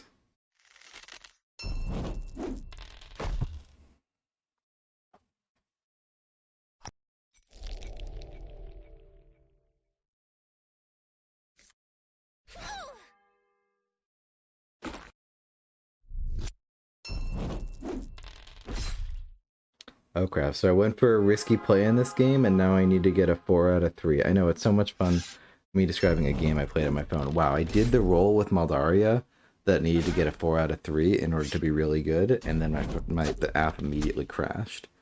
And so it's about to load back in, and I'm going to see whether or not I am screwed or not. I got 1 damage. Alright, well, screw this game. Screw this game. Anyway.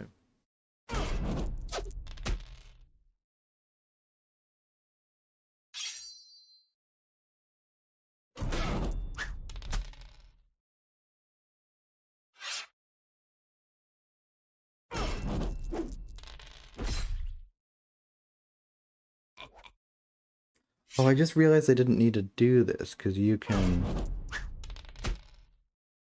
Alright, this is what happens when you play quick turns on your phone while you're also streaming. Because they were threatening to kill my gate, but then I realized that you can summon units adjacent to Holios. Isn't that crazy? Didn't Cloaks have this around here?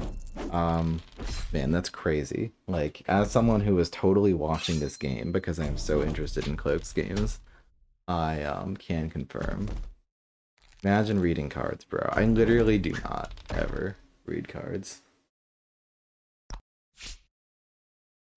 It's just not a thing I do. I don't believe in it.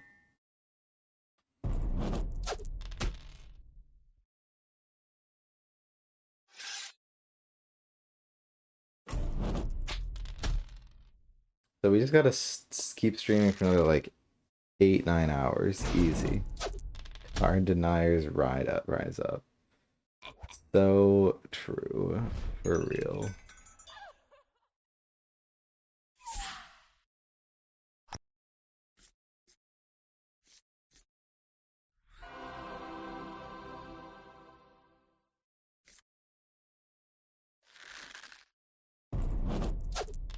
Where would that put us at? Like 2 a.m. or something?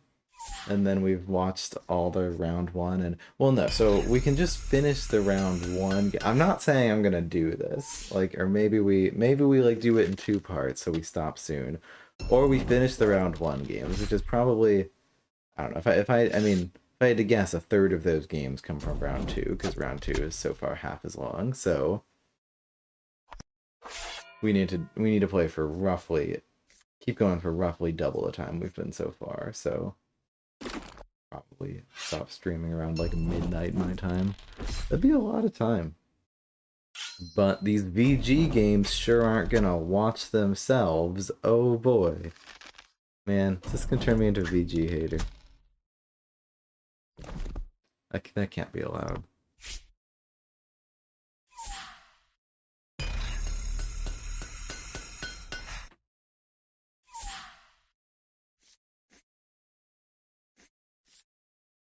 Oh snap. Sexy 3 for 3. What an interesting play. You just lose the game now? Okay. I mean, were you behind? Yeah.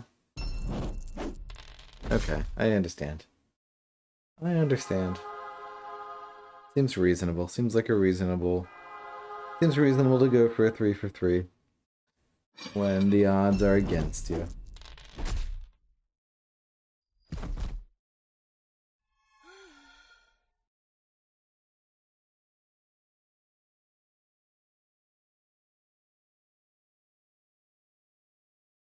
Alright, so we've watched Watered's games, and surely we've watched Snalg's games as well, right? Dreshy and Peter AU. Yes, we have. Alrighty. Moving up in the world. Moving up to the tournament with a bunch of random people in it. Hell yeah. Do I know Monkey Lord? I know John Longhorn. And I know Bai. I don't know anyone else. Um, why does Bai... Why is Bai listed as having games? What? Okay, wait, so what games are Bai playing to the tournament? Also, what? Philip lost against Bai? How did Philip lose against Bai? How do you lose against a Bai? What am I missing here? Can someone interpret this? Is someone just named Bai? Okay. No, because you can't click on these games. Think that person deleted their account. I see, and the games go away when you delete your account. Yeah, see. That makes sense. That makes sense. Okay. All right.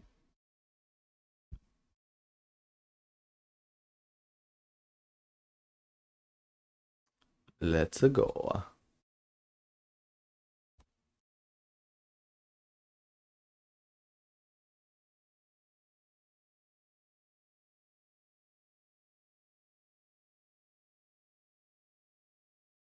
Another Cloaks game. Oh boy. I don't know why I hate Cloaks. I just hate their guts. It's the Massimo faction. And who doesn't really hate Massimo in the bottom of their heart?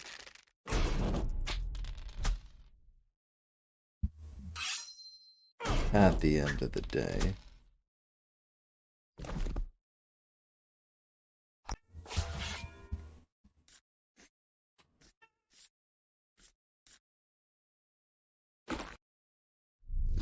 Oh my goodness. This freaking cat. Oh my goodness. 1 second.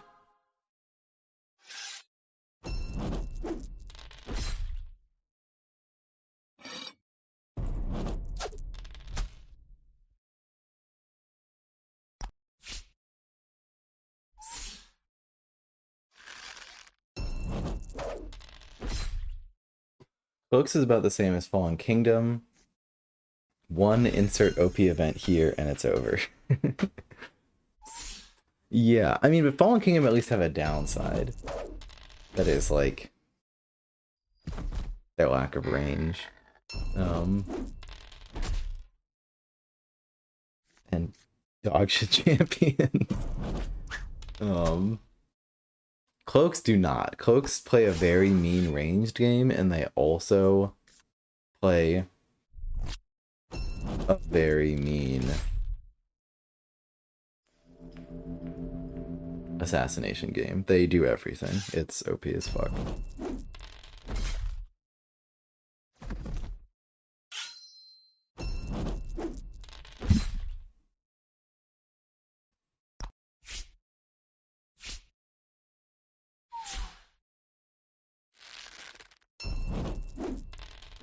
But Fallen Kingdom are at least like that's their shtick, and you really have to play around it. Like Fallen Kingdom are a crazy combo faction. It's actually fair. What is that gate?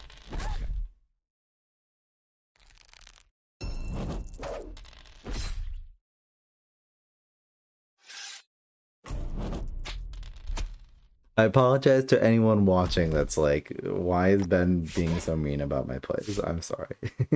I do not intend I'm just like I play super fast tournament games. If you go watch mine, you'd be like, what the heck is Ben doing? There's a certain Sky Spear Avians game we showed earlier this stream. No offense is meant.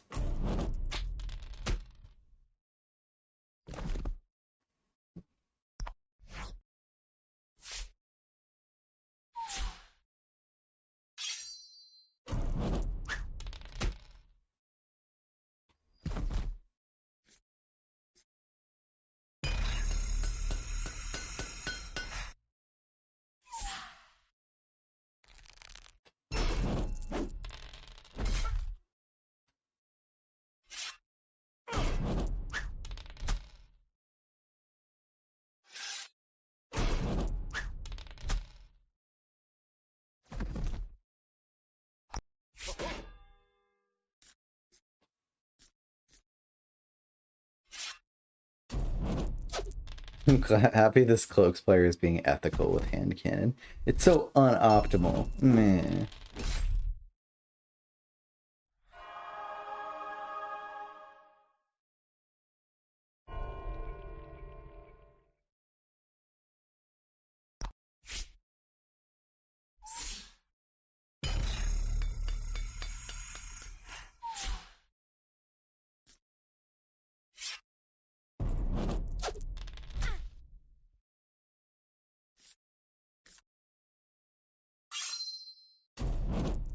Not even out of shadows to get this around.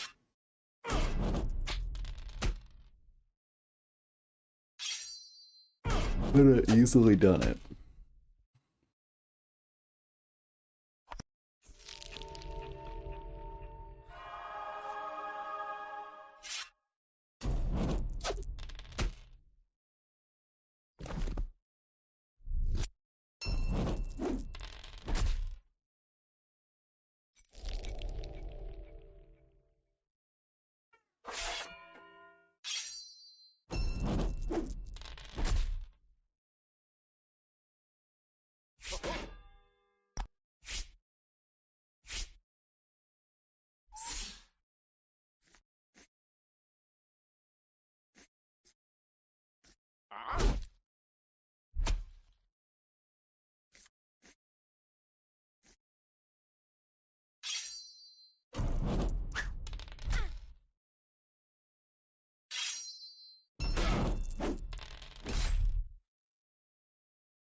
Gunner. Paladin. I'm watching this game. See how much attention I'm paying to this game? It's crazy. You cannot fathom what? I have a turn to take in Summoner Wars? That's insane as well. Yeah, I think I threw my tournament game. You can't not throw all your tournament games, right? You gotta throw a few. I thought if they killed my gate it was game over, but instead it wasn't. So I should have not thrown the game. Skill issue, basically.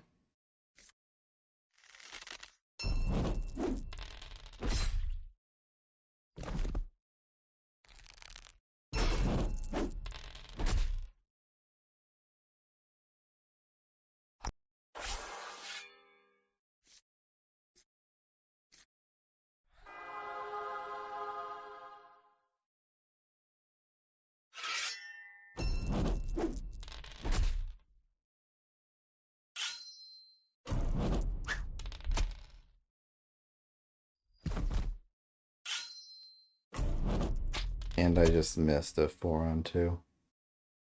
That's a little bit rough, I'm not gonna lie. It's a wee bit rough.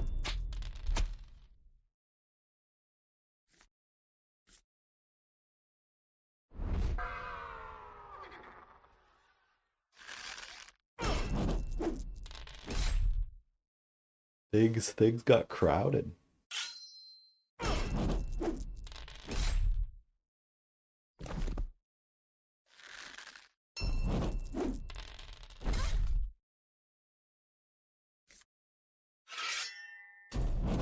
No dagger. Very sad.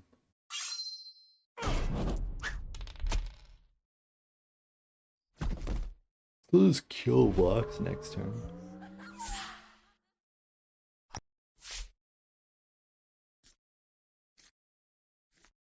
They don't have Holy Judgment.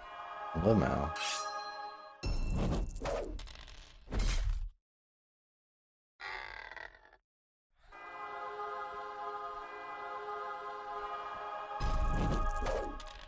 Oh snap. Oh snap. Okie dokie. Do. Okay, so that one was a buy.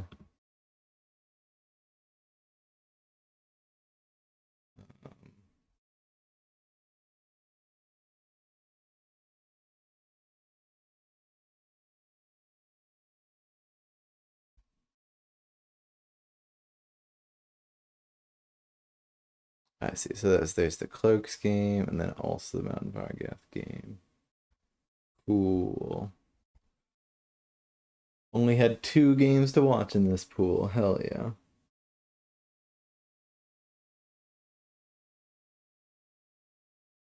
That is what I like to see.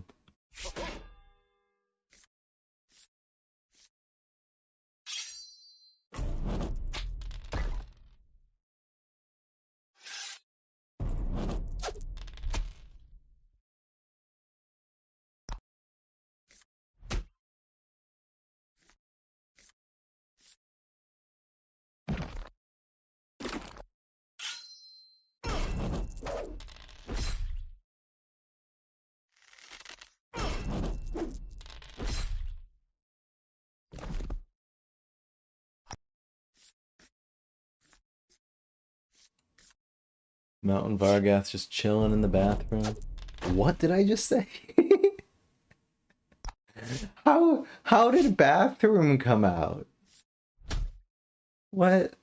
I meant to say chilling in the back. I mean same thing. But then as I was saying, I started to think about like, oh, like who's favored in this matchup? They're gonna be like trading in the middle, and Mountain Vargath is favored. I don't know where. Room, yeah, we're not gonna question that one. Actually, we're just gonna accept it.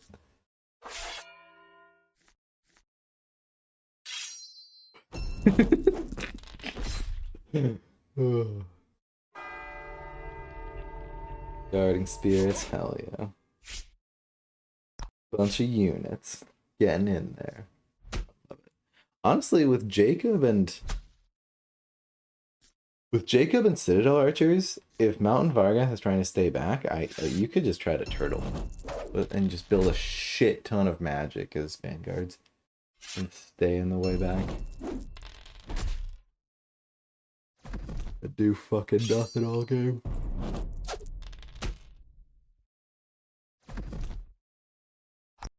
Just build 15 magic, mass heal Jacob when they snipe him. Dude, that'd be so cool to like be mass healing Jacob. 9 health Jacob.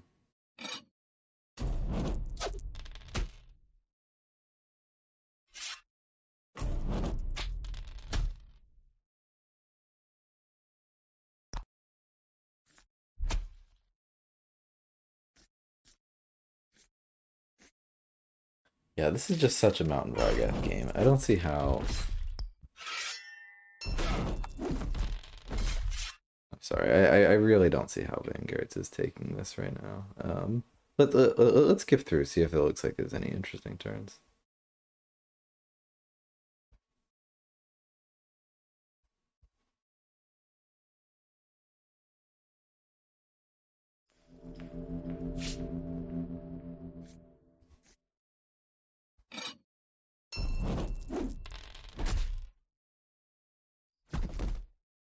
Looks like it was a ramming advance turn to hit Sarah or something. Good shit. Love to see it.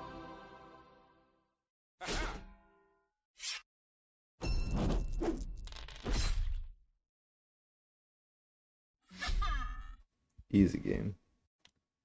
Alright, so how far through are we? I mean, given the amount of games that are in,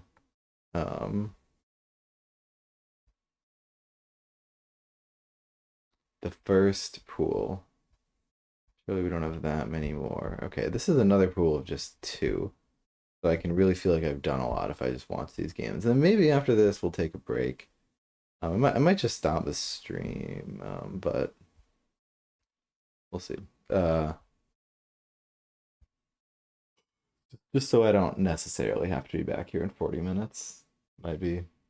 So yeah, I'm probably take a break after these games and then maybe later tonight we do some more. I definitely want to finish round 1. So like I don't want the tournament to get away from me because if I see it as this task of like watching all the games and there's like the tournament's finished and I haven't watched any, it's gonna be like, oh my goodness. But if I work on it as we go, if I can finish the round 1 games before round 2 has started, that'll be ideal. Or before round 3 has started, before round 2 is finished. And then we just need to do, I mean, what, like 10 hours a week, but surely there'll be less, but there'll be less games in the later pool. So we'll have done the bulk of the work this week. Well, I suppose actually round 2 actually has almost as many players as round 1. Maybe NVM.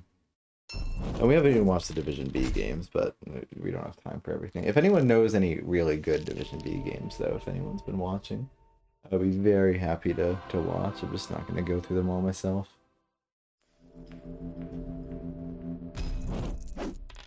Oh snap, that was a fucking awesome Citadel Archer, holy shit.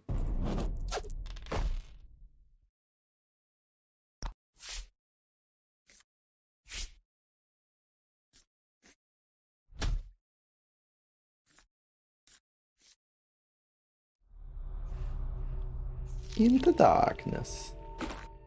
A gate. I like it.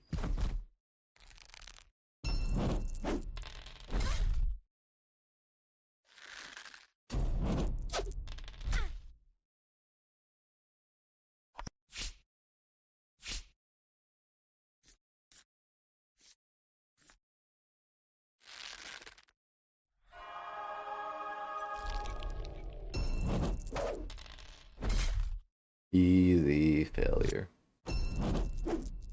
mean, Sarah's still alive for now, at least. And you got the Citadel Knight protecting? It's not easy to get a Vanguard magical tunnel for Sarah to shoot through, so good job doing it here. I guess you failed, actually, never mind. I guess you're dead. Oh my god. And this is so rough.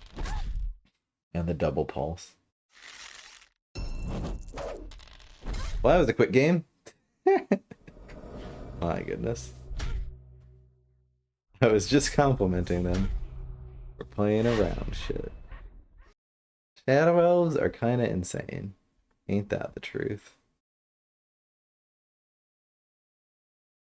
Big oof, etc.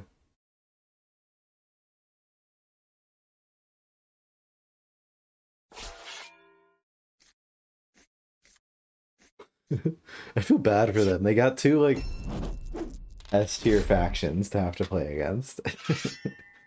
Fucking rip.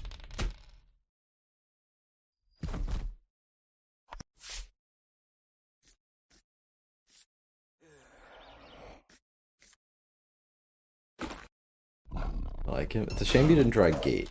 That's really how you close the distance in this matchup, is by physically closing the distance. If you can get in there and start popping off, you can get in there and start popping off, you know?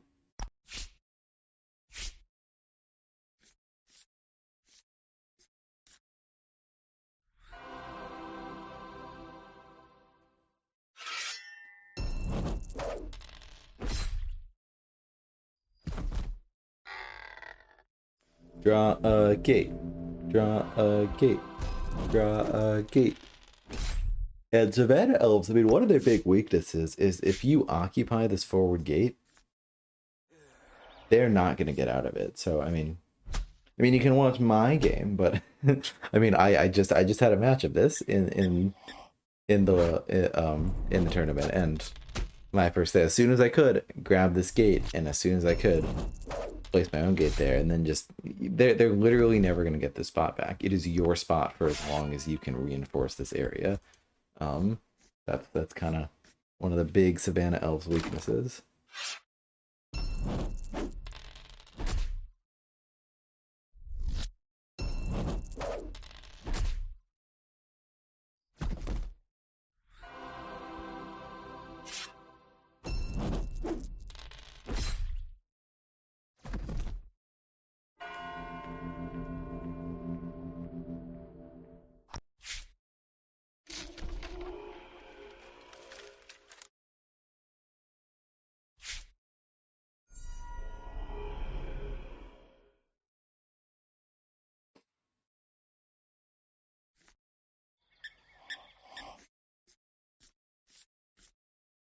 Oh snap!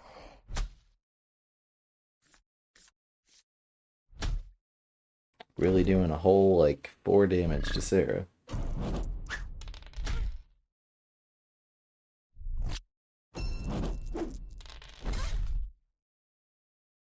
Fucking called it. Occupy this gate spot, please. Just occupy it. Ah! It's so good. It's right there. Just take it.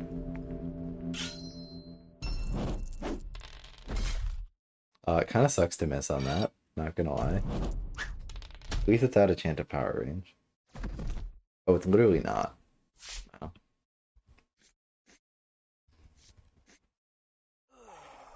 Uh-oh. Uh-oh. Uh-oh. Ba-ba-da-ba. Good thing range dice suck, am I right?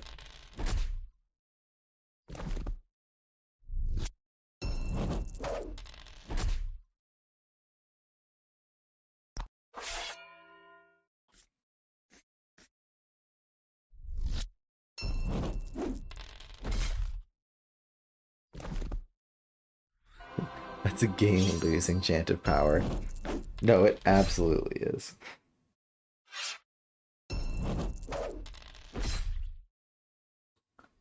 Hondo %. gonna be tough to come back.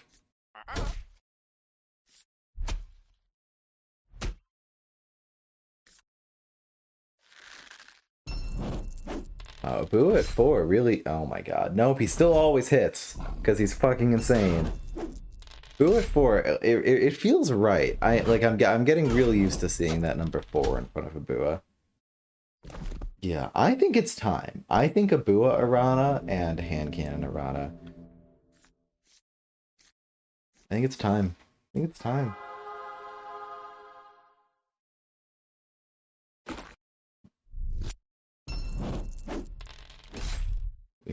We should ship it. Wow, did you just lose the game on a 3 for 3? I'm literally like sitting here making fun of. Oh nope, we're gaming. We're gaming. We're gaming. Easy game. I was so wrong. Renewed Hope is active, and we even hit our dice. Insane, insane in the membrane. Okay, we broke into pool 7. So we will start with pool 7. Good stuff. Well, that's going to do it for me for now. Maybe later tonight, or if not, tomorrow, hopefully. We will finish up. So we got this pool has a shit ton of Vanguard games. This one has a fair bit. One is a shit ton. This one is a shit ton. Yeah, okay, we got a lot more to work to do. But then, what about round 2? I mean, not as many Vanguards. There's a lot of Vanguards players. Okay.